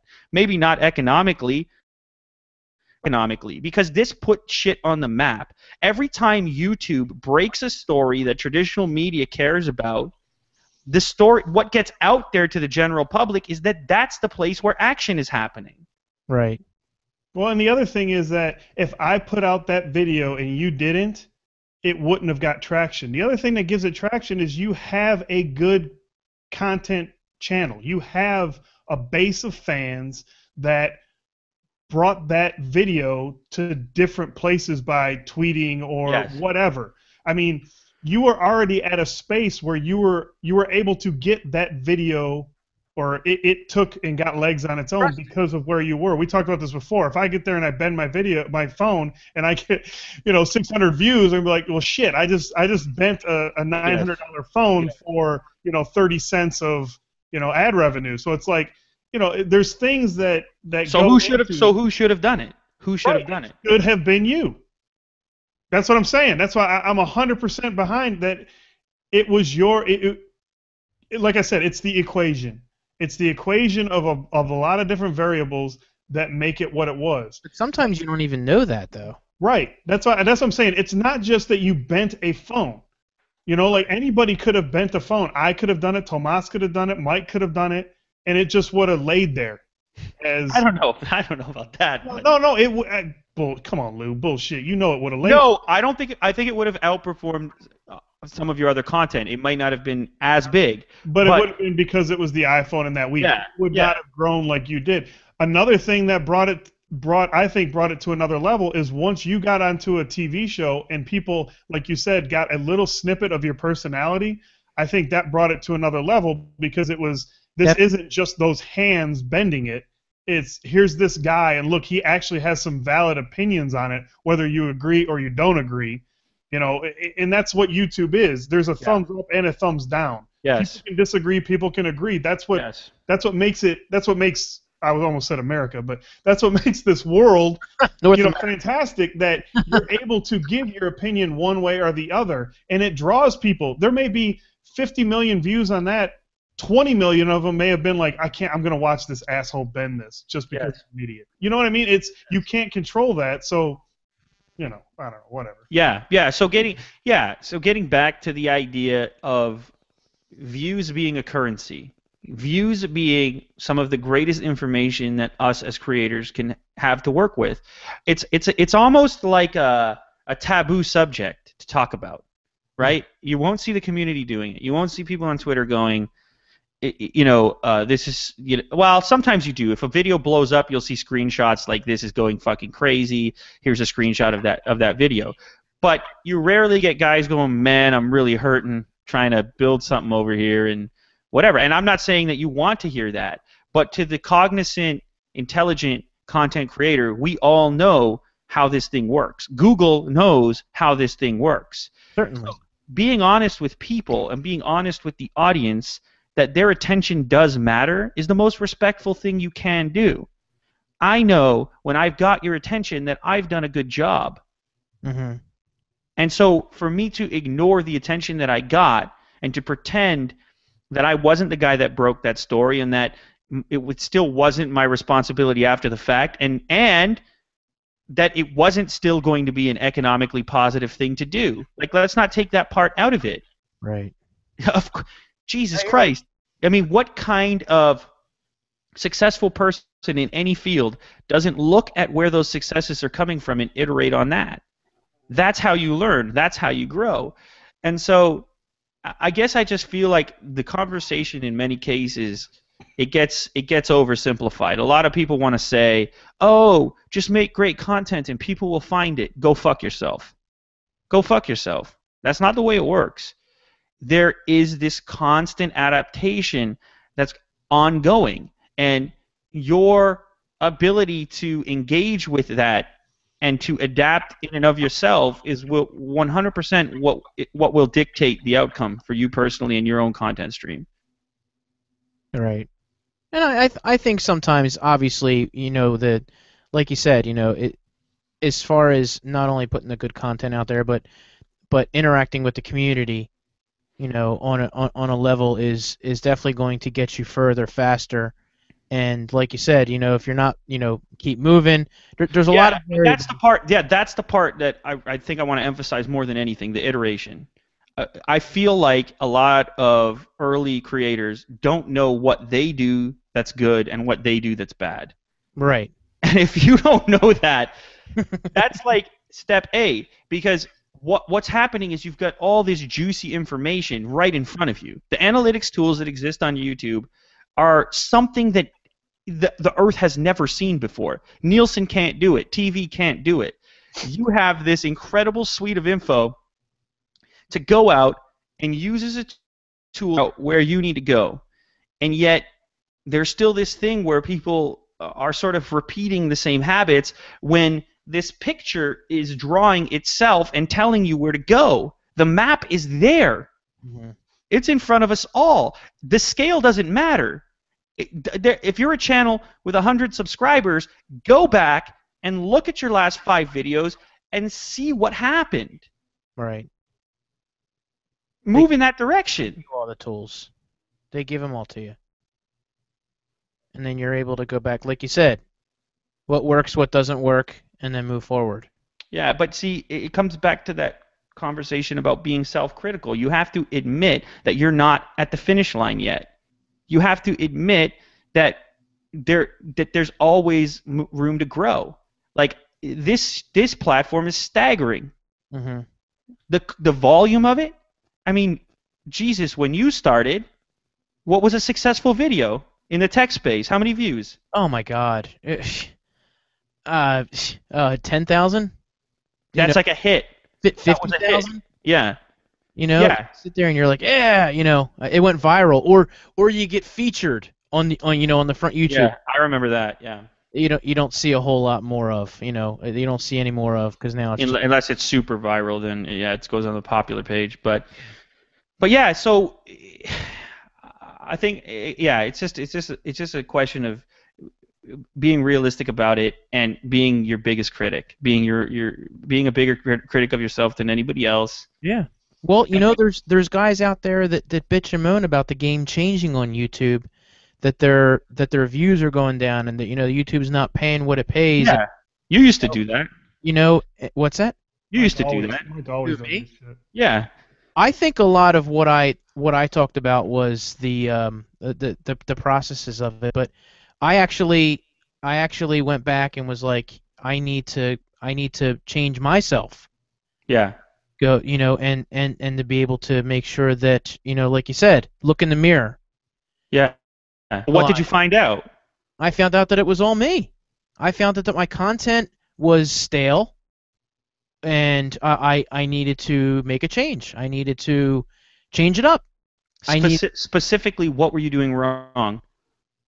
I thought that I could do no wrong, and I thought that I was bigger than I was.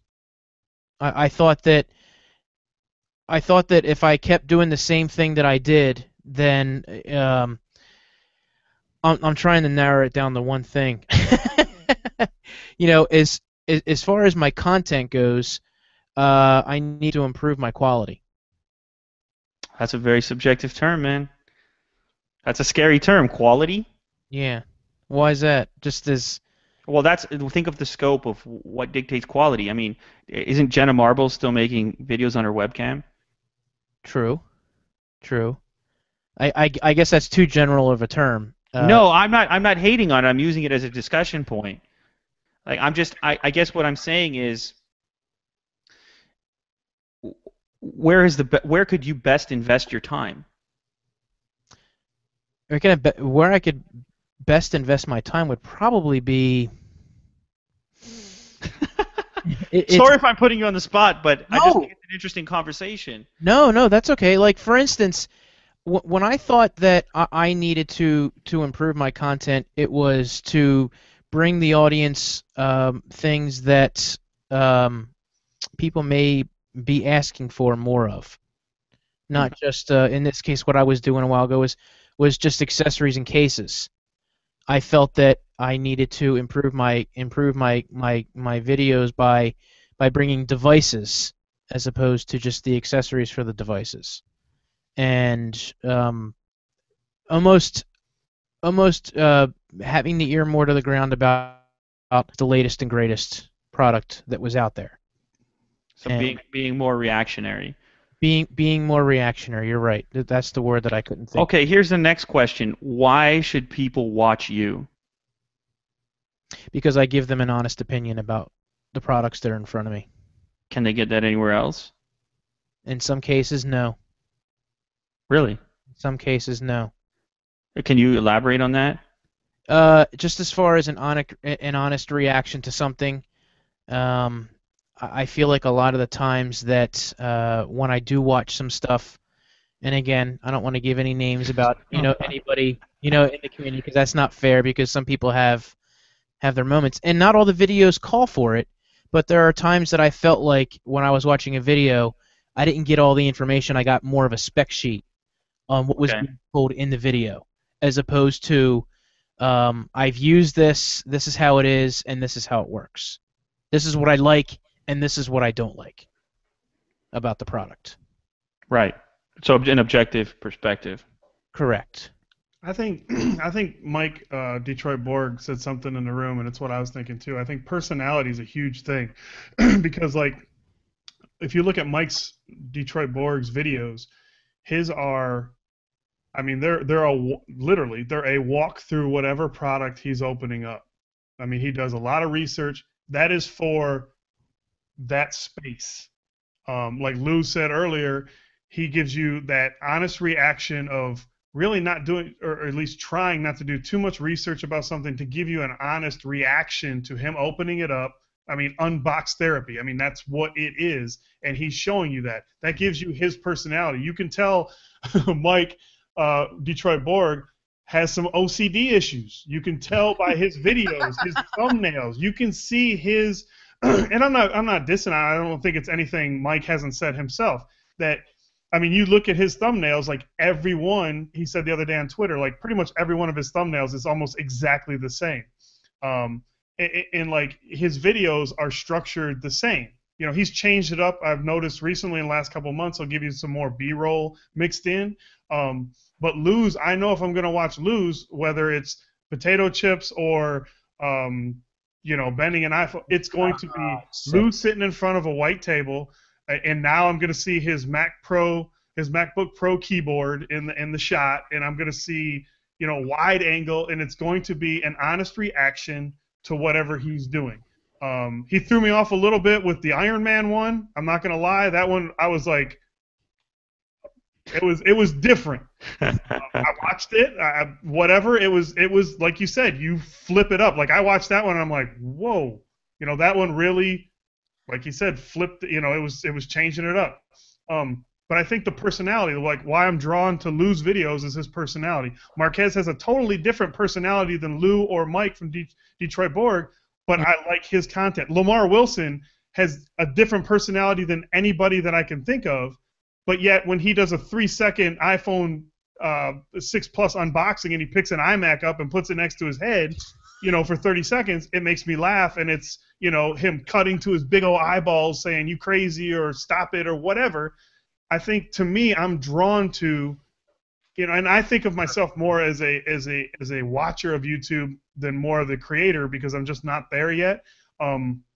But that's what I'm drawn to. I'm drawn to the way people present their videos, how they like you said, Mike said, quality. I don't think it's as much quality as it is bringing your personality and your view, whether it's the honest view or it's the Lew with the sort of first time type excitement or disappointment, depending on what he's looking at. Like when he unboxed you did a couple. I'm trying to remember. I think you did Soundgarden and I think the Daft Punk. Yeah. And to me, I love those. I don't have anything to play vinyl on, Yeah. but it was interesting seeing you open it up and being like, oh shit, look at this, and Yeah. what does this thing do? I don't understand what this USB is, and Yeah. it was. To me, there's different spaces for different people, and I think you need to find. I don't think it's a niche. I think you need to find yourself and be honest in front of a camera, and whatever that content ends up being, I think you're gonna make it from there. That's my opinion. I find one of the things is I can't shoot a video if I'm not feeling it. Like if I can't do it and know that I'm going to be, I wouldn't say in a good mood, because I've certainly had my fair share of that. Sometimes it's better, sometimes it isn't. But if I'm not feeling it, I won't shoot a video. I'll actually just put it aside and I'll walk away, knowing that if I can't get all my energy into it, I won't do it. I'll actually sit back and unwind doing something else. Yeah, I think everybody does that to a certain degree. For me recently, it's been critical, and coming back to the word quality, I didn't mean that it was a bad word. I just mean that it's a really big word, and you could use quality to refer to the production value, or you could use quality to refer to the actual person in the video, the narrative, how compelling it was, if it moved you emotionally. I mean, there's so many ways to judge what quality is, and unfortunately, we don't have a statistic or an analytic on YouTube that shows us how much a person liked something. Right. If we don't have this analytic that says, this fan, their life changed because of this video or whatever, which I'm sure happens in some segments. Right. Well, we only have this. We have this limited set that still happens to be the best set that we've ever had, and so I think that it's a discovery process, and I think I agree that personality is a big part of it, and finding that personality and being authentic and all that stuff. And I think that if people were more engaged with their own personal analytics, they'd see that when those things happen, there was a response. Right. And once you have the data to go with your gut feeling, then it's a slam dunk, because at that point you're backed up. That confidence level is just booming because it is what you thought it was. Mm-hmm. It's one thing to speculate, but to put data behind it puts you in a completely different league. Let me ask you something. As far as getting that data and doing all that, and what I brought up earlier about, many of the YouTubers talking about the idea that the ad revenue isn't there, and you probably know where I'm going with this. Oh no! Oh no! The whole idea with Patreon, we have a general consensus, Larry and myself, that if you can't do it the way that you're doing it, I mean, I understand that there's avenues to go, but the idea of, and we broke it down to the basic of basically begging for money. And we understand people were given things in return, and I don't know. I always, whenever I looked at it, I always thought, and I go back to that being a teenage kid going, okay, this is what I'm gonna do. I'm gonna give him this, and I'm gonna offer him a stick of gum, and everybody gets a stick of gum in the class if they make me president, and you're gonna give me $5. Are you talking about my clothing business right now? No, that's not I've ever done. But I feel that what's being offered in return for what people are asked to invest is like here and here. This one is simple for me, to be honest. Is PBS the biggest network on television? Mm, Not at all, not even close. no, Publicly it's not even funded. on the map. And it's publicly funded. There's never been a model before that proved that this is what people actually want. That doesn't mean it can't exist. It doesn't bother me at all that it exists. Hmm. If people want to go that route, then that's completely fine. But I do have one personal issue with it, which is that the experience of becoming competitive, and not necessarily competitive with other channels, but competitive with yourself, to continue to drive yourself to do better. Like in a golf game, you don't necessarily need to be playing anybody to care about the way you play. And so that critical analysis that I spoke of earlier, that's so important in growing your business, it starts from the place of wanting to get better. And Hmm. the minute that you go this other route of asking people to fund you because to the point it hasn't been viable, you're suggesting that the problem lies in a different location. You're suggesting that the problem lies in the ad revenue, or that Google's not doing their job, or that your audience isn't watching enough, or that they really need to be T-shirt purchasers, or whatever it is. And it's one way to go. But in this particular space and in this particular environment, people have grown used to a certain type of interaction where the exchange is that they just have to watch. Hmm. That's all we ask. Right. That's the value proposition. I just want to make something that you want to watch. And so to change that conversation and to essentially offer up the same product but in a different economic light, I think it's a very short-sighted perspective. And I think that what the web has taught us is that ad subsidized content is what works. Hmm. Unfortunately, all the best shit on the web comes as a result and as a response to that business model. Google, who's brought us everything great on the internet, is an advertising company. Right. You're absolutely correct. And that's it's kind of how I feel about it is as far as when you see that go, and you see them, like you said, in this route, and they're going, oh, this isn't happening here. We're going to do it like this, and we're going to offer this, and I just, I was like, look at your content. You got to look in the mirror first before you do that.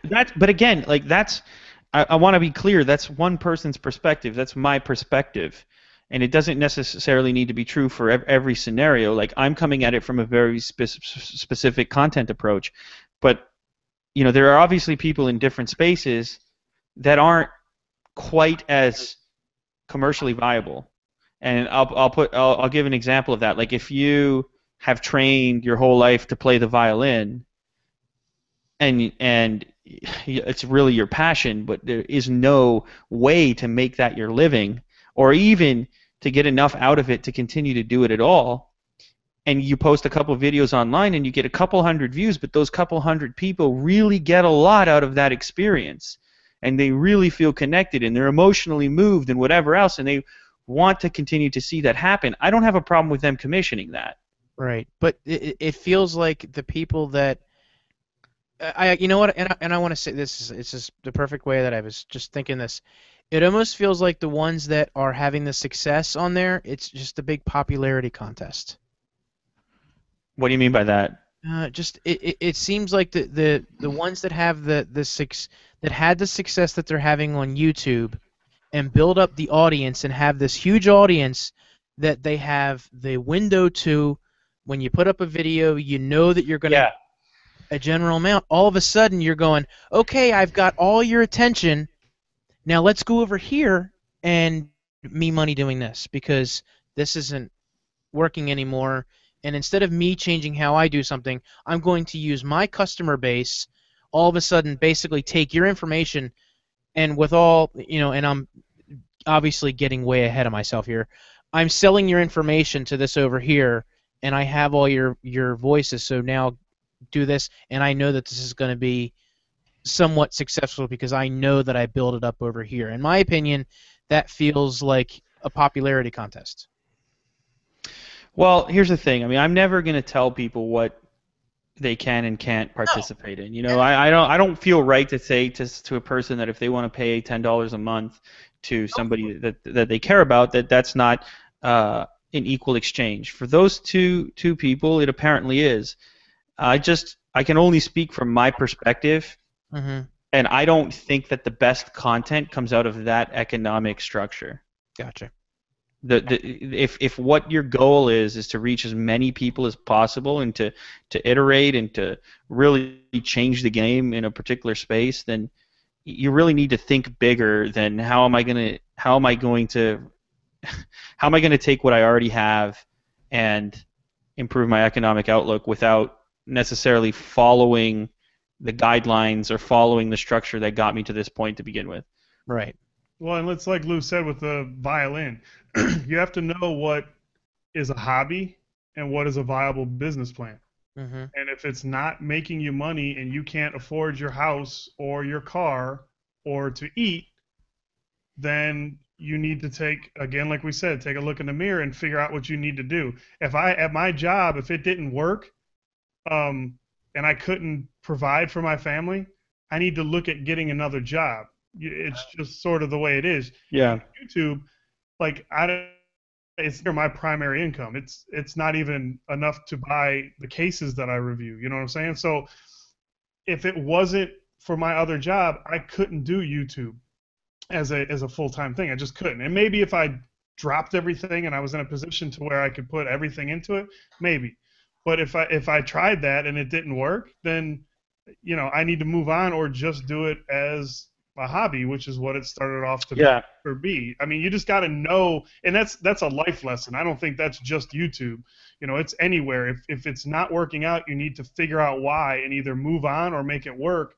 And like Lew said, I just don't understand, and this is all of just our opinions, but I don't understand how you can have the model to people voluntarily giving you money every month to be an option to Live off make of. money. I don't understand that mindset to where I can say, well, hopefully these 10 people keep giving me this same amount of money every month or I'm screwed. I wouldn't be able to sleep at night. Yeah, and again, I think that the platform makes a lot more sense when you're speaking of traditional art forms like fine art, etc. Yeah. Since the beginning of time, artists have been commissioned to do things for one client. Like, if you're Leonardo da Vinci, to come paint something for a bunch of money or whatever. And so I think that even in those cases, though, like where it's the violin player or the rock band or whatever it is, I think that a fine artist already knows that they're in kind of a tough spot.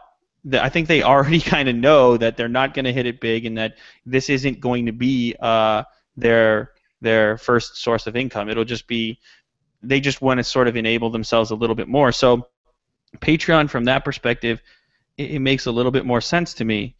But I think that we need to be clear in drawing a distinction between art and commerce, because there's a difference. And most of what's happening on YouTube now is closer to the commerce side, where we're building traditional media businesses, and I'm not playing the violin, So I think it's important to draw that clear distinction. Now, you could have a website that is a news website like the New York Times, for example, that has a paywall, and you can pay a little bit more to get access to a larger library of articles. That's an example of how to do it, of one approach, and some people say that's flawed, and other people don't mind it.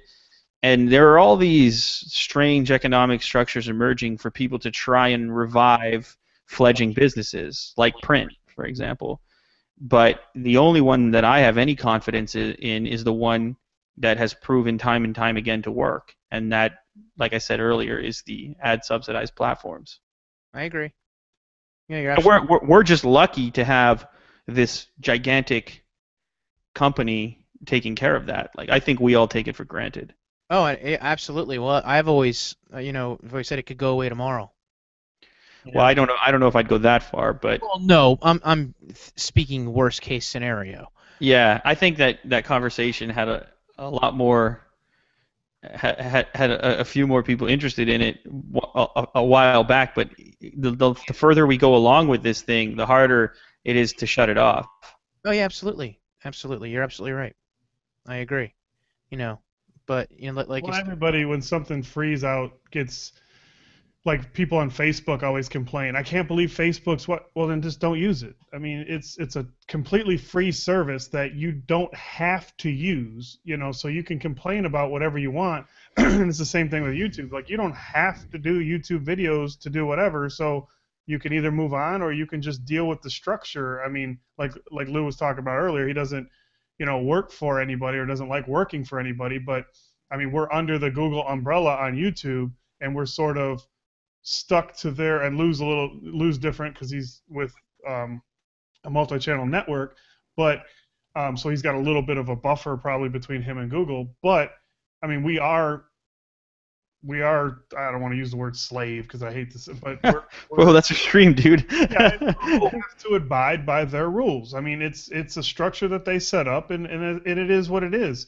So like when I hear people complain about how oh, YouTube's so shitty now, and and I don't know what it was from the past or whatever, but to me, if you're going to be involved with it, if you're going to use Facebook, if you're going to use Twitter, and Twitter decides that they're going to start putting ads in your timeline, I mean, it is what it is. If they gave me an option to say, hey, $5 a month, you don't see any of these ads, I'd probably pay $5 a month. Yeah.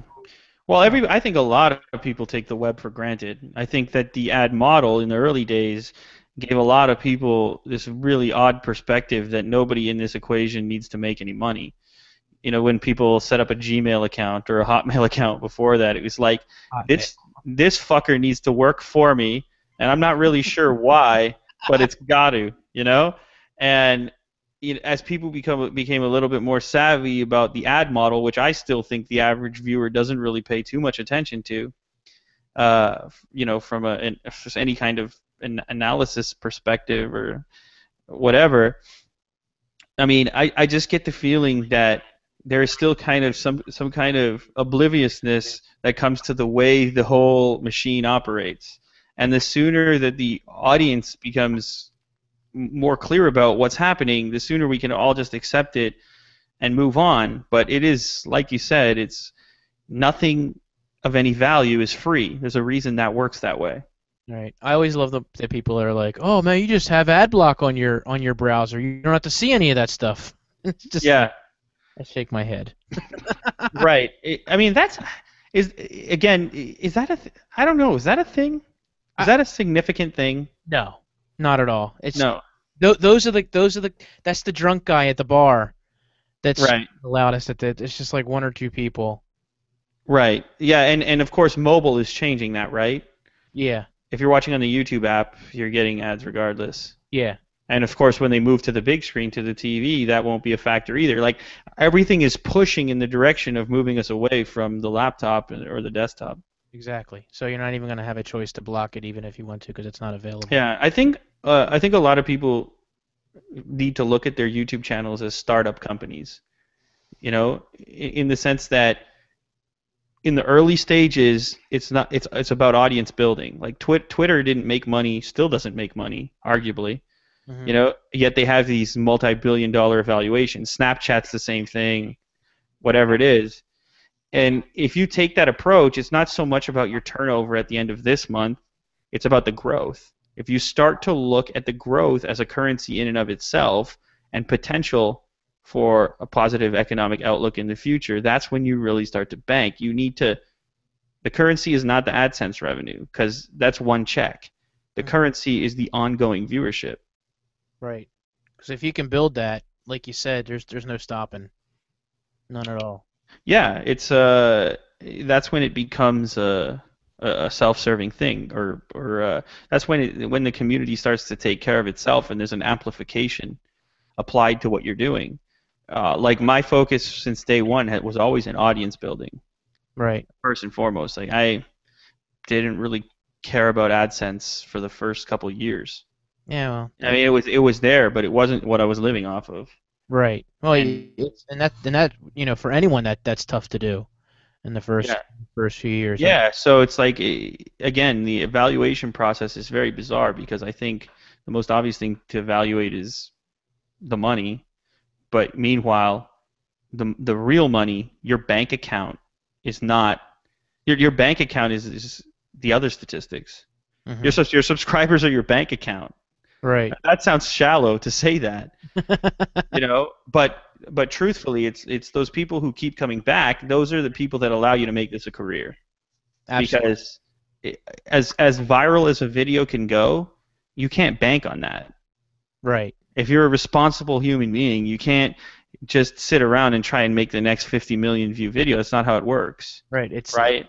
yeah. And, You hope that the people that are sub to you are all going to watch your video, or this percentage yes. of people that are subscribed to you. And then on the furthest end of the spectrum, the amplification effect of that bank account. So theoretically, if you're able to convince people to subscribe because they see a value in what you're doing, the next step is having them see so much value that they need to become the evangelist for you, where Right. they're the person out there sharing what you're doing, and then they're your sales force.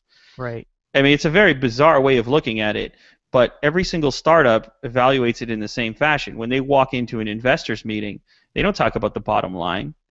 They know that those people mean something, that eyeballs equal money. And for a lot of creators that are going to watch this or hear this, it's going to sound kind of brash, but I don't think that it needs to be that way. I would rather know the truth and be honest with myself about it than pretend it's not there because it makes me feel more comfortable. Right. All this great stuff that happens here, it comes because of that. So pretending that it doesn't exist is just being naive. No, you're right, and that's like you said. You can't sit there and go, "Oh, every video now I'm going to get is going to have 50 million views. I'm going to bank that I'm going to get that much money every single time." Yeah, go out and buy a private jet right now. Yeah, exactly. Or or that was a joke, by the way. Or a Tesla D. Give me the D. Sorry. Yeah, exactly. I mean, you really need to be cognizant of what it is that you're doing that matters, and what to actually bank on, in my opinion. Absolutely. Yeah. So, well, listen, Lew. We've taken practically 4 hours of your life. Whoa, really? 4 hours? Yeah, we're at 3 hours and 40 minutes. We were on a little bit before you came in, maybe so we're probably more like 3 hours. Yeah. But I want to thank you so much for coming in and giving me and Larry the time. I hope that we could build a little bit more of a relationship than what we've had in the past. I'd like to have you on many more times after this to talk about the latest topics and everything, and hope this builds that relationship a little bit more. And I hope everyone that listens to this got a lot of information out of it. I like hearing you talk. I like hearing your ideas. I appreciate you pushing me. I really appreciate that. It gives me perspective on and gives me ideas on my own way of doing things, and hopefully everyone else that listens to this. So again, thank you very, very much. I appreciate it. Yeah, it was awesome for valuable. me. I mean, you're one of those guys that that I watch, and to actually have a conversation was really, really cool, and I appreciate you coming on. Definitely. Well, thank you for having me, guys, and sorry to the audience if I talked too much and was obnoxious or anything like that. I haven't seen anything negative coming over on Twitter. It seems pretty happy. Okay, so we're cool for now. Well, so if you're that one hater out there, screw you. Oh, I'm sorry. If you're that one hater out there. So anyway, yeah, I don't see you. If you're that one hater out there, you don't exist. No, but seriously, yeah, thanks for having me on. I love these kinds of conversations. This is how shit gets done. Really, people need to sit around and talk more often in this world where everything is coming in fragments, and it's incredibly difficult to form an opinion and to form a viewpoint and to get motivated about things when everything only flashes for a second. So good on you guys for doing this podcast and sitting around talking to people for 4 hours and acting like real human beings in this increasingly bizarre world that we live in. Oh, cool. Thank you very much for being on. And if you haven't guessed already, it's Unboxtherapy everywhere across the interwebs. You just got to Google the guy and you'll find it. I mean, if you haven't, you're living under a rock. Well, and he's got the second channel, right? Oh yeah, more top 5. Yeah. I'm gonna publish a new video soon. I haven't been home in a little while, so I got to get back to that. Yeah, loving those too. Those Yeah. cool. Very, very cool. Thank you. And, no, definitely. So, everybody, I'm Mike Panetta, MTP Flyers, Tech Examined. You know where to find me. And my co-host, Larry, Geeky Nerd Dad, everywhere. You can find him on Twitter, YouTube, Facebook. Jesus Christ. What do we got else? Friendster, MySpace, MySpace, Dig, Pinterest. No, I'm just kidding. Pinterest. So, but again, Lew, thank you very much for joining us. And guys, we got a lot coming up. Apple event next week, so we'll be covering that in the next podcast. So that ends it for the podcast. Thank you guys very much for joining us, and we'll see you in the next one. Peace. Later. Always do that. I like to leave you hanging. So, all right, so we're done the podcast portion. So I really appreciate that, Lew. That was awesome. So Blast. yeah, absolutely cool. We're still on in the YouTube room, but Oh really? Are there people there? The best thing about this is that I actually like Lew more. Like you have that, there's that if you talk to someone too long that you don't know, and there's that chance that they're just going to be an asshole and you're not going to like them, and then you're like, oh, you're so disappointed that you're like, oh, I wish I would have never talked to them. That about me. Like if you meet somebody famous and they're just an asshole to you. Oh right. It's cool that like we're done with this conversation. I'm like, I even like Lew more, so it's like I can go to bed happy now. Well, thank you. I like both of you guys more now as well. Okay. There you have it. I did it. No. You know what the real? Michael tweets something that'll piss you off soon. Oh yeah, that's right. I followed you. I just followed you on Twitter. Well, you better take that shit back. I hope you stay. I've been if I beg for my follow here, this is my I'll buy you beers in Vegas, man. I'll bribe you. All right, you have a deal. All right, cool, good deal. No, it was so funny because we had that opportunity to hang out and for me to do my apology in person last year, but my freaking roommate fell asleep and I fell asleep and Jonathan's texting me going, "Dude, I'm here with Lew and Marquez in Austin. Where are you at? They want to hang out." Right. Yeah, I'm passed out on the bed. Perfect. So you and some dude were passed out in Vegas together? Hey, I'm secure in my sexuality. Hey, there's nothing wrong with that, dude. I'm just saying you're putting it out there. I'm just, you might want a little personal life, Yeah, Vegas is crazy. That whole experience is wild. I don't know how I want to play it this year. I keep on changing the way that I approach CES every single time that I go. Yeah. Well, you know what? I'm like I said earlier, I'm trying to expand in that bigger market of technology, and start dealing with the Samsungs and the LGs and everything. My main focus in this CES is going to be getting with those big companies and just getting my name out there and meeting up with everybody. I don't even know if I'm going to worry about a whole lot of content while I'm out there this year. Right. I want to really try to build that relationship with all those guys and just have fun. That's me. That's where I'm at. Is like, I've been there enough times now to know that these are gonna be really slight iterations on things. Like this TV's gonna, what was Sharp was saying that they had an extra pixel and Samsung put a slight curve on something and.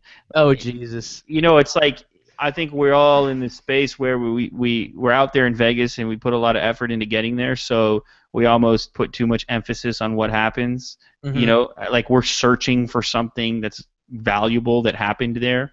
Right. When in reality, probably the most valuable thing for the audience is to see this group of people that they only know on the internet get together and actually interact. So I think that I might try to organize some kind of cool collaboration or something to at least utilize the fact that this huge group of people is in one place and a bunch of creative minds, and there's more that can be done with it, I guess, is sort of something that I feel.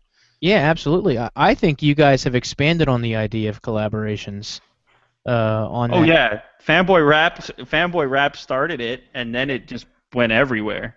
Well, I love Jonathan's video with the iPhone. That was you guys that was just insanity. Just like, from the stories that I've heard about it, and just to the video with your reactions as the former Android guy, Oh yeah. that This was one. just hilarious as shit. Yeah, that was a good time for sure. It's an amazing thing to have the ability to literally do things that you think are fun to do it with, your friends, and to experiment, etc. It's just such a privilege to get to do it.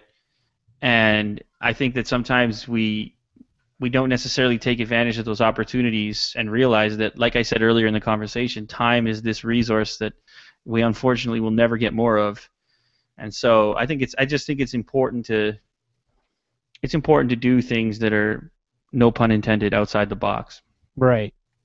Right. No, you're absolutely right, and that's equally as important, especially like you said when everybody's out there in Vegas, and it's gonna be so much fun when it finally does. I'm looking forward to it. Well, one of the best videos I've seen, like a collab, was the one where you guys were sitting on the couch. I think it was Jonathan's video after Google I/O, I think, Yes. and you guys were just shooting the shit. Yeah. I thought that was, and then the same thing with the fanboy rap when you guys did the case for the HTC One, and you guys Yes. were sitting around. Like, those to me are some of the best. I would rather see something like that, even if it's long form, than a giveaway. Yeah. There's no, if two people like myself and Mike do a giveaway, it's a giveaway. I would rather see Mike and I talk for a half an hour about a certain subject, or you and Jonathan and Yeah. Judd, and like everybody just giving your opinion about whatever happened to be coming up at dinner. Those things, I really enjoy those, because like you said, you get more in depth with people. I agree with you. I think that one of the problems with having a strong point of view is that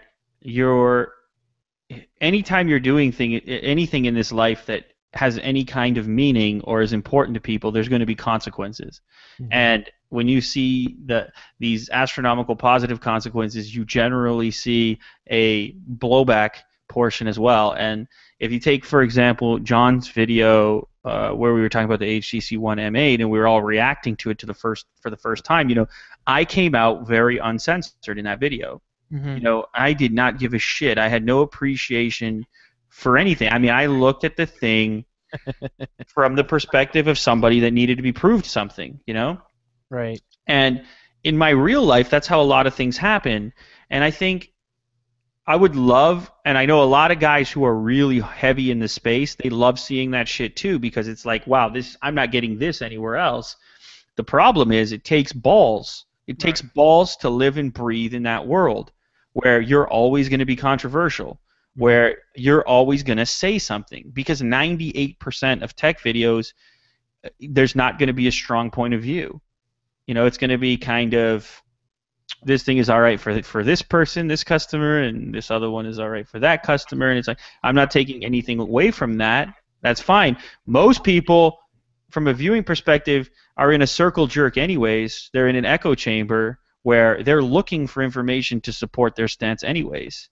Right. But there is this subset of viewers, ones that I care about, but they're hard to identify, that really want something more.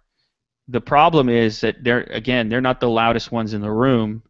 They might have the most nuanced perspective, but unfortunately, they don't show up they don't show up in a visual way like the other people do. So God knows what would happen. Could you imagine if I completely unfiltered spoke my mind on every product that ever came out? I mean, holy motherfuck. Not only that, you'd have much longer videos. I mean, I think by nature I'm just a sort of a critical person when it comes to this stuff. Like, the truth is that every single one of these devices is an incredibly small iteration. I mean, who does not remember when that first iPhone launched and you had to put your skull back together?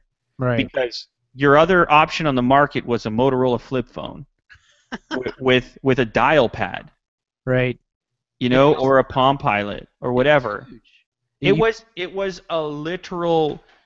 a gigantic shift. It was an earthquake in the space of technology for all of us, and it really, in many ways, spurred this entire movement towards even reporting on this stuff to all of us becoming enthusiasts. That first device was that important. And then since then, it's been, this one's a little thinner, this one's a little brighter, this camera is a little higher resolution, it's not as purple as the last one. And, and the conversation now has gotten so granular that it's like a couple old ladies bickering over the right recipe for chicken noodle soup. Right. Right. And you've got your audience that is buying the phone for the first time. Yes. Essentially, you're not going to see them for another 2 years because that's how long the contract is. Not that you won't see them, but they're certainly not going to be picking up the Well, and whatever you say, like you said, if you're brutally honest, and you really love something and you gush over it, you're going to get people who say, yes. "Oh, I can't believe all you said was good shit about it." And then you could have another product that you totally hate, and then people say, "Oh, well, I can't believe you didn't say anything good about it." It's like, yes. you know, I mean, it really it goes both ways. What you say, it's 50-50. Well, it goes both ways. As you can see, we have a new person with us in the room. I wanted to bring Tomas in, just because I know that Tomas definitely has an opinion on many things, and of course, I wanted to have you guys have a face-to-face chat. And you could hash out the email problem. Tomas, tell him what you said about him being a dickhead. Yeah, come on, Tomas. Wait a minute. What happened? Tell me the truth. These guys are making shit up. They didn't even know about that email. I didn't even think you saw it. Shit. I didn't even think you saw it. It wasn't a big deal because, again, I completely understand, the level of that you guys function on with the 700 emails. These things your devices are probably pinging every second of every day. Many devices that they have. Every minute, and I didn't have any realistic expectations that you were gonna respond. I mean, I just thought I would dump it out there. You saw it, you saw it. Are you upset in any way that I brought it up now? No. Oh, okay, cool. Now that you're here, I didn't realize that you were. I'm not that it would change what I said about it. I just thought it was I thought you were a good example for a lot of other people out there, so that's why I brought it up. So if it was a personal thing, I apologize for broadcasting it. Lew, you don't have to apologize, man. If you know anything about me, my background, I was in the Marine Corps. My skin's about this thick. That's awesome. We're good. We're adult. We're grown men. Lew might not know what the Marine Corps is. He's in Canada. Do they have a Marine Corps? Well, he knows. The world knows who the Marine Corps is. The world knows. Get out of here. Those are the guys who work with dolphins and whales, right? Yes. Those are the guys that are looking on. Of course I know who the fucking Marine Corps is. Come on, Larry. Hold on. Man, like I said, I don't know how the hell it is in Canada. It's a whole nother world, man. You're telling me you grew up in Detroit and never crossed that border once? Let's just say when I turned 19, I may have went across once or twice. Yeah, Caesar's Palace right on the other side, man. For once, it's not Mike saying something stupid. Hey, Larry. Everybody knows Larry was joking, and I'm joking when I talk about myself in a third person. Yeah, what? I never knew that. Exactly. Lew, did you grow up in Toronto? Yeah, born and raised. Well, I mean, around the city. Yeah. In that general area. Yeah. That's cool. Very cool. Very cool. Yeah, it's a nice place, man. It's a fairly privileged spot to be born. Sometimes I think about that. Like, it's amazing to me that so many people are so averse to taking risks. When for us the consequence is what? You don't get a fancy car. Meanwhile, you got the world will put a perspective in your mind because I've been around the world and I've seen some real dire situations to where a mistake or a failure is life, not necessarily oh crap, I didn't get 1,000 views on my video. You know what I mean? There's a huge disconnect between what you guys are talking about it, and I was like, man, that's why I don't even watch CNN in this bullshit, because while I was overseas deployed, they were reporting on some bogus ass shit, and I was like, that didn't fucking happen. I can't listen to this. I can't listen to it now. I don't listen to it. I don't read it. It's freaking garbage. There are things that I pay attention to, like local news, because they're in their investment or whatever, their return on investment expectations aren't as high as for per se, the national media or whatever. So they're more inclined to be more natural. That's why you see on YouTube these the news bloopers and stuff, because those primarily come from local media, because they're just doing the news as humanistic as possible. So that's my thought on that.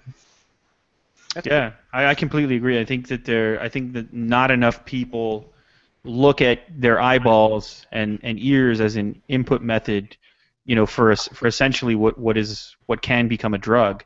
And if you're not very careful of the things that you expose yourself to, and I think we touched on this earlier in the conversation, then in many ways it becomes an element of your personality, whether you want it to or not. And there's this very strange thing where I think everybody has noticed it, where negative news tends to spread a lot faster than positive stuff. Oh, yeah. And it gives you this perspective that things are a way that they probably aren't, or that you need to be afraid, or that I don't know. I mean, it affects you in such a visceral way, and in the way you behave. Yeah.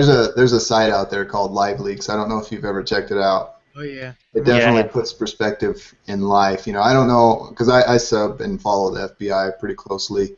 They posted that ISIS video, and where these guys are digging their own graves. And I think we're so desensitized to that stuff that people don't really assimilate that dude aimed his .45 at those individuals' heads and shot them. Yeah. He shot them, and right in place. Yeah. And there's a video out there, another one.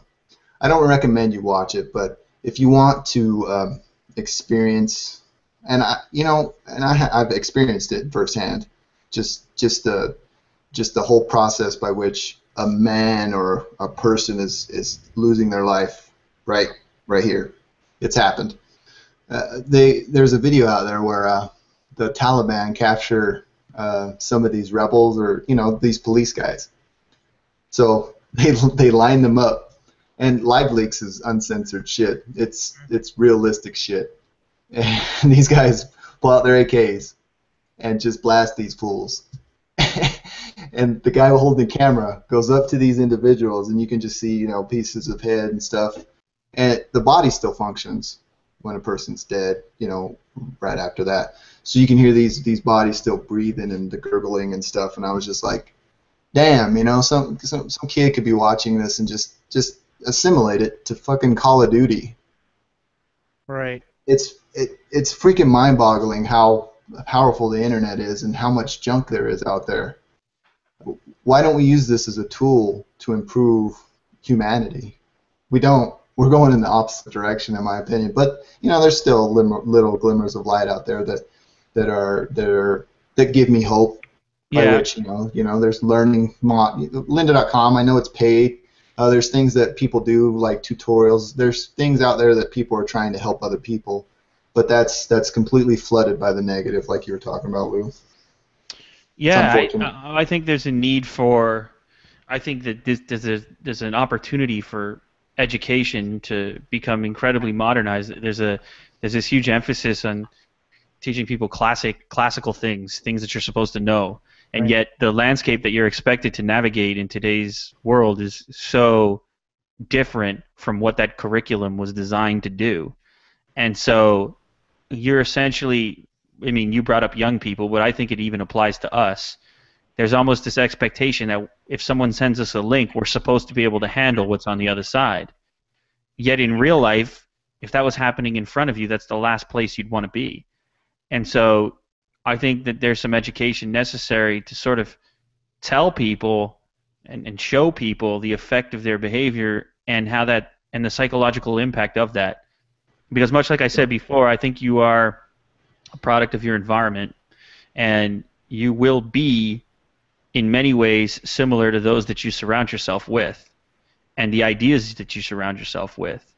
And so protecting your eyeballs and protecting your ears and changing the conversation wherever you can and having the types of conversations that you want to have and just being really cognizant of where you spend your time and where you put your eyes, it puts you in a different place where you're more capable than I think you would be otherwise. And so that would be my message to young people, and that will be my message to my two kids is like, listen, there's a lot of shit out there, and I'm not going to tell you what to look at and what not to look at. Yeah. But be cognizant of the fact that this is an ocean, and that the water's flowing everywhere, and what you touch can become part of you.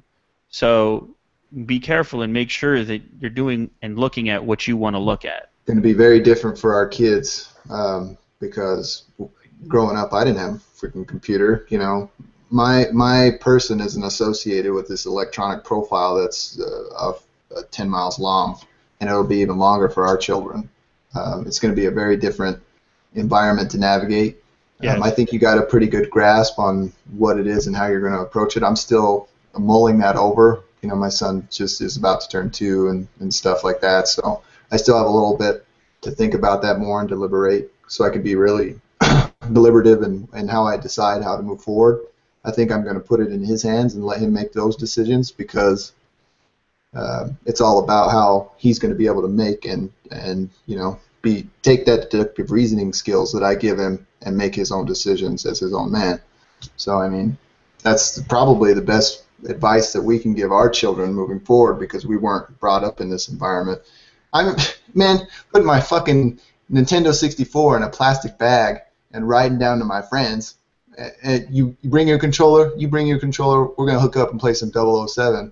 Now we can fucking hook up with somebody in Italy and Call of Duty shit. You know, the world has shrunk big time. Well, yeah, that's You know? something like this. We couldn't do this 10 years ago. Yeah, you know, that console conversation kind of tugs on my heartstrings a little bit because that's a one scenario in which you see a new development, the ability to play somebody halfway across the world, but no real evaluation of if that's any better. Because I have incredible memories of local multiplayer with people I cared about. Yep. You know? The Rumble Pack, I was jealous of my friend that had the Rumble Pack, you know, slap 007 in and there's something about veg the fuck out. Investing in those relationships. I talked on a different podcast about my brother and I getting the original Nintendo for Christmas, and how the Nintendo in and of itself was exciting and the games were exciting and everything else, but I think on some subconscious level when we unwrapped that, we realized that there was a commitment associated, that Nintendo represented an enormous number of hours together. It was like we opened up our schedules and we just took a highlighter and just filled it all in. You know, because those products, even though they were technology, they enabled people still in a way to spend time together, whereas this digital equivalent sort of subtracts some of those intangible human things that exist. You know, in communication, for example, like, you know the difference between texting somebody and meeting somebody. Mm-hmm. You know, you can't really quantify what their facial expressions do, or the speed at which they talk, or the way that they look or smell, or, you know, all of these variables that exist in the real world that we have just subtracted and expected that to be okay. You know, and so it's no real surprise that young people are searching everywhere for feeling. You know, that the extremity needs to be pushed, that the stimuli needs to be increased, because all of those intangible experiences at this point seem to be disposable. Right. Exactly, and it's coming down to even the foundational core of not even just America, but humanity as a whole, because you see management revert to sending out a disciplinary email rather than approaching conflict head on.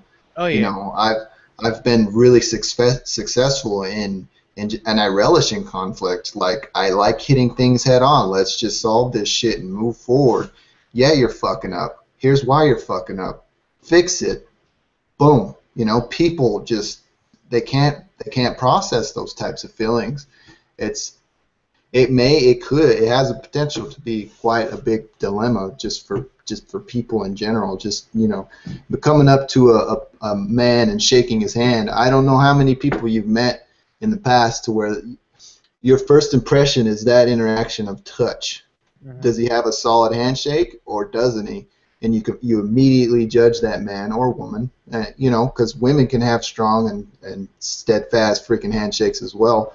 You judge their character based on that interaction. I know. Where's that going? I know a I lot don't of know. interaction that I've had at people just because of CES being able to go and do that and actually meeting people in person that I've seen on the internet, and it's just a totally different experience having that person in front of you as opposed to speaking to them online or through text or through Twitter or anything like that at all. And it's a totally in some cases it's completely different, and it's a very uncomfortable thing for a lot of people. I happen to enjoy it, but obviously that's just me. But there are a lot of people that you can definitely tell Because you that come from a different era. they come from a different era, and they're much more comfortable looking into a camera Well, and like you said, there's guys that I meet in my regular job, whether it's like dudes I've met from Tesla or BMW or Toyota or GM, and I'll be doing a project for them, and they're emailing and they're Billy Badass. Like, oh, you're the, and then you actually meet them, and like you said, they got a noodle handshake, and they're just just, they're you know what I mean? Just like that weak, It's the separation. It's that tiny contact that Lew was bastard. just talking about. Yeah. It's that detached feeling that you're no longer actually. It's like you're sitting above your person and looking in. Because the internet creates that environment to where you no longer have to really assimilate any kind of human interaction, like I was saying. And in addition to that, you have more of a. And there's good things about it. I mean, you can articulate yourself more in writing. I know I can. If I sit down and write something out, I could probably articulate this thought more thoroughly and more concisely. But you see where I'm going with this. It's just, you see it in the hate comments that you guys were talking about earlier. There's just no real attachment to that, and there's also that element of trying to boost your interaction that you could easily go out, to a mall and meet some people and have that same interaction that you get that reply to those comments. I mean, Right. again, I don't know where it's going. It's just something that I've thought about recently, and I've been thinking about it because the internet's growing daily. Yeah. Well, my wife always makes fun of me because, she has a little bit of the stranger danger thing, and when you're out in public, I'm the guy that'll always just walk up to somebody and be like, "Hey, how's it going? What are you looking at? What's going on over here?" I don't hesitate to go up to somebody and say, "Hey, your yard looks great. What do you do?" Or something like that. I don't hesitate to do that because I think that interaction is important. Well, that was a huge thing moving, because I just moved down to Tennessee. It's been 4 years now from Detroit, and But that's in Detroit you have tunnel vision, like I'm sure like it is in many big cities. You just do what you got to do, and you go home, or you do what you got to do, and then you move on or whatever. Down here, dude, you can't go to the store without 10 people stopping you and just talking. It doesn't matter if they know you. It doesn't. You're driving down the road, people are like, "Hey," I'm like, "Who's that? Do I work with him? Like, is that somebody at the company that I don't know?" But it's just like it's different wherever you go. Like, people are more like Mike, where they'll be more apt to talk to you. And it took me about a year before I was like, had a clenched fist every time somebody would walk up and touch my kid, because they're just like, "Oh, he's so," and I'm like, "Well, you don't have to touch him. You can say he's cute from over there." You know what I mean? But it's a different way of life. And I'll tell you what, I love it 10,000 times more than I ever did living in Detroit. It's opened me up to be more personable with people. It's made me see things a lot different than just being so closed off and just, in my routine and not seeing what's really around me. Well, And what again, oh, go ahead, Lew. Me? No, go ahead.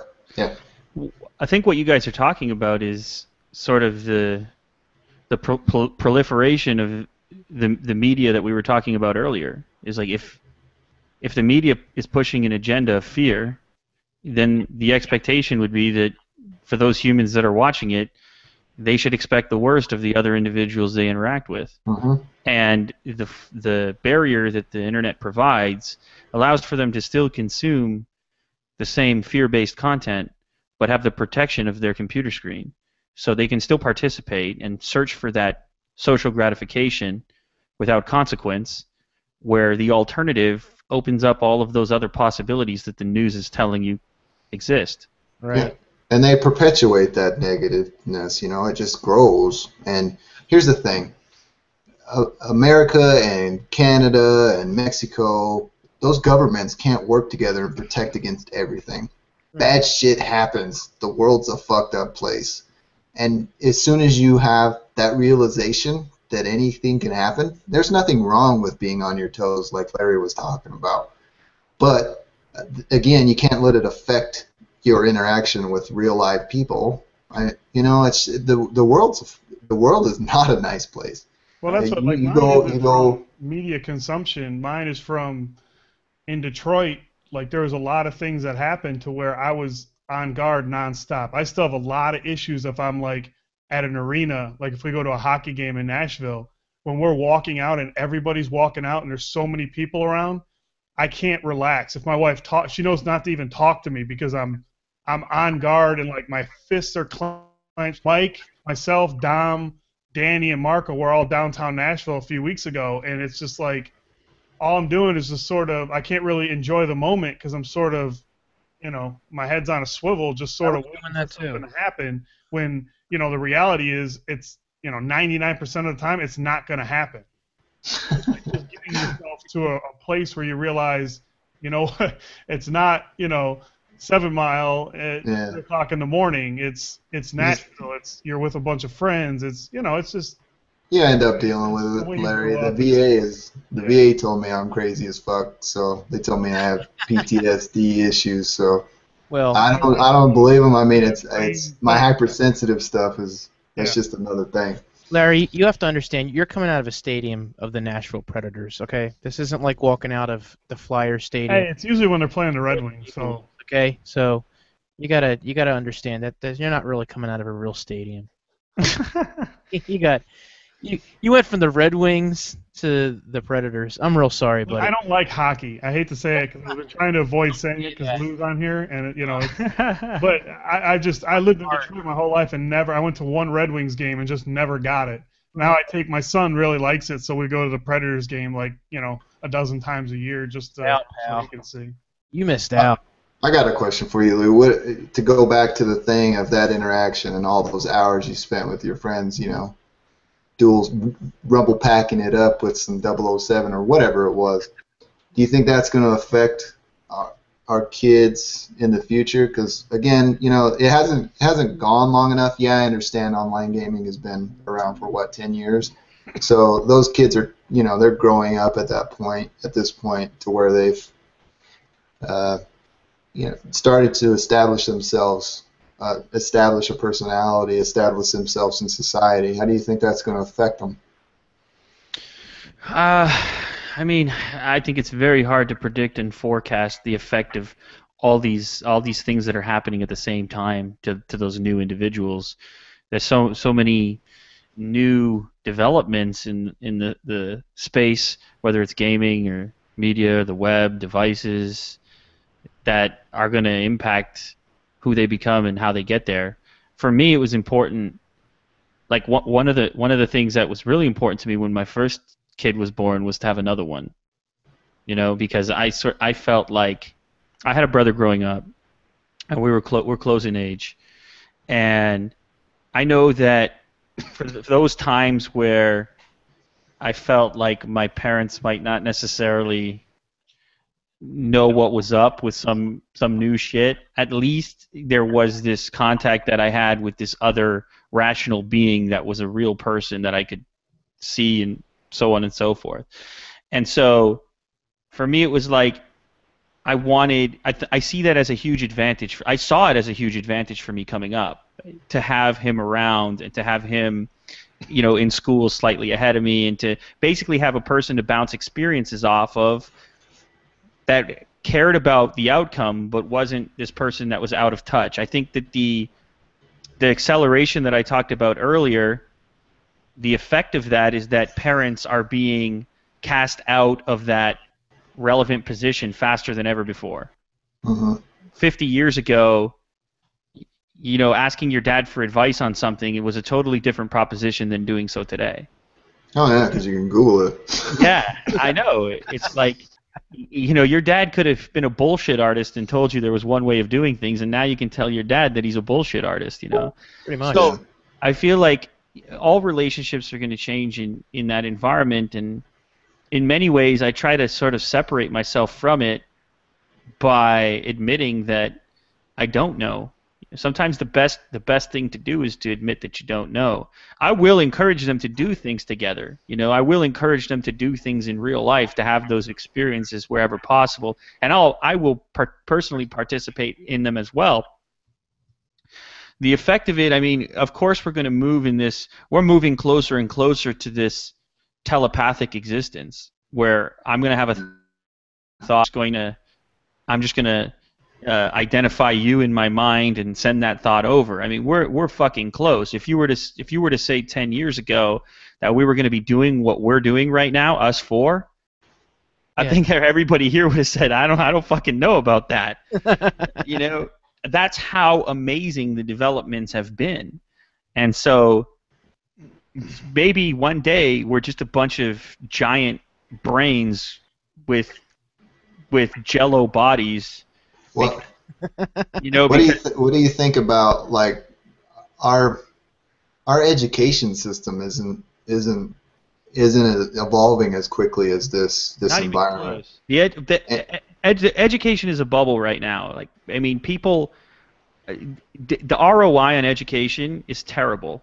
Mm-hmm. Yeah. The idea that everybody is going to go, that everyone is going to have this $100,000 experience, this fucking honeymoon, and essentially, in my opinion, jeopardize what are the most important years of your life. That's the way I look at it. I think that there is an electricity that exists within you when you are 20 years old, 20, 21, 22, that is very hard to replicate. As you have experiences in your life, you become more concrete in your opinions about things. Even like Larry was saying earlier about some of the experiences shaping the way he reacts to things now.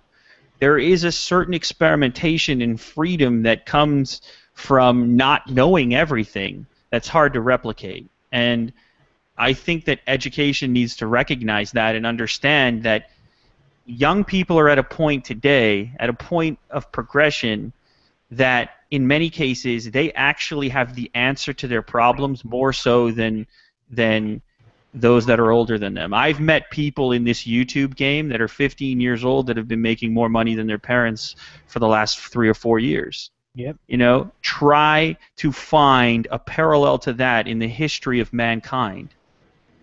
Where some kid who doesn't have the social skills to take care of himself can use this automated beast to build an empire. A legitimate empire. And that's very valid. I mean, I didn't even think about it that way. I was just thinking about it in the aspect by which you're talking about this, this grand scheme of things of where I think about it and I send this tweet to you. I see that, that portion of our society is like the super smart. Did you ever hear that joke that Joe Rogan said about how these super smart people and, how did they get so smart? And they were back in Egypt times, and then the people that were super smart didn't want to have sex because they made these sex robots, and then eventually the smart people died off, and it was just left all the fucking retards back, and that's why they Right. died. You know what I mean? Yeah. Do you think that there's a lot of validity in that freaking stupid ass joke that's very funny as hell, but Yeah. you think about it. Educated populations don't procreate. What the fuck is that about? Yeah. Why is it that affluent people with all the resources in the world don't make more of each other, but those that can barely get by are breeding like crazy? Right? I mean, So you they're heard it. No, I mean, you can watch Pornhub. yeah. In Africa, there's nothing to do but have sex. Yeah, well, there's obviously some gigantic analysis to figure that out, and I'm sure that everybody here, I don't think that they're any more bored than we are. I think we're just bored in different ways. Right. I think that the human experience, like we use other things to satiate ourselves. I mean, who knows the things that we replace sex with? But there are a lot of them. I think we use all kinds of things to get that off of our mind. But deep down, we're all running the same hardware. This shit hasn't changed. The only difference is the software. Like this culture that we participate in, we could go grab some guy from Afghanistan, bring him here as a baby, have him come up in my house, and he's my son. He's exactly like those other guys. Yeah. You know, that's the power of the software. And if this software is this whole thing that we're talking about, this big picture, big package thing, Twitter, YouTube, universe, guess what? Those 15-year-olds can run it. They can run the whole package. They can run Pornhub. They can run LiveLeak. And you know, they have the ability to install this thing at an age where they, in many ways, are not physiologically ready to do so. Right. And so there are a couple of ways to interpret it. The obvious reaction is, Jesus Christ, this is scary, and how do I protect them from it? But then there's the more logical and level-headed approach, which is that's the way things have always been. The only thing that's changed is the speed at which it's happening. You know, once upon a time, a person's relevancy or the relevancy of a particular idea might have had a decade. Now you see billion-dollar ideas come and go in a year. Right. It's huge. It's definitely huge. I know you were saying earlier, Lew and Tomas, about the whole idea of the education, and you know what you're really getting out of it. I think more so now than ever, it's really a responsibility of the parent and parents to make sure that they are giving that information and basically taking over and getting more involved in a child's education. Yeah. Opposed to hopefully thinking that the education system will do it. Yeah. You know, it's so important that you get involved. Here's my spiel, because I work for Applied Technology College. Not everybody's built for university. Mm-hmm. And there's this huge misconception that a welder isn't good, that a plumber isn't good, that a freaking electrician apprentice isn't good. I could go on and on, you know, HVAC. These motherfuckers, They have a trade. No, we live in our creature comforts because of these guys and their want to go and study this. You're sitting in your house right now, Lew, Mike, Larry, enjoying your freaking AC because of this person. But yet, we value the person that codes this shit that we see that we can live without very easily. We would just be really pissed off and bored. But, you know, take away your plumbing, your water. You know, there was a study that I saw once that you take away electricity for any more time than 48 hours, you'll be okay. But if you take away running water and shit like that, 48 hours, people are rioting. They're pissed off. They're freaking tearing each other apart. But there's this huge misconception that applied technology, hands-on, competency-based education holds no value. And it's perpetuated from professors and fucking associate professors and deans because they look down at their nose at these schools and, you know, they don't understand the theories of Kant and all this bullshit. Fuck your Kant. Fix my plumbing. You know what I mean? Mm-hmm. So that gets me riled up because I hate seeing these guys just look down their noses. You know what I mean? I think people need to stop pretending that education is not a product. Yeah. Mm-hmm. You are buying something, and you should expect something in return. Definitely. The problem is that these guys they're in the dreams business. They're signing you up for this vast potentiality, saying if you buy this, this will happen. I mean, how is that any different than Budweiser running a commercial that shows you cracking a bottle and having a party jump out of it? It's no fucking different, right? There is zero difference. You're absolutely correct. So if you're going to sell me a dream, why don't you sell me the biggest one? Sell me the doctor. Sell me the lawyer. Sell me the astrophysicist, because guess what? That's all it is. Mm-hmm. And in many cases, I have sympathy for these people that got into situations they don't want to be in because somebody told their parents that they were able to purchase. They had this list in front of them with this check sheet and these dreams on it, and the parent was capable of just checking off whichever one they thought was suitable for that individual. Because a lot of times this isn't driven by the student themselves, and that's why you see a bunch of people in this situation where they're spending 4 years in a place not knowing what the hell they want to do, and by the time they're done, they're in debt, they're 30 years old, they're not fulfilled, and even in many cases where they come out with this really elaborate heading underneath their name, it's not even what they wanted to do in the first place because there was no critical analysis of that. Right. It wasn't about what makes you tick. It was about here's how it goes and here's what you do. And I think university has given people this ability to put off becoming who they are, this ability to not close any doors, this ability to, if you have the money, if you can pay the price of admission, to hang around and decide later. Mm-hmm. Because I'm in university. Leave me the fuck alone. I'm doing my homework. Isn't that Of enough? course.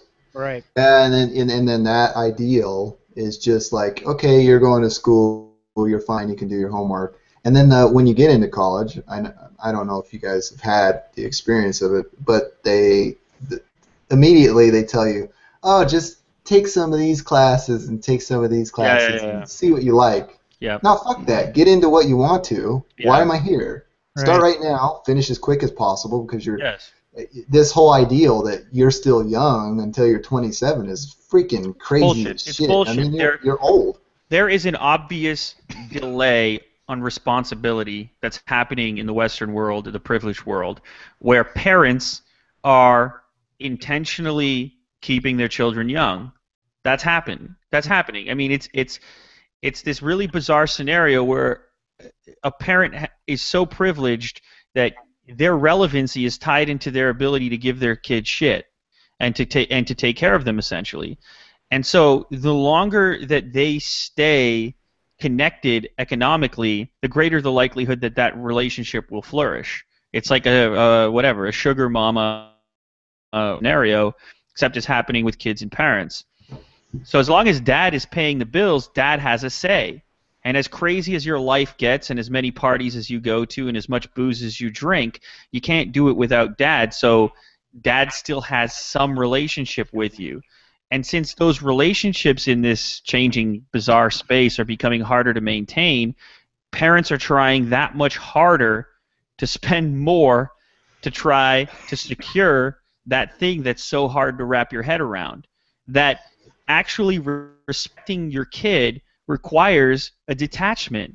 You have to say at some point, go out and fucking get it. Because my dad pushed me. He didn't even need to push me because he was so damn strict. I was like, fuck this, I'm out. right. You know, I'm done with this. I'm going to go be my own man. And then, I came in and... Go ahead, Lew. Yeah, and the thing is that once upon a time, traditionally, historically, I mean, we can go way back to tribal people or aboriginals, whatever you want. Every single society has had some kind of coming of age, ceremony, endeavor, whatever it is, because it's important to take this individual that's full of energy, physically gifted at that moment in time, and to say, this is your moment. I am passing the torch. You are a man. Mm-hmm. And if you delay that process until God knows whenever, after 30. that whole shit show of university has happened, where you essentially, in many ways, I feel like people behave less as adults in university than they do in grade school. In many ways, Well, that's very true. Because here's a human being who's completely capable of logic and reasoning, has the tool set, and still decides to behave a certain way. Versus an inquisitive mind who doesn't have that skill set, but every day searches to learn something new because of some sort of innate potentiality. So I guess I sort of feel like I would like to see specialization earlier in life. I would like to see identification of skill sets earlier in life. I would like to see a personalization of the way that education happens. Or some sort of analysis happening on the Yes. field. I'm thinking about it. I need to start thinking about it, and then I'm going to do some sort of evaluation of how that's going to benefit me. Is it Yes. something I want to do? But You know, also from the adults that are around that individual. Why is there no critical analysis of a person at a younger age? Why does no one say, hey, this guy is showing positive elements in this particular segment or this particular genre? This guy keeps on grabbing the fucking radio and taking a screwdriver to it. What does that all mean? What should we do with him? You know? But instead, it's this curriculum-based mass market approach, just like cable television, where why would we do that when it's more efficient to find one message for everyone? Right. You see? But if you put the effort in to the individual and you try to figure that out, then you're enabling them way earlier on to experiment and to figure things out about themselves and to be more poised to kick ass at an earlier stage in their life when they have the energy to be that. I mean, when you look at these really successful startups, many of these people had to drop out of school to make them happen because that moment in time was yielding so many electric concepts for them that they couldn't pass it up. They couldn't sit around and wait. I've also noticed like there's also another trend in those successful people that have made these startups. They finish these degrees that they're actually, because I see huge value in university type level education, because personally it's taken me from a dumb jarhead to being able to use that jarhead knowledge and apply it globally. You know what I mean? I have this higher level understanding of how things work, and I would do it again. But in the time that it takes a freaking asshole 19-year-old to finish a bachelor's degree, I went in and I was like, I treated it as my job. Got out of the Marine Corps, I went directly to school. I finished my bachelor's in like a year and a half with zero, no credits, and then I was like, okay, I need to expand. I need to make this bigger. So I went into graduate school, which is a huge benefit. I mean, if you could have just apply and go straight into graduate school, I think everybody would love school, because you don't have to do all that bullshit, freaking breadth, depth, all that crap that just is irrelevant to what I'm trying to accomplish here. Mm-hmm. But, I don't even remember what I was saying because I'm all turned up about this. I think education just needs to change insofar as that it needs to be fundamentally restructured. There's a lot of value in life experience, too. No, there's a huge value in life. Like my thing is, like I said, I was out at 15, which means I was out of school in 9th grade. Now, you look at somebody who's dropped out in 9th grade and you assume, okay, there's some fucking weirdo with tattoos on his neck and whatever. There's a janitor. Exactly. And that's what I started out as in this industry that I'm in. I was a janitor. That's how I got my foot in the door. And then I moved up. Now I run our southern division of a multi-million-dollar company. And I have a pretty decent-sized house. I have a nice life. And it's that dude with the 9th grade education that can go out because he's learned so much and teach himself as he goes. Like, I've talked to the owner of the company, and I'm like, I feel like I need more education. I feel like I need to be doing something more. Like, I've gotten my GED in the since then or whatever, but I'm like, I feel like I need to do more. And he's like, well, let me think about it. And he came back and he's like, really, if you want to do more, that's up to you. He goes, but from what I've seen, if I give you something to do, you'll figure out how to do it, and then it gets done, and then you take that and you move on. Well, there's that concept by which you live. I'm not saying drop out of school, but there's a fine line between real life experience and doing what you need to do, and paying $100,000 when you leave school, like Lew said, and you have the dream or the fantasy of getting this great job when you walk out the door, but really all you walked out with was a shitload of student debt. Yeah, well, here's the thing I attribute the whole idea of education. You have your base needs, your things, your reading, your writing, your arithmetic, the whole nine, going through all of that. There's a portion of that that's extremely important. But I always found it hilarious that when I was going through my years of school, that, for something like history is extremely important. You go through it. I always found that when I was in school, or at least in my area where I lived in on the East Coast, I always felt like you got to a certain point of history, and then you started the next year or whatever kind of history class you were taking, that you started over again. And you only ever got up to a certain point of history. And all you ever did was keep going back and talking about the same thing and get a little bit more in depth. I never really felt like it expanded on anything of value when you were doing that. And I really never thought you got anywhere when you were going through the whole idea of learning. And then, of course, as you get older and older, things just get a little bit more complicated as far as what you're doing with your math and your grammar and everything, and you get to a level of, like you guys are saying, am I ever going to be a novelist, or am I going to be, something that I'm going to be interested in? School spent less time trying to figure that out. Instead, they just put you through the ringer and then just push you out the door. And there's a concept that I try to press everybody to think about. If you can learn early how to learn, you're going to be very successful, regardless of education or personal desires. If you want to go to university or whatever, if you master the skill of learning, of teaching yourself how to learn, because everybody's wired differently, you'll be very successful. He mastered that at a very early age, and that's why he is where he is today. And if you can foster that in younger people or people that are around you, it could also benefit them as well. I certainly learned. Looks like Lew's checking his stuff. Is it time to go? Sorry, we're just going on and on here. I apologize. Ooh, you guys had him are on you forever. guys talking about me? Yeah, you got stuff. Time to go. I mean. Oh no, fuck been it, on man. here for like 8 hours. No, this is a. I love a good conversation, man. Definitely. I mean, this is productive stuff, and to me, it's like I put an enormous amount of value in my experiences and where I spend my time, and so I don't. It's all very intentional. Like I wouldn't be here. I would have left a long time ago if this wasn't where I wanted to be or what I wanted to be talking about. Cool. I sort of. Damn, very humbled. On the education front, I think there's a huge technological issue of figuring out how to utilize this new platform in a meaningful way.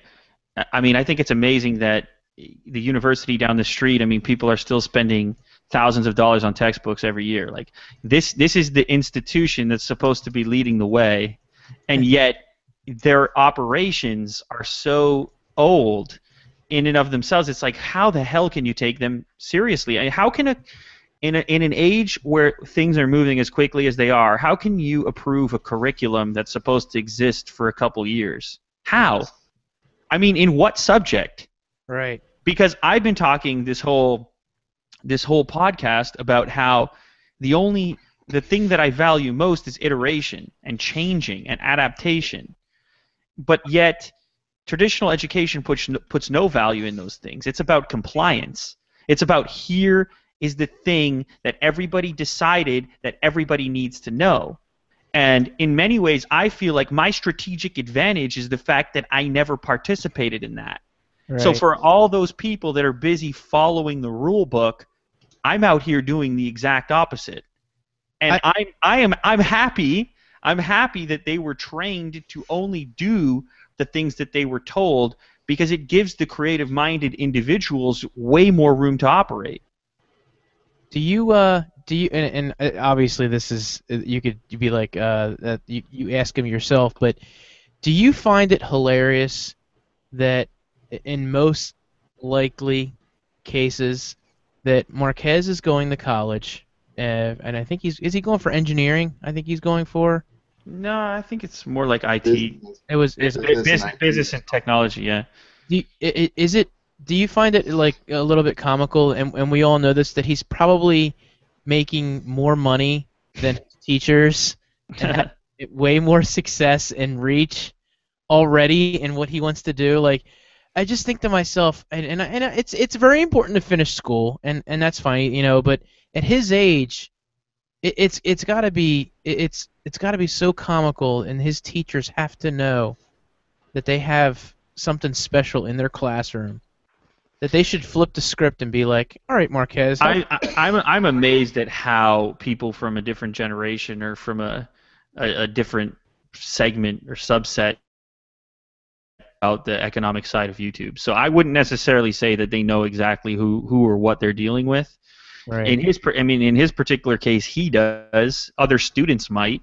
But yeah, there's not much we can do about it. There is this cultural belief that if that thing isn't on your resume, that could pose a problem to you in the future.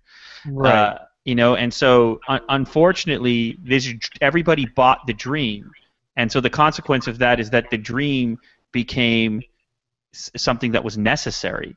And now it's like when once upon a time the resume needed to say one thing to get you past door A, it now needs to say the other thing. And so since they made it a requirement for everyone, it was game, set, and match. But for me, looking at it as a product, right, looking at these things as profitable enterprises, which they are, you automatically start asking all these different questions. When somebody wants your money, you should always be very concerned as to what you're getting back. And I mean that in a real way. And unfortunately, education has got to pass because it's been this generalized thing that everybody needs to do.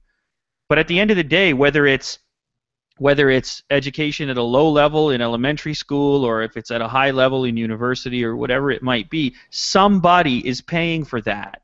That's net negative. That's coming out of the pie. That is not economic advancement. That's not the next startup. That's not the next product, right? It's just this big, giant ball moving forward, and that's why some economists think it's going to be a massive issue very soon. In that these people, that this large group of people are going to be underemployed because they're overqualified for the actual jobs that exist.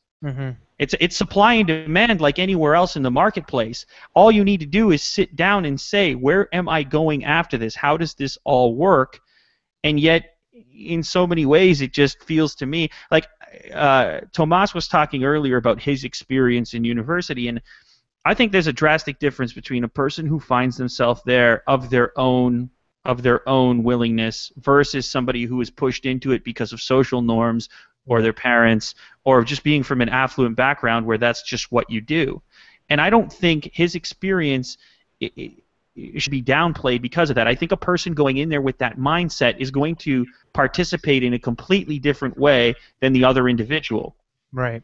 The problem is that he, with all of that initiative, he comes out with the same piece of paper as the fucking asshole who had to get dragged along the whole way, and who someone else was footing the bill, and he took the same class 9 times because he was too fucked up from the keg party the night before, and he leaves with the same goddamn sheet of paper. The fuck am I employing?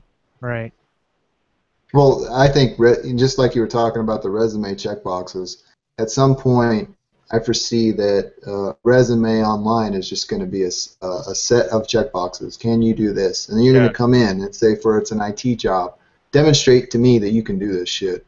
If you can't, get the fuck out. Right. Doesn't matter if your education. Well, and in some cases, when you're talking about some startups like Google and Facebook, their interview process isn't even easy to track. And did I cut out? Yeah, you did. Oh, sorry. You said places like Google, Facebook, etc., where their interview process is not even necessarily about that. It's a more abstract questionnaire trying to build a personality profile for you, to figure out what kind of a person you are, how you think about problem solving, not necessarily how you're going to do that immediately, but how you're going to fit into the team. And it's kind of like this. It's like if you look at those operations as, say, an island or a little miniature empire, it's like, who do you want there with you? Like, I'm happy if you have fucking fantastic skills in one thing, but I need to like you first, man. I'm sorry, you know, I need to know that the 4 dudes that I'm going to be with on this island trying to make shit happen are guys that I can deal with, talk to, guys that share a certain set of ideals, like the intangible stuff. And so I think that what is easy to recognize is that getting shit done in a team environment, and you can probably speak to this, Tomas, being, you know, in the Marine Corps, but communication and participation and the relationships that surround those individuals, those are as important to an outcome as the qualifications that a person brings to the party. In addition to that, you have to be able to, like you're saying, you have to be able to get along with them. But you also want somebody that is interdisciplinary in nature. You know, I know something about something. You know, a jack of all trades, master of none type person. Yeah. I can figure this shit out. I can solve problems. Oh, you need some After Effects done? Oh, done. You know, I got it. What, you need me to fix? You need me to change the brake pads on your truck? Damn, got it. You know, this guy can do a lot of shit. Is that you that you're talking about right now? That is me. Oh, wow. I'm impressed, man. When shit hits the fan, you're my guy.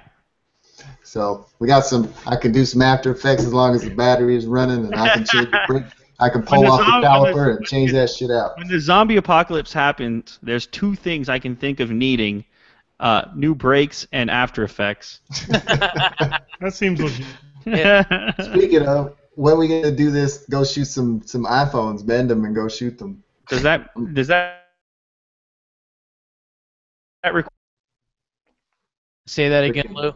Oh, sorry. I said, does that require me to take a trip down there?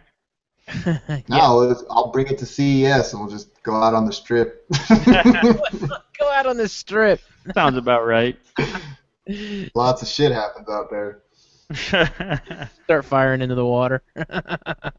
There's actually an event happening in Toronto next week called Buffer Festival, and they're having a bunch of YouTubers are coming up here, and Google asked me to host a booth, so they set up like this booth for Industry Day with a 70-inch screen, and I guess I'm gonna do some live videos and I don't know, something like that. But also they're having this red carpet gala event where they're gonna present me with the gold play button. Should be pretty cool. Oh, nice. Damn, Yeah. where can we watch that? I'm all in. I don't know. I think Austin is coming down, and so he's gonna do some BTS that I might upload. I don't know if it'll be live streamed or anything like that, but I believe it's going to be presented to me by the YouTube global head of marketing or something. I don't know, some bigwig. That's really cool. Yeah. Damn, you don't have to wait like another year to. Whole nother level. And I just, and again, before everybody gets tired, thanks for inviting me into this, Mike. Thanks for giving me an audience, Lew. I'm small in this space, but I think you and I think very much alike. I watch your videos and I'm like, damn, he has the same kind of concept about this shit, and I totally dig the mental connection because you're the same age as I am, and we have that same view on that type of stuff. And Larry's I've been hitting him up left and right. He's become quite a friend of mine, and you guys are pretty awesome. I appreciate it. Oh, back at you, dude. On you, man. Hey, brother, you're the man. We're actually working on a super secret project, Tomas. We are. Oh, shit. Yeah. It isn't a giveaway. How about that shit? Whoa. And it's not a giveaway. We're gonna shoot my. Really possible to collab on something other than a giveaway? Is that possible? What? Concept has exploded. Insanity. Are we wrapping up? I'm old as shit and I need some sleep. I don't have a wristband that says no sleep. Yeah. You've already coined the term team sleep. Team sleep. Send me one of those. Send me one of those bracelets. I did the team 6 to 8 hours of sleep. There you go. Because I need my 6 to 8 hours of sleep. It's almost Team 2 a.m. Yeah. Well, Lew knows. It Hashtag doesn't matter what time you're Lew. Well, I guess all of us know. It doesn't matter what time you go to bed. The kids get up when the kids get up, and they want you up no matter what. Yeah. Wow, shit. Yeah, I Guaranteed. didn't even realize what day it was. Oh shit. No, that's cool. Yeah. Yeah, I think we're gonna wrap it up. Everybody in the room. So So again, Lew, thank you very, very much for coming on. You know, obviously, if you got the time, you're more than welcome to come back on. We'd love to have you on if you've got the time. And we can definitely shoot the shit again. And Yeah, it's a blast. yeah, absolutely, it was a Yeah, blast. man. Do you tweet out like the iTunes link if anyone wants to listen? Like, how can I promote it? Yeah, I certainly will. I gotta bend Speaking it. of, you took mine down. What's up with that? What's this? I don't see mine up there anymore. I tried to promote it. I was like, oh, fuck these guys. They Not with the fucking took old, that with the link new. down. Sorry, man. No, it should be up there, Tomas. I'll look for it. We can talk about I it. dug in there. I was like, man, fuck these guys. Lew, I posted it on Twitter. I'll have it ready to go tomorrow to put it up, and I'll tweet it out to you.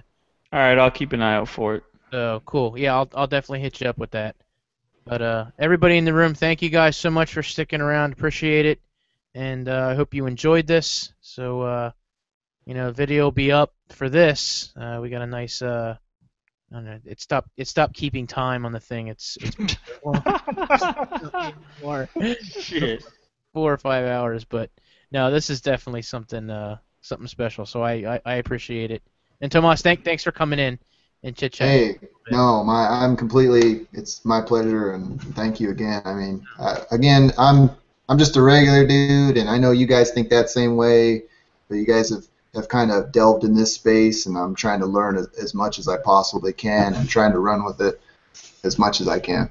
I'm right there with you, Tomas. So no problem at all. No problem at all. So all right, All right, everybody, gentlemen. good night, and we'll just stop the broadcast. And, you guys take it. Thanks for the guys. conversation.